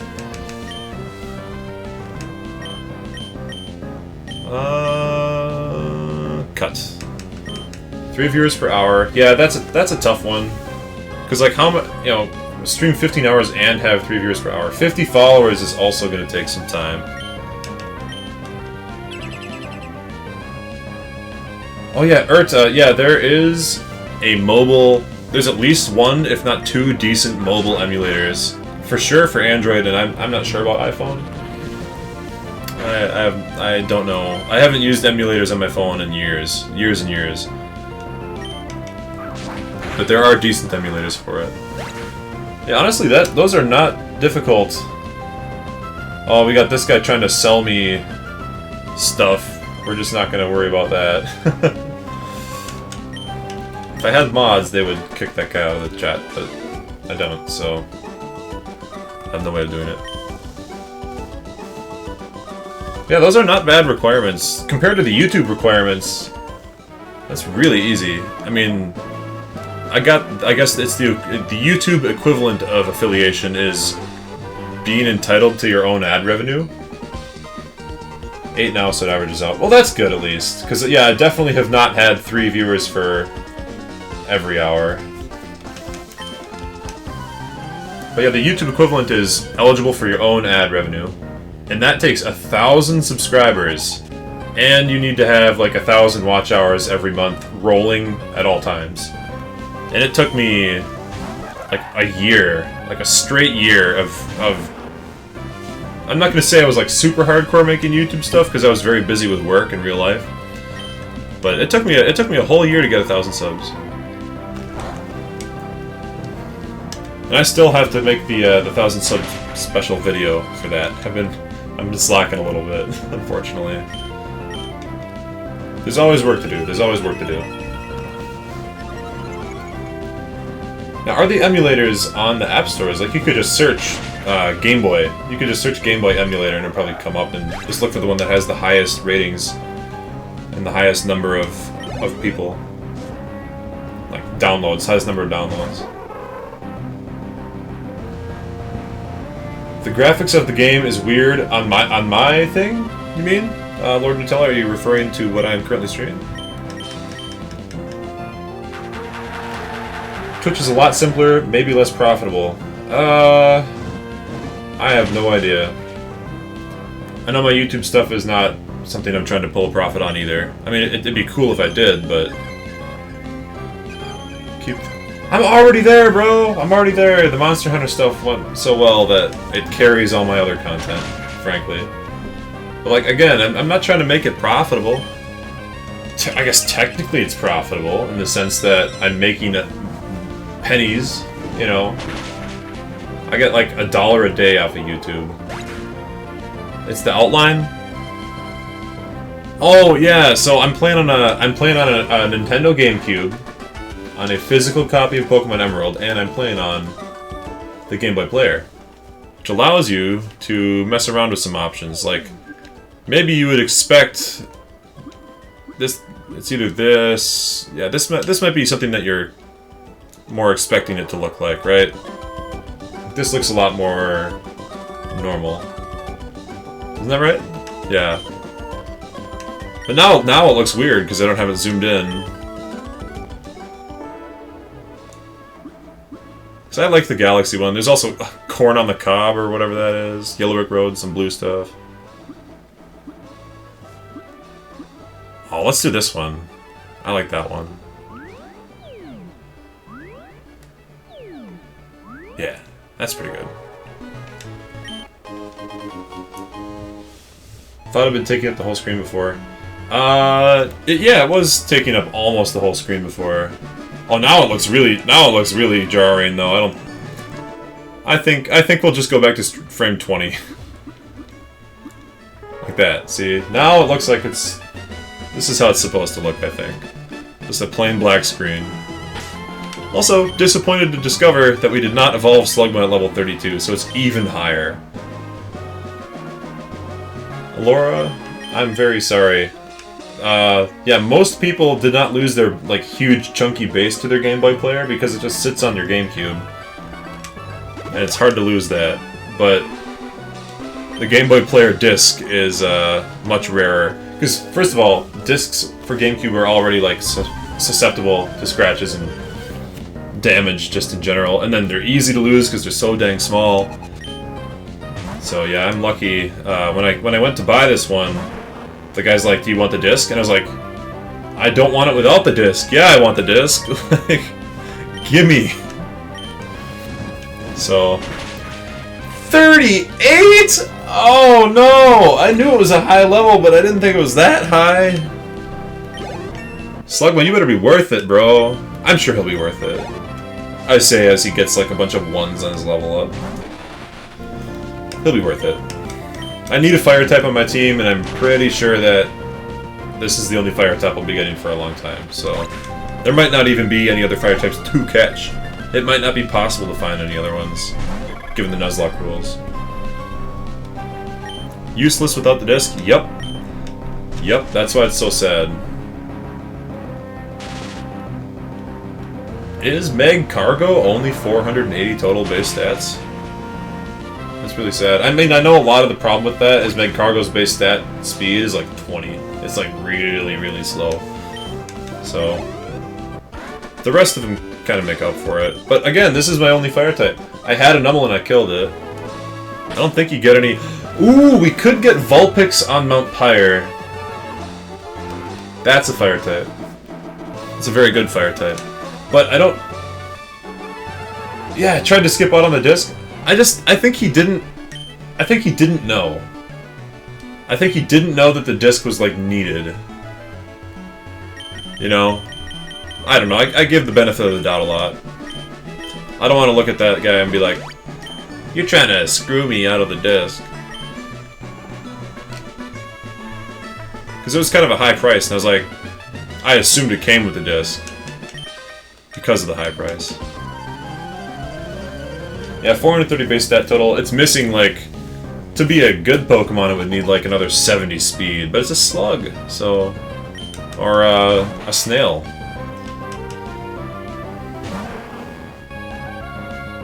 Should we go to the name raider and change Slugma's name from Muslug to Macargo?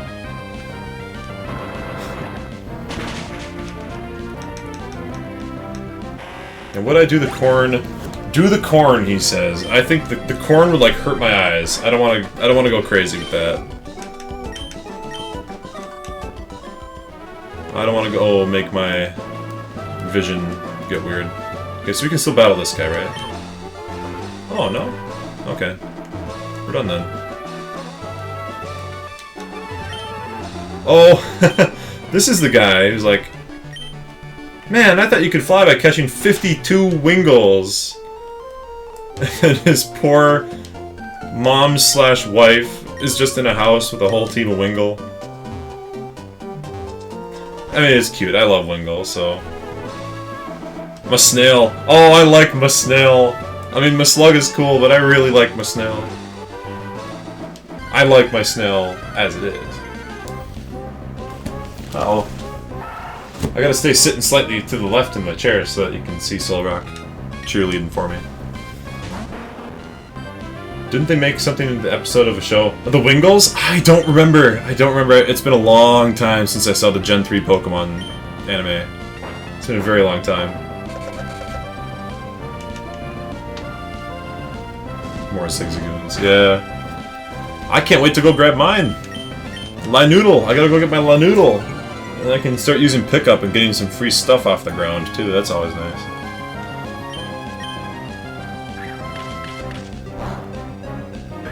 I think I might change it to Musnail. I don't remember where the Name Raider is, but... anyone wants to chime in with the Name Raider location after we evolve, I would go change it to Musnail. Because by then we'll have Fly, so...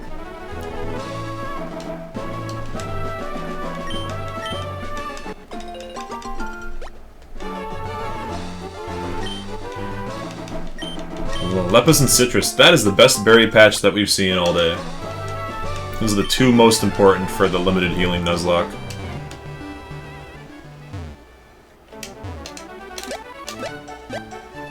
The Name Raider's in Lily Cove? I know that the move deleter's in Lily Cove. Is the Name Raider also in Lily Cove?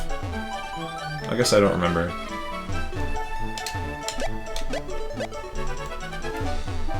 I know it's in Eterna City if we go to, if we go all the way to Sinnoh, but that's not really going to help us all that much, I don't think.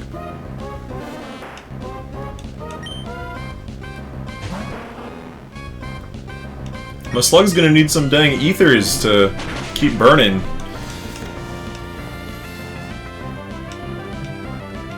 I'm actually trying to think about what like the Team Magma admin has on her team.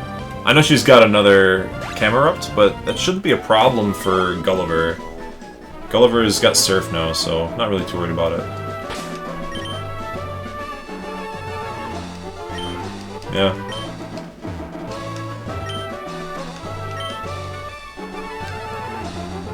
She's got a Breloom, right? One of these guys has a Breloom, one of these Pokemon Rangers does.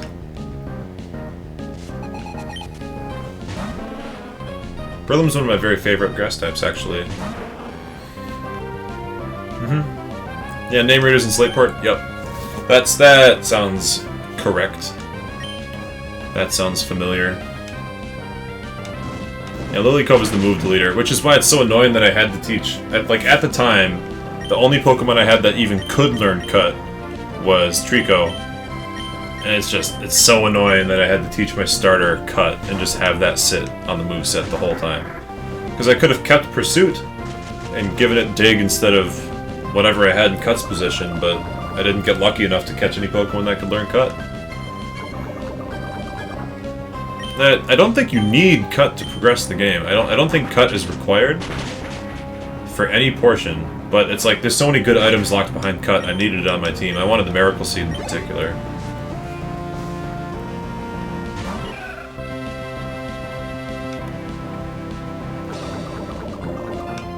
So, when we finally get to Lily Cove, we can delete Cut and teach Cut to somebody else. Probably Linoon, because at least it's a stab move there, and Linoon's move pool a little less critical than Sceptile's.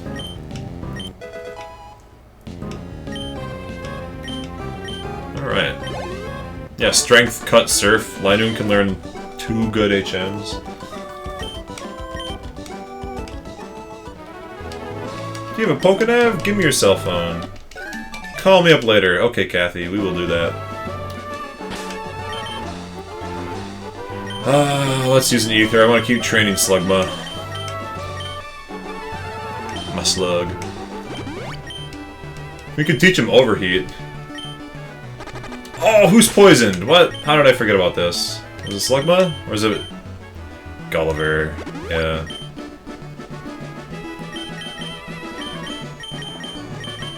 Yeah, the follows are great. Should all follow each other. I'll have to make a note, because when I was done streaming yesterday, I was like, whoa, I'm going to bed. I can follow you guys today. We gotta all make a little community of the old, obscure Pokemon game players. Well, it's not obscure, because it's Pokemon. They're still pretty mainstream, but like, no one plays them anymore. Or it's pretty rare. My slug evolved into my bullet. This is the guy that's got the dang Breloom. Good thing we have more embers. Doi! Was that just 31 damage on a headbutt? That was, right? That was 31 damage, so crit would have done 61 and brought me to 9. Crystal and Silver? The Retro Pokemon Gamer League.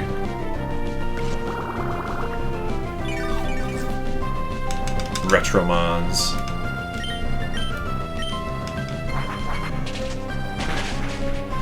Sheesh. That's what you get for being quad weak to flying. And then Effect Spore. Just for, like, another That's why I bought 10 Paralyzed Heals and only, like, a couple of antidotes. So we've been getting paralyzed absolutely non-stop this game. I've probably healed paralysis 20 times, and that's not an exaggeration. That is an honest estimate.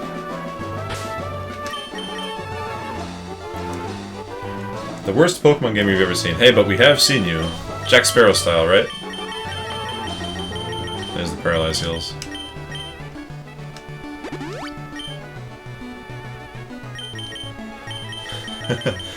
Something cool that I tried to set up when I was in high school was like an in real life gym battle bracket. It's like every person picked a type and had to make their own gym team.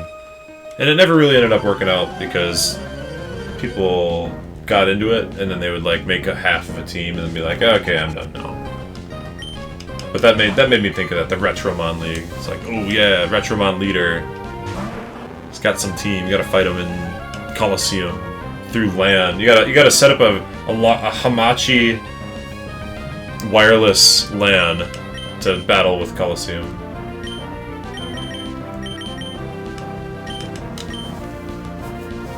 Yeah, I guess I've got plans for intermittent Nuzlocking. I really like Nuzlocking, and like I was saying earlier, I want to get a Living Dex going in Platinum, and the only way to get a lot of the Pokemon is from the Gen 3 games and then import them up. So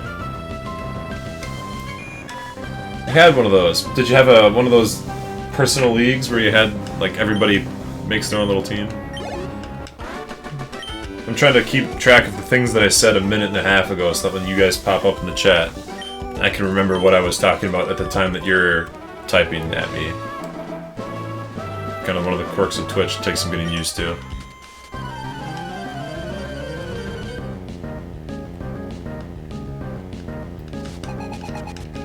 Swallow! The LAN thing. Yeah, set up a virtual LAN so that we can all battle each other in Coliseum, or something, like, equally ridiculous. Let's find out what this will do. I think I won't die to one wing attack from full, even if it crits. Wow, it was close, though. Also, now we will die, because it's got guts, so the burn will make it a lot stronger. Actually, we don't have a switch-in for this, do we? I mean, the switch-in is Gulliver, because Gex's hits super effective, but... Dominant Caesar was in a Pokemon League, like a Facebook group, and you were the Ice-type gym leader, and everyone you battled was so much better, but you had a Frozen Magikarp badge. Hey, Frozen Magikarp badge was awesome, I'm sure. That wing attack did 20, so even with a crit would do 40, we're cool. Gulliver's just so tanky.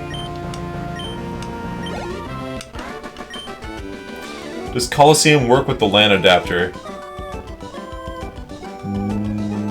No idea. I have no clue.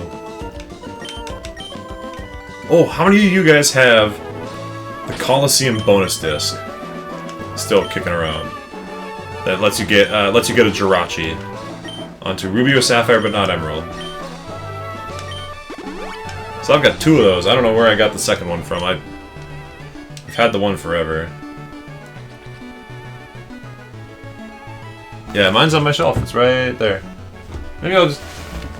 Well, I don't want to disturb the mic. The mic has been really wobbly, so I don't want to go and kick it. The other day I kicked it, and then it like messed up my audio for the rest of the night, so... Yeah, the Coliseum bonus disc. Free Jirachis for all. 1 per file. 1 per save.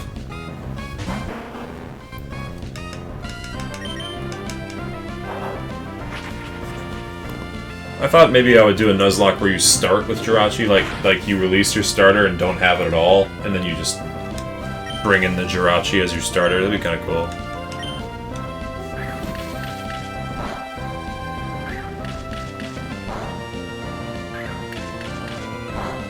Wait, why do I have a second one? I feel like I picked up the second one at like a garage sale over the years, because I go garage selling pretty frequently. And there was one particular one where they had like a plastic tub with a GameCube and a stack of games in it, and it was like 40 bucks. I'm like, you know what? I'm gonna take that, because that's a really, really good deal. Just the GameCube alone is worth 40 bucks. Someone else got unlucky enough. Yeah, I know. Yeah, I don't have 2 discs. I do have 2 discs. I have 2 discs in 2 cases for it. It's like I have my disc and someone else's disc, and I think I got it when I bought that GameCube at the garage sale. It was just like, it also had like Shrek Team Racing in there. Like some other absolute gems of games that I've never really gone back and played. It also had... Okay, this one I do have to get up. I'm going to be careful not to disturb the mic, but I have to show you what one of my favorite things that came out of that was. Out of that mystery box. We got... Oh, here it is.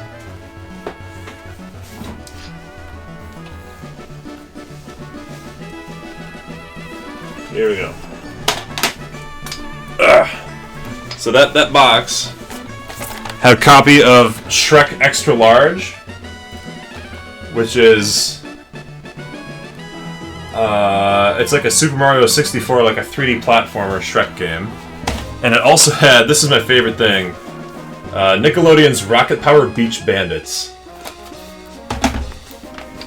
I want to play through those, like just completely blind. I want to play through those things. Oh, I took the double battle and I didn't need to. Come on. Sloppy. Yeah, Rocket... Yeah, Nickelodeon's Rocket Powered Beach Bandits for the GameCube. Cutting edge. With the craziest. It's like a Tony Hawk Pro Skater meets Wave Surfer thing. Insane extreme sports. Yeah. So that's a couple of games that I'm like, oh, let's play those. Maybe I'll stream it. The Flying Dutchman Ghost game. That's a core memory. That's an old one. That's an old memory for me. Oldie but a goodie.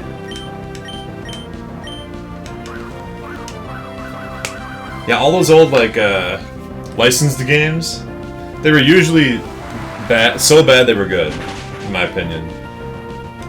And that they got a little extra nostalgia factor from like kids, you know, getting to play a game that featured characters from the shows that they liked. And let's be honest with each other, the GameCube, PlayStation 2, original Xbox era was the golden age of all gaming.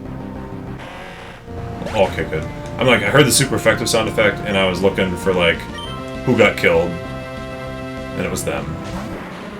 Oh no, coughing! No, not like this. Not like this, my man. We're switching into a slightly tankier guy because self-destruct is the worst. Your tube television was too dark for Casper the Friendly Ghost, but he's friendly, it's not that scary. Unless the game is like a really dark game and then you can't see anything.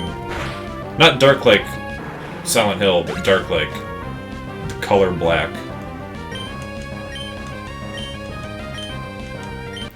Alright, well, we narrowly avoided another self-destruct. I feel like anytime a coughing comes out, it's just aching to self-destruct my most favorite guy.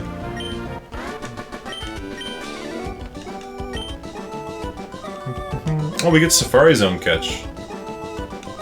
The game is just a low-light game, yeah. A Scooby-Doo licensed game for Game Boy. If it was for Game Boy Color, there were some really crazy, like 2D platformer licensed games on the Game Boy Color that I really liked. There was one, it was like a Sabrina 2D platformer. My sister had it, but I played it more than she did. It was really fun. And there was a Harry Potter RPG, like Pokemon style. You had Ron, Harry, and Hermione on your team, and you like leveled them up and taught them spells. And you fought 3 versus whatever against enemies. And that was a really good game too, and that was on the Game Boy Color. It's like the Game Boy Color roster of licensed clones. Get Shuckle? I could! I think it's Rock Smash only? I think it's Rock Smash only, right? Yeah, the last time I was around my Safari catch was a Rhyhorn, which I was like, woo! Awesome. Yeah, the Harry Potter games, the Harry Potter and the Chamber of Secrets game on the Game Boy Color is a personal, absolute favorite. I played that one to 100% as a child. Yeah. And the Sabrina game was like a 2D platformer, and you could like charge up a spell and cast it, and that's all I really remember. I think I still have it on my shelf here even. My sister lost it over the years, and I had to find it and like buy another copy off a used game store, but it was worth it. It only cost like 25 cents or like $1. It was like dirt cheap.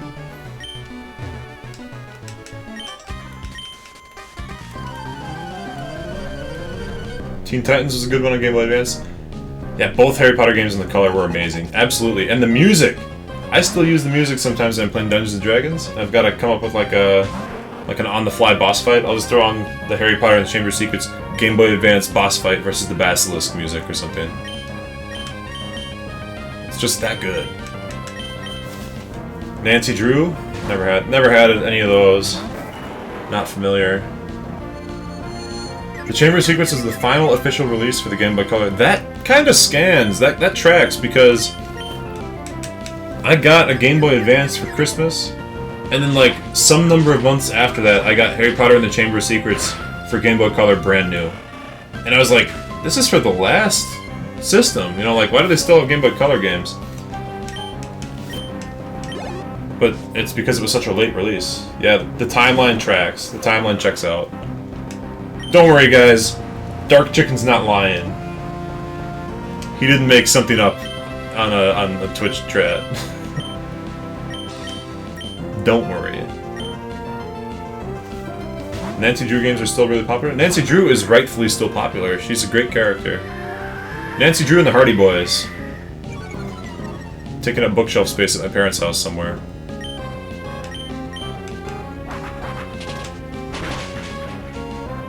Are they like mystery games? Like what's the gameplay loop on a Nancy Drew game? I've never played or experienced one.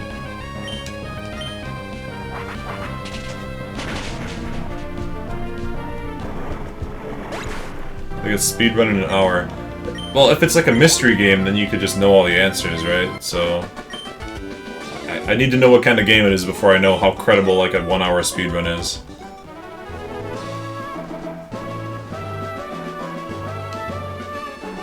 Okay, we made it. We can finally get... we can go get Lanoodle! It's a puzzle-type game. Go find the numbers in the bottom of the bar shelf, translate those to music notes, play those on the piano, then get the key, then find out where the key... That makes sense. Okay, so we get 1 heal at the bed. And I'm just gonna use it right now because I don't want to wait anymore for Lanoodle. And I don't want to wait anymore for Topaz. I don't want to wait. These guys are beasts. So we'll take out Palantir. Take out...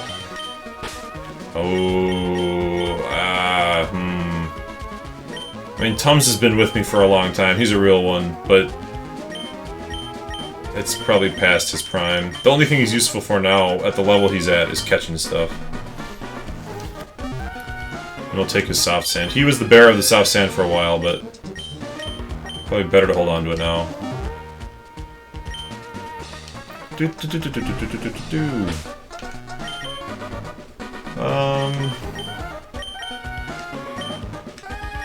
Let's see what the held items are here. She doesn't even learn a dang ground move, so... Spark, Headbutt, Mudsport, Sand Attack. Headbutt's the only move that matters there, so let's take a quick visit to the teams and HMs. And then we'll use the Macho Brace to get these... Actually, we'll give the Macho Brace to Maslug. Because it's definitely not maxed out on EVs yet, and it's already slow as crap anyways. And then we can put the XP share on Topaz. Get Topaz caught up here. Doing good. And let's go hit the HM slot, give some surfs and some strengths around.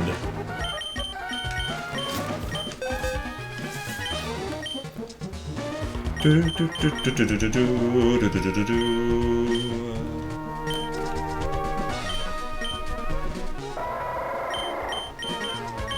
just delete Headbutt.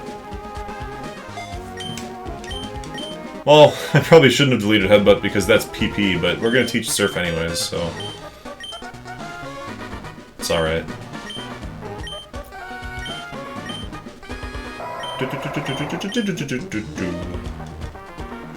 Odor Sleuth is almost useless, and Mudsport is likewise almost useless, so we can just go ahead and get rid of those. We don't have a Rock Smasher anymore, but I don't seem to recall that we need anyone that has a Rock Smash.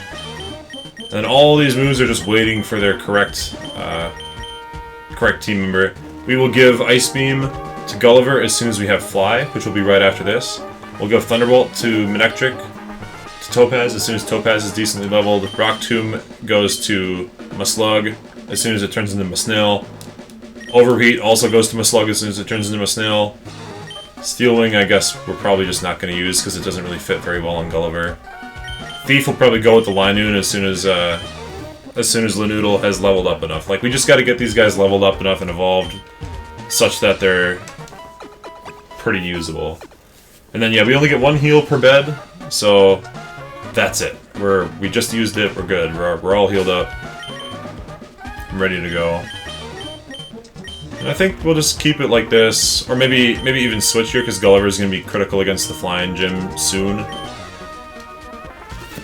Just want to keep our levels going. We want people mostly at like 40 before we try to fight Winona. She's pretty crazy. Winona be crazy.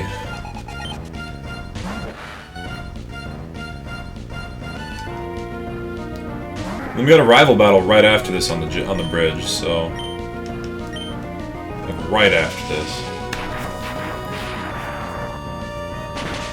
Yeah, a puzzle type game like Nancy Drew probably is super easy to speedrun because you just know the answers to every puzzle right away.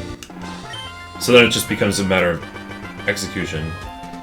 If I rename Maslug to Masnail, you'll have named half the team. Hey, Maslug got named by Dominant Caesar. So it'll be like 2.5 of the names on the team. Or... no, it'd still be 3 names in the team, we'll just have like 7 names. Or maybe 2.5 and then the other half was Dominant Caesar.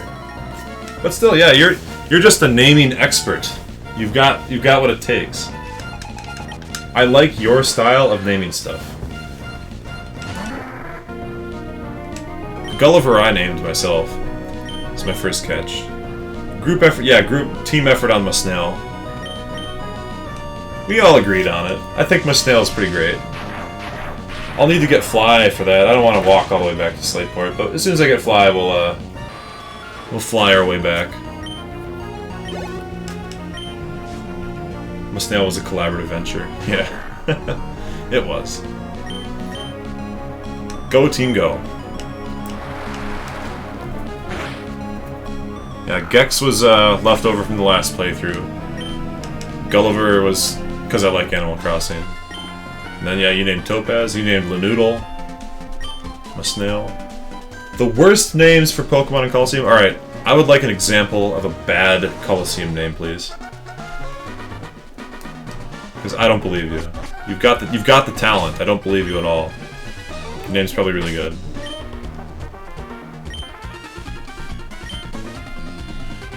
That's true, yeah, you don't have to, like, overthink it, because you're like, oh, I'll just throw... It's like what Dominant Caesar's saying. Spam the chat with puns, spam the chat with dumb names, and one of the 5 is one that I go, oh, that's perfect.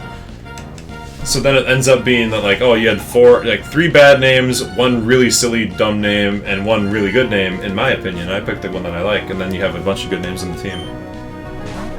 Mama Mantine! Oh, but you didn't pay attention to the gender. Hey, we don't know. We don't know anything about Mantine biology. Boy Mantines could be mamas, you know? Have you ever met a Mantine in real life? Have you? Pointed look at camera. You've never met a Mantine in real life, so you don't know. Never think of a good name for yours, so you never name anything. That's fair enough. I always name my guys on a Nuzlocke because it makes it a lot more personable, you know. Weeping and gnashing my teeth and pulling my hair and shredding my clothes in grief because somebody died just doesn't have the same impact when it's like Rattata number 55, you know. But when it's my Rat God, when Rat God dies, I'm like, I'm beginning to feel like I lost my Rat God, you know? And it's like, it's just so much more fun. It's so much more fun to react that way. Beginning to feel like I lost my Rat God. So it's just more personal. Or if Gulliver dies, you can Gulliver, no! But Pelipper, no, is just not as impactful.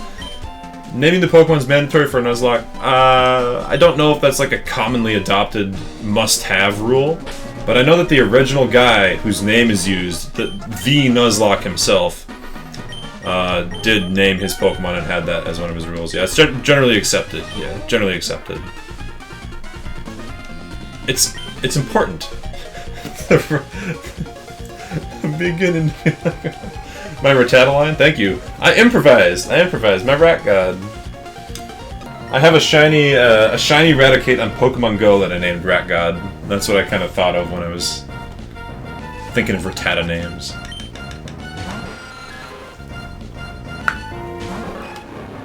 Oh, it's time. Let's see how Topaz does. I'm sure Topaz is just gonna... Nice! Easy kill, easy kill. So far so good on the Manectric pick. I forgot we could even get this guy. Rat God, sponsored by Eminem. Eminem, give me some money. I know you got a lot. Please. I am poor. If Gulliver watches the shore in Animal Crossing, be worried for my Gulliver?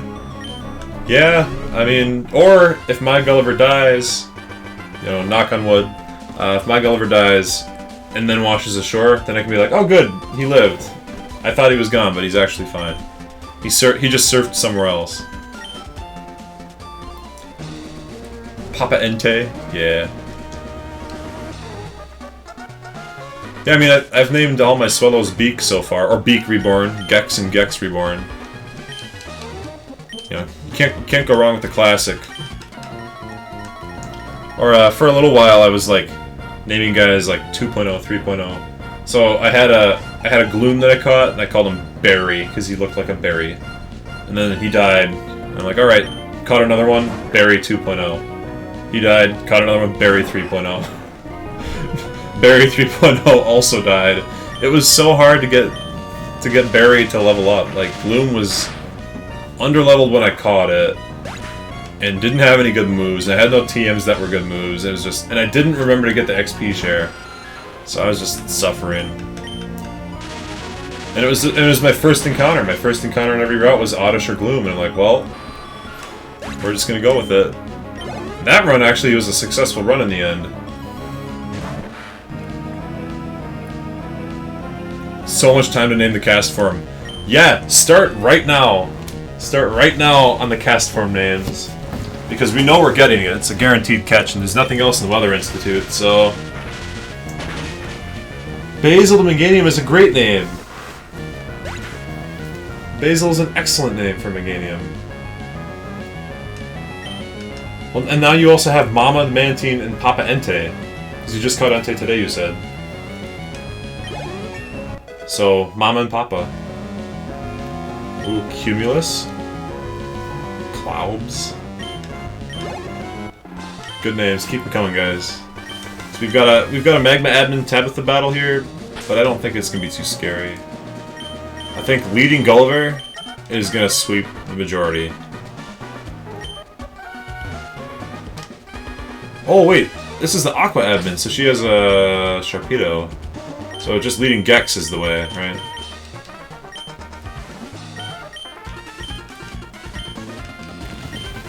Stratus. Chaos Theory. Yeah, because who knows what kind of type he'll be. Chaos form.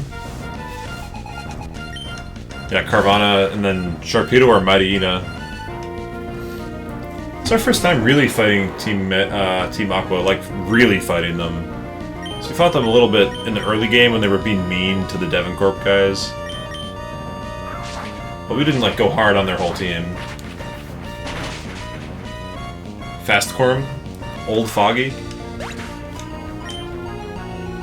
Old Foggy's not bad. I don't think I would go for it. Were you about to say Fastcorm? So we could go with Fastcorm. I need some consensus though. I'm only seeing Fastcorm twice.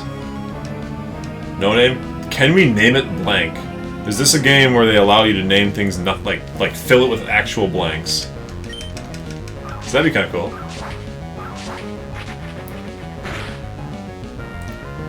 Alright, yeah, I did not need to worry about the Aqua admin. Name it no name like the steak brand. Sponsor me, steak brand. No name steaks. Could use some money. Just the star. I don't know if we get star symbol to name things in Emerald.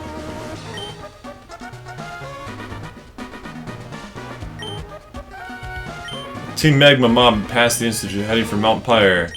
We can't waste any time, we have to go there. Whew.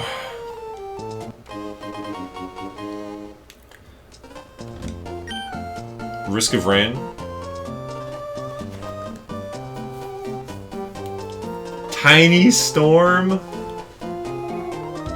Or Storm Baby? Ooh, alright, I just thought of Storm Baby and I really like that because it's such a cute little thing. Baby Storm? Lil Storm? I'm liking where this one's going. I feel like I like Storm Baby, but Lil Storm, Baby Storm, Tiny Storm, also all very good. What are we thinking? We can't name it a star. We can do a couple of symbols, but not star. I'm waiting for the chat lag to catch up to me here. I'm waiting for the chat lag to come up with a little something here. If it doesn't come through, I'm gonna hit Storm Baby. Lil Storm with complete with the apostrophe. Right? Like, is it this? No, that's the wrong one. This one. Like that? Storm Baby. I don't think there's enough characters to do Baby. Yeah, there's only 10 characters. But Storm Space Baby works. I'm doing Storm Baby. That's the one I personally like the best. Collaborative effort. Good work, team.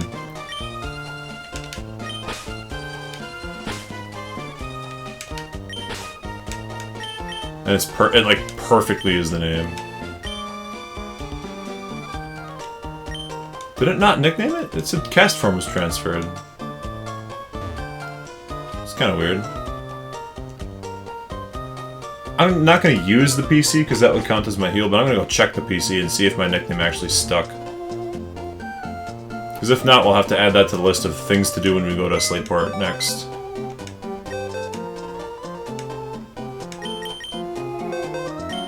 Okay, yeah, Storm Baby. Oh, and it gave us a Mystic Water. Ooh, yeah. Let's just go ahead and steal that real quick. Like taking a Mystic Water from a baby.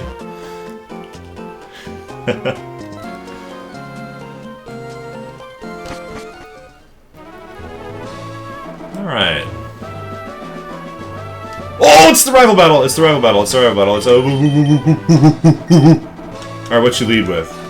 Wingull? I think she leads with a Wingull, so we can actually lead with Topaz. Because Topaz is just gonna straight one-shot that thing with Spark. And then we'll switch as needed. Is there not a rival battle right here? What am I thinking of? Was there not supposed to be a rival? Oh, it's like up the stairs ever so slightly, right? Yeah. Yeah, it is. Because May's supposed to come along here, get her butt kicked.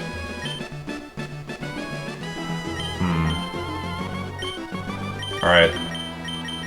Are we putting our eggs in the basket? Is it time? Because Spark probably would one-shot, but Thunderbolt would for sure just one-shot. And take Storm Baby into the end. Like, bring him to the Elite Four. We could take Storm Baby on over Sandy.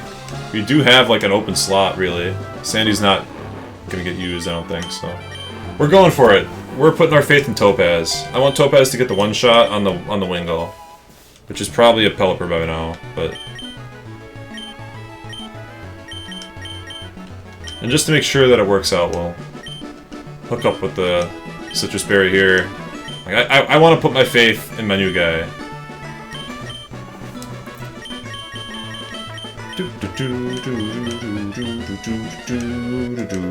We'll just use the rare candies, even though it's not quite optimal.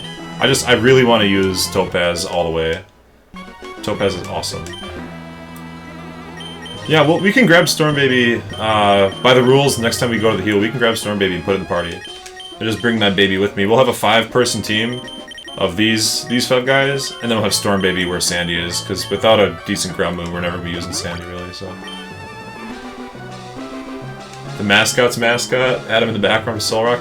Oh, I should get a cast form plushie. It's probably... I don't even know if they sell those, to be honest. I mean, I'm sure they do, but... Like, if I bought one on Pokemon Center and got fast shipping, I feel like it wouldn't even be here until, like, Thursday this week. And I plan to stream frequently enough that the game would be over by the time cast form shows up. Alright, here we go. Here's May. Give me that Fly HM. I need it. I need another good move for Gulliver, who has so far been the MVP of the entire run. My Storm Baby. Yeah, we'll get Storm Baby when we get to Fortree City. We'll have to heal there anyways, most likely, so... Alright, Topaz, show me your moves. Thunder... Oh, okay. I was, like, worried that I was outsped, but Protect. It's whatever. Topaz, use Thunderbolt! It's... The Pelipper is deathly afraid for its life and is trying to protect itself, but it's not gonna work. I'm sorry. Manectric, use Thunder Smash! Yeah, that's what I thought. That's what I thought. And we'll see Combusken? Yeah. But Gulliver was born for this. Oh, I did not optimize... I didn't give the Mystic Water to Gulliver first. Kind of a mistake. But it shouldn't matter, because one Surf should just clean this right up. I don't see a situation where Surf doesn't just instantly win here.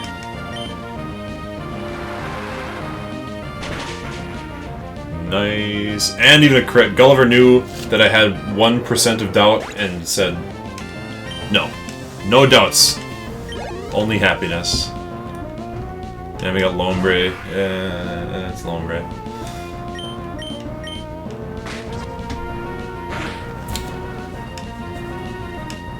We could probably bring in Topaz to fight the Lombre for XP, but it's smarter just to take care of it. Like I was saying, I mean, fighting May is a real big problem when you find her on the route between Mauville and Slateport, because you don't have the tools to deal with it. Yeah, Gulliver in for the hard clutch, but Gulliver has been like a complete counter to May the whole time. It's like, got a grass type? Okay. Got a water type? Like, oh, don't take a lot of damage from that. And then once I learned Shockwave, it's like, okay, you got a water flying? Shockwave. You got a grass type? Wing attack. You got Combusken? Water gun. And now Surf. Like, Pelipper just counters the Trico route version of May is perfectly countered by Pelipper. $27 for a Castform plush from Walmart. Ships with arrival date on Tuesday. I mean, we're gonna win the game by Tuesday, right? Plus, that's Walmart. I don't like Walmart. I mean, do I shop at Walmart sometimes? Yeah. It's money. But at the same time, I don't wanna be supporting that. I would rather buy it from Pokemon Center, New York, or Nintendo, or some gal on Etsy who's really good at like needlework, making plushes. You know, making a custom plush. The kid looked upset with the face all red from anger. Yeah, just a reseller even? Yep. And I'm definitely not. Reseller, Walmart? That's bad twice. No, I'd rather buy it off of some person on Etsy that's like making really cute plushes and get it in 2 weeks. But I can definitely pick it up and just have it as my little background dude for any future games. And this is a bird trainer, right? We can just fight the bird trainer with Thunderbolt. Ooh, yeah, I'm glad I taught Thunderbolt, because we're going to need a... I didn't even think about how important it's going to be to have Topaz for the flying gym. Like, just Thunderbolt 100 times, we're good to go. Oh, alright, I guess that we're going to have a little mirror match here. For 1 second till I switch out.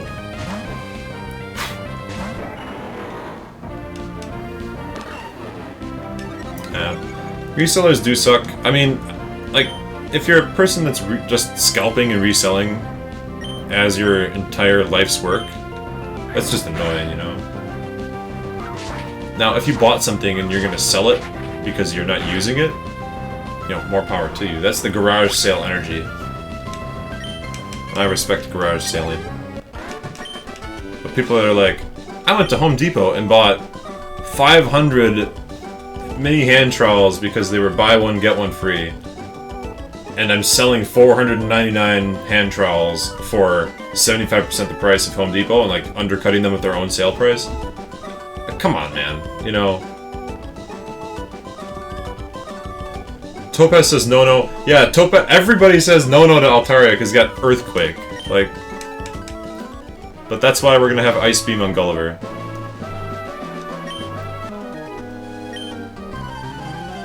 Get a cast form as memorabilia of my first stream game. It's either that or I'll get a shiny Loudred plush, cause like, or a shiny Whismur plush. I'm sure somebody makes that on Etsy. There's got to be some industrious crafts person out there that's gonna make a shiny Pokemon plush of every variety. Storm Baby has to earn it. All right. Whismur, aka Rammstein already earned it by virtue of being shiny. Like, just being shiny, you earned it. Castrum's got to chill on the team, make it to the Elite Four, which I'm sure Storm Baby will do. I'm gonna bring my baby all the way to the end. Oh, something unseeable. Yeah, Kecleon.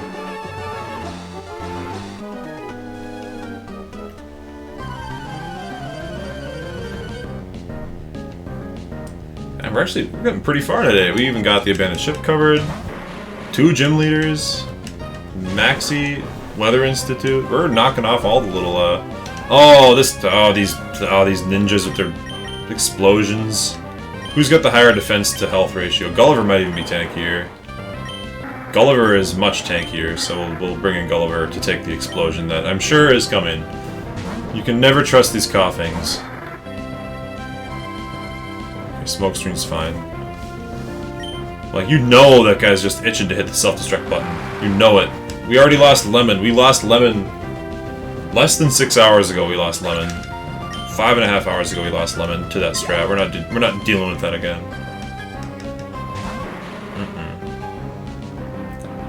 Loudred Sitting Cutie plush on Pokemon Center for $11. Is it shiny? It's got to be shiny to really hammer it home. Castrum sold out. I know! That's... all the ones I like are sold out or not for sale.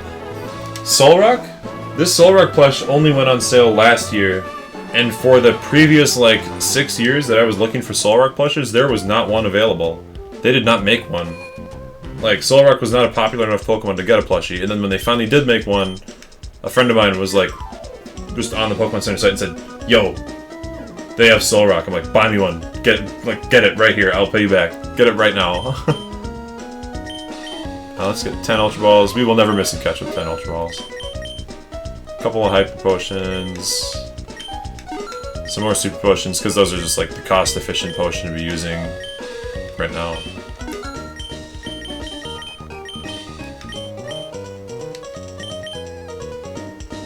Online window shopping heart? Yeah, the Pokemon Center is great. They've got so many different plushies. What's funny about it is if you look at them long enough, you realize that they've actually got some Pokemon. They have more versions of like Ditto as that Pokemon than that Pokemon itself. Like there was some really niche one. I don't remember what it was, but it's like Ditto as a Zubat. It was a really cute Ditto Zubat, and then they didn't have a Zubat. So it's like if your favorite Pokemon is Zubat, your only choice is to buy Ditto transformed into a Zubat. What am I looking for here? I feel like there's one of these has a hut that sells you hidden power. Does that sound right? Is it these guys? Yeah. And this is, you can just answer like any... Oh, is it right? You just button mash, you always get it right. See if I'm just... Oh, it's right, left. My hidden power, yes, because you always palm the coin the same way every time. I'm able to figure out your hidden power. And who knows? I have no idea what my IVs are, and I have no idea what hidden powers I would learn, so I can teach hidden power to somebody that's like lacking a move slot if I feel like I need it. We need the Sylph Scope or the Devon Scope to even be able to see the Kecleons. Oh, we get a guaranteed Kecleon catch if we want it, right? Would we rather take a Kecleon catch, or would we rather roll the dice on a Pokemon from the grass here? So I know we can get Absol. I know Absol's optional. What else is here? Surskit? Surskit wouldn't really help the team all that much.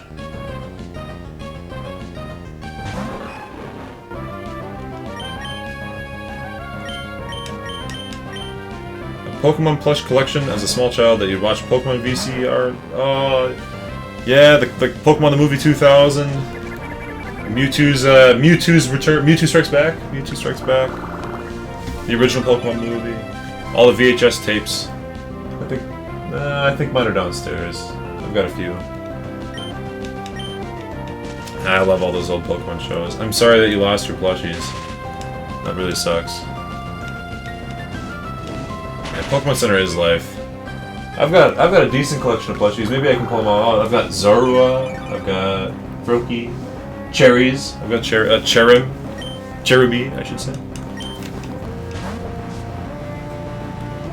She switched out. That never happens. How often do we see the trainer, like the AI trainers, swap their Pokemon? That's super rare. But I guess, like, switching from a grass type to a water type after you've already used Leech Seed, that makes sense. That tracks, I get it. Unfortunately, it's not going to save them here, but... tis what it is. So let's see, what's the game plan? Do we take on Fortree Gym? Not gonna lie, I'm getting a little tired. We can take on Fortree Gym and then call it after the gym battle. Let's do that. Like, I kind of want to wait. Because Altaria is such a beast, but... like, if we go X Speed, X Special on Gulliver, and just Ice Beam the way through the whole gym, that should be fine, right? I'm just afraid of Altaria, the Earthquake. Actually, what we could do... watch the VHS of the first two movies so much that the tape started to demagnetize. That's part of the appeal of those old ones, though. Like, real talk, watching it on VHS feels right for a lot of those old Disney movies, too. Because you're watching it and it's got just that little bit of... just that little sprinkling of misalignment and stuttering and noise on there. And it still sounds good, but it looks a little bit worn. It's like a familiar look, you know. And then I went and watched, I watched Aladdin on Disney+. Disney sponsored me. I'm plugging your products. I watched Aladdin on Disney+, and I was like, wow, it looks wrong. It's like been digitally airbrushed so much that it didn't look right. It felt incorrect. I'm looking at this, I'm like, there's no way. There's no way this is right. Because I was so used to watching the VHS copy that was all artifact up. Like, here we got Gabby and Ty again. It's a Magnemite. Actually, by now it might be a Magneton and a Loudred. So the play is to not fight them. Like records, the classics are better. Yeah, it's just something about that analog method.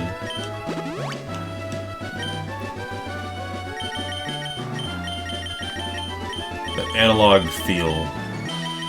Where are all my paralyzed heals at? There we go.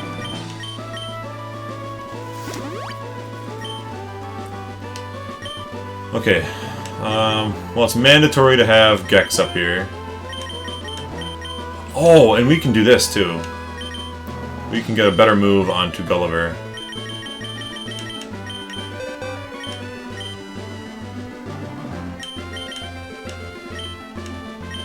Now we're really the dream team.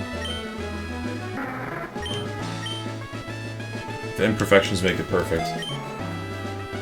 Yeah, watching all movies the original way is the best, 100%. It just feels right, you know? And with the old games, with your point about the retro games, playing Super Nintendo titles on the Super Nintendo with the original Super Nintendo controller feels better. And that's not just like me being a boomer, you know? It does feel like they were made for those control schemes.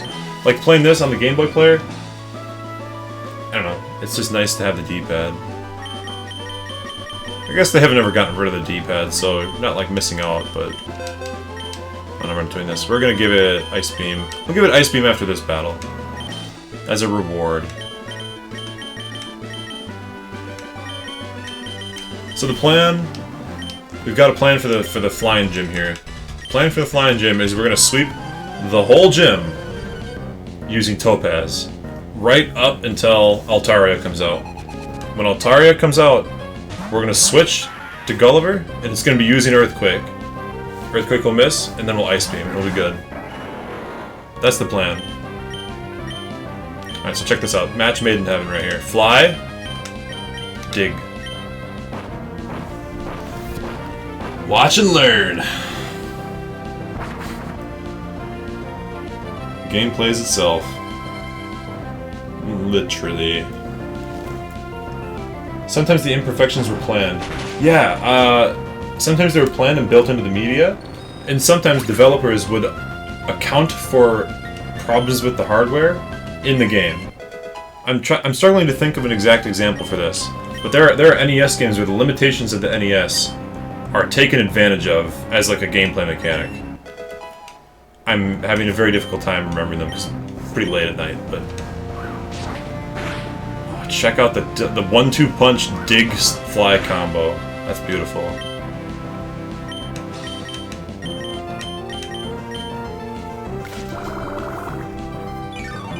Capture card to stream directly from the GameCube. That's what I'm using.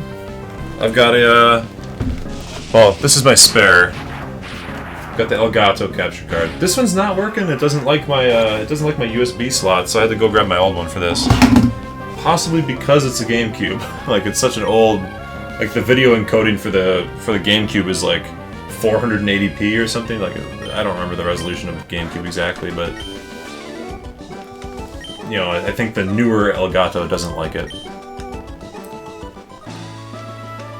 Abra, remember that's the quotation you gave us. You want to give us another quotation? Another spicy interview? No, I don't. Oh, yeah, question, yeah. I asked this earlier, but it kind of got washed over in the chat. Do we want to catch in the grass here, or do we want to get the Kecleon? Because we've got the Lanoodle, but we could swap Lanoodle for Kecleon. I don't know, like they both are not the world's greatest, because they're just normal types, they both kind of fall off. I'm willing to count that Lanoodle's slot is still open for interpretation on the team. But Topaz is 100%. We're not getting rid of Topaz ever. We spent Thunderbolt TM on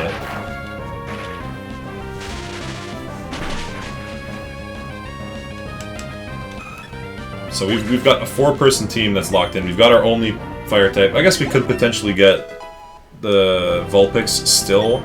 But like with the amount of energy that I've invested in my Slug, we're using it.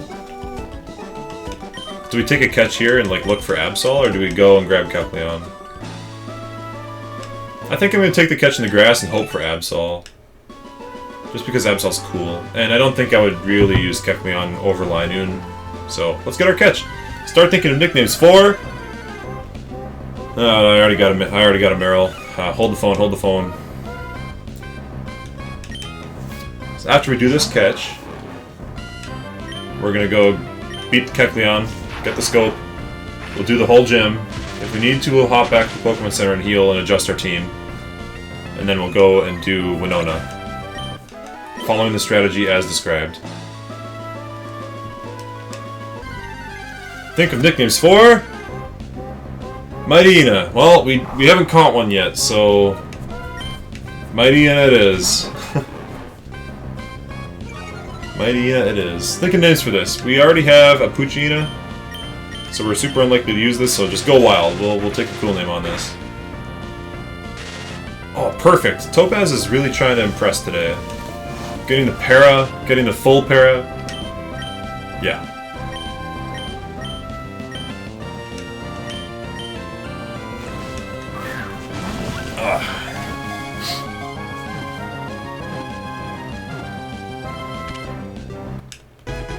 Mightyena was caught. Beautiful. Data of the Pokedex. The bite Pokemon. In the wild, Mightyena live in a pack. They never defy their leader's orders. They defeat foes with perfectly coordinated teamwork. Teamwork makes the dream work. So let's think of a nickname here. A nickname. It is a Lady Mightyena. You guys got... It's 4:39 my time. Got till 4:40. If I don't see anything in chat, I'll think of something. I'm thinking... Nighty. Or... Oh, what are the names of the hyenas from Lion King? Yeah! Yeah! He thought of it at the same time as I did. Or at least the chat came through for me at the same time as that. One of those. Shotzi? Shotzi?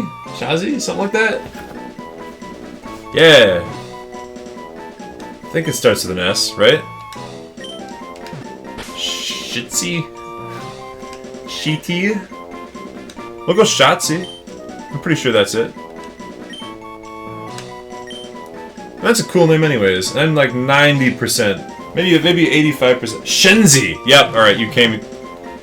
Alora? You're the name raider today. You're getting them all. Shenzi. Done.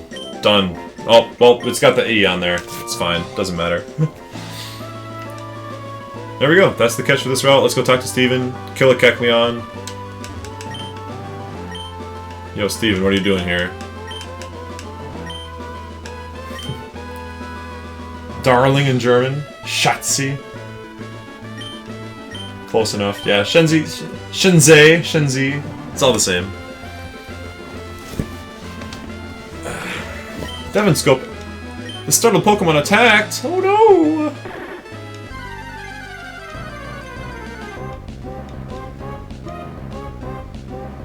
Level 30. What a beast.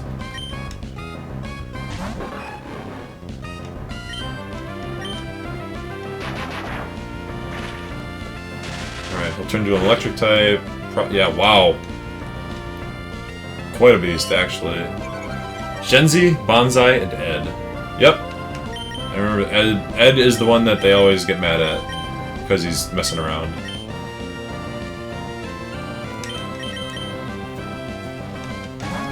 Okay, so here's a thought. I wanted to use... This is a Nuzlocke. I don't want everything to get off the rails, and I really love Topaz. But I think that the gym, we need to just turbo Gulliver some more. Like, I really love Gulliver, and I don't want him to die against Altaria through some freak accident. Because I know Altaria can use Dragon Dance. And what happens if we expect Earthquake and switch to Gulliver, and it doesn't use Earthquake and instead it uses Dragon Dance? I don't want that to happen. So I think instead we turbo Gulliver as hard as we can. We'll teach it Ice Beam right now, and we will Ice Beam Shockwave our way through the whole gym, get as much XP on Gulliver as possible, And when we get to the fight, we'll use X special, X speed, so that we can hopefully outspeed and 1 or 2 shot every single Pokemon Winona brings, and not have to worry about it. Because there will be time to train Topaz. And Topaz will be a relevant party member. We've got the Water Gym, and the Champion has a lot of water Pokemon as well. So, and like Team Aqua, just in general. So, like, Topaz is gonna come in clutch. We're gonna have use for Topaz, 100%. We don't need to go out of our way to use it here. So, I think that's what we're gonna do. We're gonna Turbo Gulliver because I just don't wanna fail this late in the Nuzlocke. Like, that would really suck. That would be worthy of real-life tears. So, we're just not gonna do that. We're gonna make Gulliver into a monster, probably level 40 by the time we actually get to the gym battle. Or close to it. Oh, we gotta take the XP share off of Topaz as well. X speed out the gate, yeah. Yeah, that's what I think I gotta do. I think I don't want to lose. This is a hard enough Nuzlocke. Limited healing makes it harder. Set battle style makes it harder. I don't want to be redoing this whole thing. I already had to restart the Nuzlocke once, and that was only after 2 gyms, and that was already super depressing. And I was like, man, do I really want to do this? I'm glad I did, because the team is way better than ever before, and it's been a lot of fun. But I don't want to mess it up. So let's go grab our Sunny Day HM. And then let's go and just Gulliver. X special, X speed, 1-shot everything. Because she has Tropius, dies in 1 hit to Ice Beam. Skarmory dies probably in 2 hits to Shockwave. Altaria dies in 1 hit to Ice Beam, especially with the X special boost. Don't remember the other team Pokemon. Swellow, we need X speed for Swellow. So yeah, let's go. Oh yep, let's go teach Ice Beam. Gulliver is really carrying this Nuzlocke. Let's be real. Like, Gex has been great. Gex was necessary for Watson, and Gex has been the follow-up for like when Gulliver can't deal with it because it's an electric type. Gex has come in every time. But Gulliver has handled the majority of our big problems. Is Roselia on this route? Maybe. I don't remember. But either way, we caught Mightyena, so we don't get one. I believe that if it was on this route, or if it wasn't, either way, we have now passed all opportunities to get a Roselia. Coming up, we have the Ghost route, Mount Pyre, which also has Ghost and Vulpix, and then the Safari Zone, which can get some really cool stuff at the Safari Zone. I think I mentioned earlier I got a Rhyhorn at the Safari Zone. That was cool. And that would solve our problem with ground types. We don't have a ground type. Rhyhorn could be the X factor for the final piece of the team.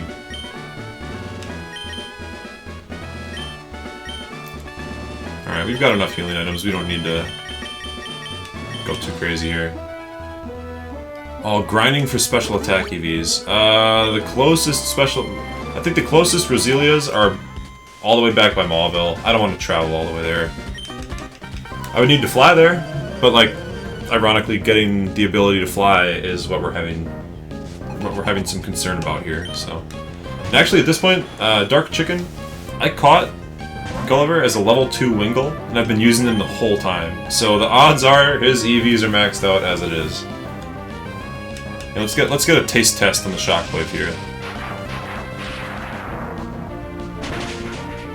Okay, yeah. So even with the X special, it'll probably be a 2-hit KO against her higher level one.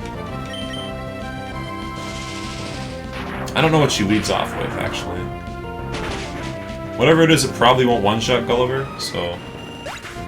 Def's gotta sleep now. Good luck with the gym. Yep.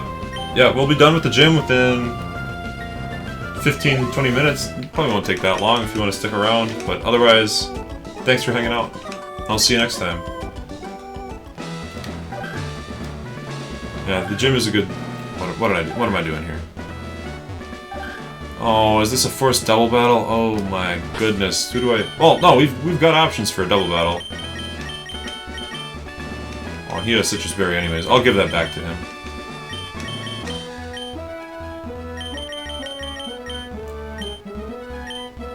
I'll give him the Citrus Berry. Oh, and I don't remember what Gulliver... I think Gulliver's got the Quick Claw, but we have a better item for Gulliver now. Courtesy of Baby Storm. Storm Baby. have a Mystic Water.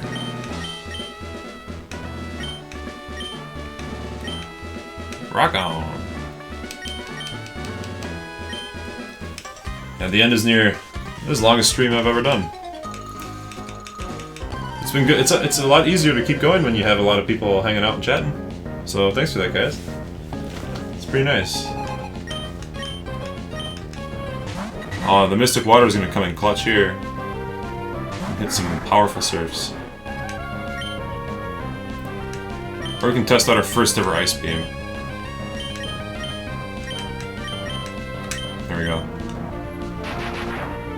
It'll be more efficient at actually wiping these guys out. Have I hit 5 hours yet?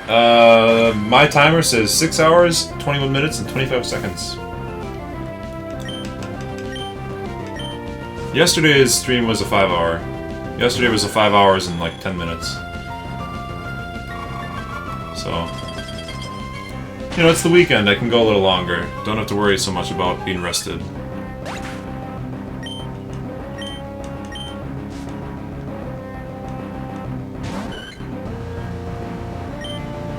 I'll probably stream tomorrow, but it might be a little bit shorter.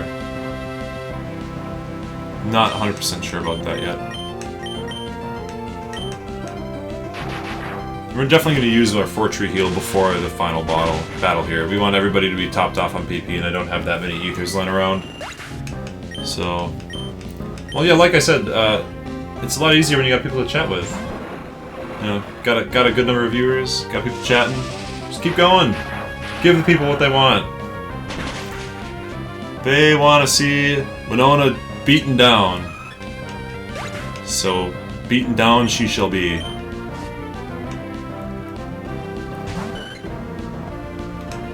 And we have a rare candy to use, so whenever Gulliver levels up next, we can pop a rare candy as well.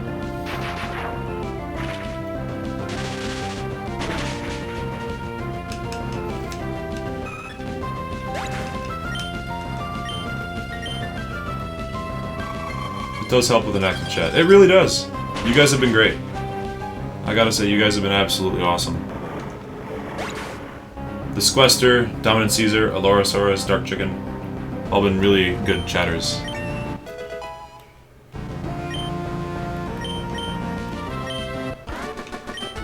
Because like we were saying earlier, you know, Pokemon, you gotta have something else that you're doing on the side with Pokemon sometimes. Because I can go over and over and over on my strats for the Nuzlocke. I can go over them 100 times. But at the end of the day, like, I'm executing moves at the speed of snail, you know? Like, we do a move and then we wait, and then we do a move and then we wait.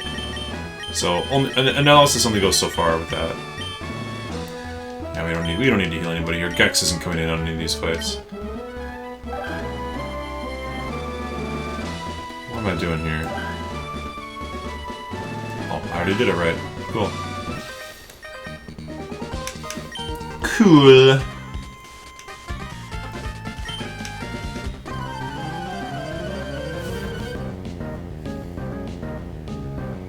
All these forced double battles, like, it's good that there are flying types and we have 2 Pokemon that are just super good against that. It helps, because otherwise double battles are really threatening in a Nuzlocke for kind of obvious reasons, I guess. They can focus us down. Yeah, chatting about Flame Hot Mountain Dew. Boy, was it delicious. It tasted like Mountain Dew, but with the powder from a Flaming Hot Cheetos bag dumped in it. It helps that you're great at chatting back? Oh, hey, it's easy to chat back when you're playing Pokemon. I can't say... I mean, I love chatting. It's like... it's my favorite part of this so far. It's really cool to engage with you guys. But who knows? Maybe I'll be playing some crazy, high-octane action something or other and I won't be able to just, like... Hi, stream! You know, all the time. Hello, chat! Topaz wants to roar? Well, I'm not going to tell the lion that he can't roar. Oh, well... Topaz, you have to settle for Howl. Howl's better. You can at least do some Howl strats where you like howl, howl, howl, howl, howl against a weak Pokemon and then quick attack your way through.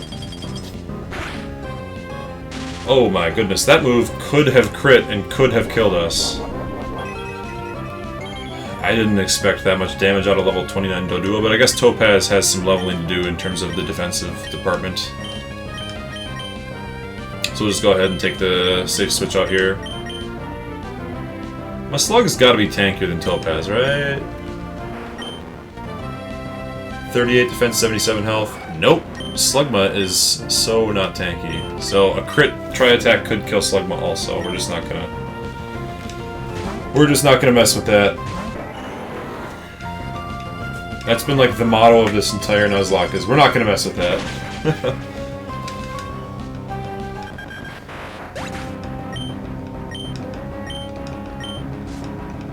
Opponent sends a Pokemon that could self-destruct. We're not messing with that. Let's find out what... Let's get a test run here. I think that Winona might have a Pelipper, so let's get a test run on the Shockwave damage. I mean, it'll for sure kill, so we don't really need a test run, but fun to see anyways.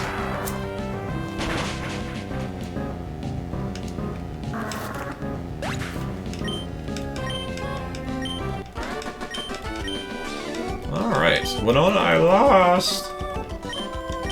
We're gonna have to do a little bit of walking, because we're not gonna immediately fight Winona. We're definitely accumulating too much damage and PP loss to do that.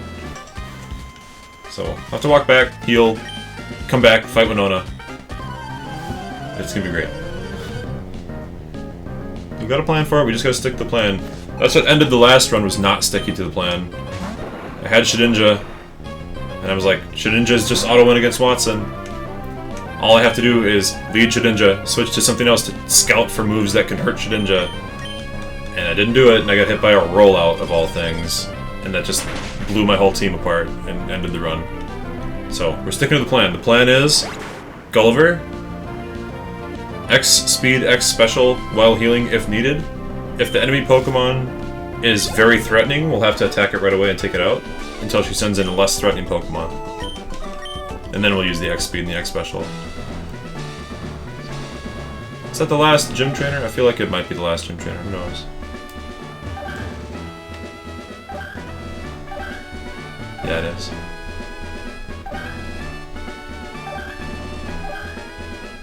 Okay, so we're not fighting Winona, we're gonna go to the Pokemon Center, heal, and adjust our team. Because we gotta get Storm Baby on here for the big gym battle.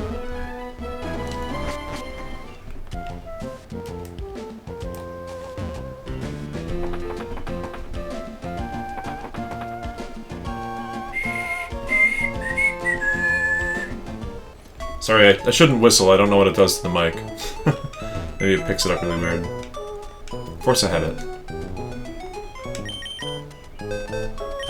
Storm Baby, come! Come to me, my baby! Join me! Goodbye, Sandy, it was nice knowing you. I guess we could actually bring in Shenzi, because it has Intimidate. It's like if we need a switch... Lanoodle! Lanoodle's special, we're gonna give Lanoodle its own spot in the box. But like if something goes totally crazy, we can swap to Shenzi to pick up an Intimidate. It might be necessary. We're unlikely to use Lanoodle anyways, right? So odds are that we'll be using one of the ghosts that we get.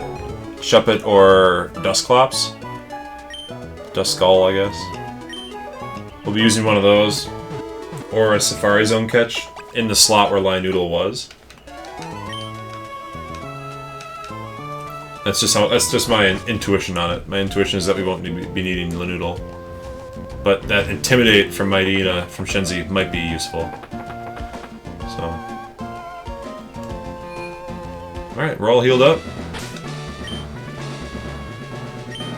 Everybody's led. We got Storm Baby ready to roll. We've got a citrus... Do we have a citrus berry in Gulliver? Yeah, we don't need Mystic Water, we need citrus berry here. Because we're not using Surf. Oh, the bag is full! Oh, come on, for real? For real? Well, we're gonna give Storm Baby...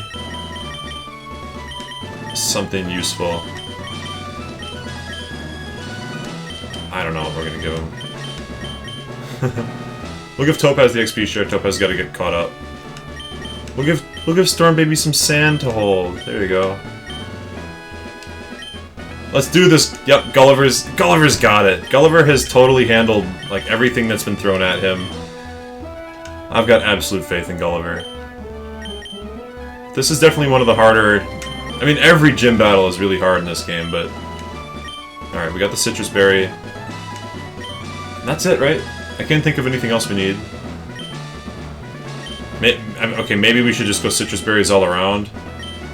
Citrus Berry on Gulliver, Citrus Berry on Topaz, just in case. Citrus Berry onto Gex, just in case. Oh, the bag's full again. We're not using Gex. If it gets to Gex, we're probably done for. Right? Like there's if it gets all the way to Gex, we're just done for. Use the rare candy on Gulliver for that extra little bit of gas. We're still gonna get Gex ready. I would hate for anything to go wrong. Better to be over-prepared than under-prepared. Alright, let's get it! Let's go Gulliver! Gulliver's got what it takes, we know it. He's proven it time and time again.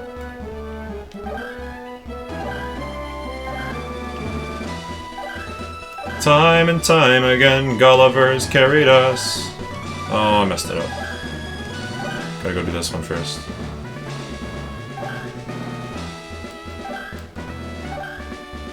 Gulliver carried us, or Gulliver had the option of carrying us through Petalburg, but instead used Gex with Dig. Gulliver hard carried the Flannery fight. Gulliver has carried every May fight. Gulliver carried Brawly super hard. Gulliver could have done Roxanne, but we chose to do Gex instead.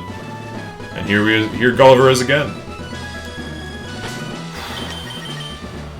Okay, let's get it! He's strong. He's strong. He's got it. You're right. He's absolutely got it.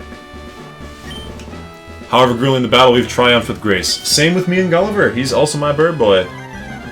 Let's see whose bird is better. My bird has Ice Beam and Shockwave. Does your bird have Bolt Beam coverage? 5 poke. Oh, and she leads with Swablu. Okay. The only thing to worry about, does the Swablu have Perish Song? Because I know some Swablus have them. I know that's a possibility. We're just going to pretend that Perish Song's not a move. And we're going to use X Speed, X Special. Mirror move, you fool! You fool. Do it again. I dare you. Mirror move a second time. Oh, are we just going to get full setup here? I think we'll save. No, we got plenty of money, and the department store's coming up. Do we need another X Speed? No. Alright, we'll go with the X Defend. Just go for full setup here. No way! No way! Oh, my greed! My greed! Wow, that's so bad! Ah, no way! I even mentioned, like, oh, does it have it? Well, we may as well switch now. Because Swablu's not threatening. We're just not going to have the X speed, or not. We're not going to have the X special now. Wow, punished, immediate punish. Got greedy. I could have just gone for it. Instead, I went for the X defend. But this has got Safeguard, Mirror Move, Perish Song. We got 2 turns left, so we can bring back in Gulliver. This is fine, actually, still fine. Gulliver in, Perish count goes to 1. X speed, Perish count goes to 0. And then we will have an X speed Gulliver as Swablu faints its own Perish Song. And we'll be faster than their Pokemon. So, no X special, but at least we're fast. Wow. I can't... Yeah, well played. Well played indeed. I can't believe that I fell for that. But at least we've got Ice Beam, and let's be real, Gulliver is too strong for this. Alright, Gulliver's not going to be fainting to any of these random Pokemon. I can't believe that. I even commented it. I even said, I feel like Swablu might have Perish Song. I feel like it. And then sure enough. So, alright, we're just going to Ice Beam everything. It's our strongest move. We got enough PP on it. The only thing we won't Ice Beam will be the Skarmory. That should only take 2 or 3 Shockwaves. And I'm hoping... I'm really just hoping that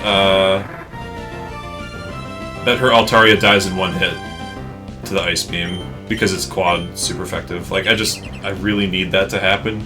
Because if it survives, and uses Dragon Dance, and becomes faster than me, things could get hairy. Gulliver's got this, though. Gulliver's OP. This is what he does when he's not on your Animal Crossing island. Alright. Let's pray for 2 Shockwaves. 2 Shockwaves, let's go. Nice. Aerial Ace, not gonna be enough. No way, no how. I didn't need to waste this X Special, I guess. X Special probably would have turned that into a 1-hit KO, though. And I feel like Skarmory can get Whirlwind. So, good thing that it didn't use Whirlwind there. Alright. Use the beam! The path of the beam is yours! It's the 1-shot! Alright! Alright, Gulliver! Everybody give a hand for Gulliver. Yeah, he passes out from the battle and he exerts himself to the max. And then he, like, takes a nap and just drifts out the, like his pelicans, he's like, tucks the wings in, tucks the head in, and just off he goes up to sea. There we go! Gulliver absolutely commanded it. Commanded the battle. Got Parasong swapped through. All good. Beautiful. Feather Badge in hand. Alright, now we just got a little bit of bookkeeping. Gotta grab our Aerial Ace here. Absolutely handled it. Its speed, no Pokemon's able to avoid it. I guess we could teach Gulliver Aerial Ace, but I think Fly's better because it gives us a turn of protection. So, alright, let's go back and fix up our items again. We want the XP share back on. Yeah, celebrate everybody! Topaz still needs some level ups. Gulliver still needs a little more power on the old Surf.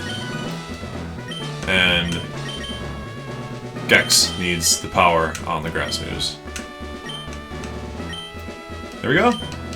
Gulliver beast moding, like, straight up, has taken care of probably 2/3 of the major battles in this game. The other 1/3 were Gex. And then the rest of the team has just been trying to get caught up. Just as you thought. Just as he thought. I won. Scott is, like, creeping on me, really. Oh, Instinct says I should go heal, but we actually don't need to go heal. We're missing a little bit of PP and a little bit of health, but nothing that should stop us from going through the rest of the route. So, I'm going to call it a night here. Save and quit. Thank you all for hanging out. It was a lot of fun. It was a good 6 hour and 40-minute stream. Holy moly. I almost feel like I should go 20 more minutes just to hit the 7-hour mark. But it's 5 in the morning, so I'm not going to do that. There will be times in the future for the 24-hour type streams. I was going to maybe do a 24-hour stream speedrunning a Monster Hunter game or something. Something interesting like that. But yeah, it's a good stream. If y'all liked it, don't forget to come back. That's the thing we always ask, so... Thanks, Alora. Big shout out to you. And thanks, Dark Chicken. Big shout out to you as well for being so active in the chat. It was great. Shout out to Squester if you're still here. Who knows? 6 AM for you? Yeah. One time zone further over. It's a Saturday. No harm, no foul. Always good to play some Pokemon. And don't forget to save twice. So you never know when your stuff's going to get corrupted. But that's going to be it for today. Tomorrow we move on to some Team Magma, Team Aqua stuff, and Lily Cove. There's a lot of Team Magma, Team Aqua stuff coming up, actually.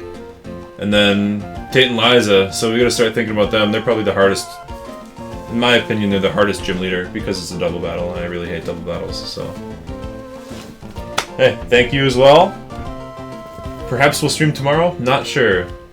For sure we'll stream on Monday, though, 100%. So just keep an eye on the old on the old Twitch notifications. I have a Discord server, so if you guys want to join the Discord, there are direct notifications there, and we can chat on the off hours.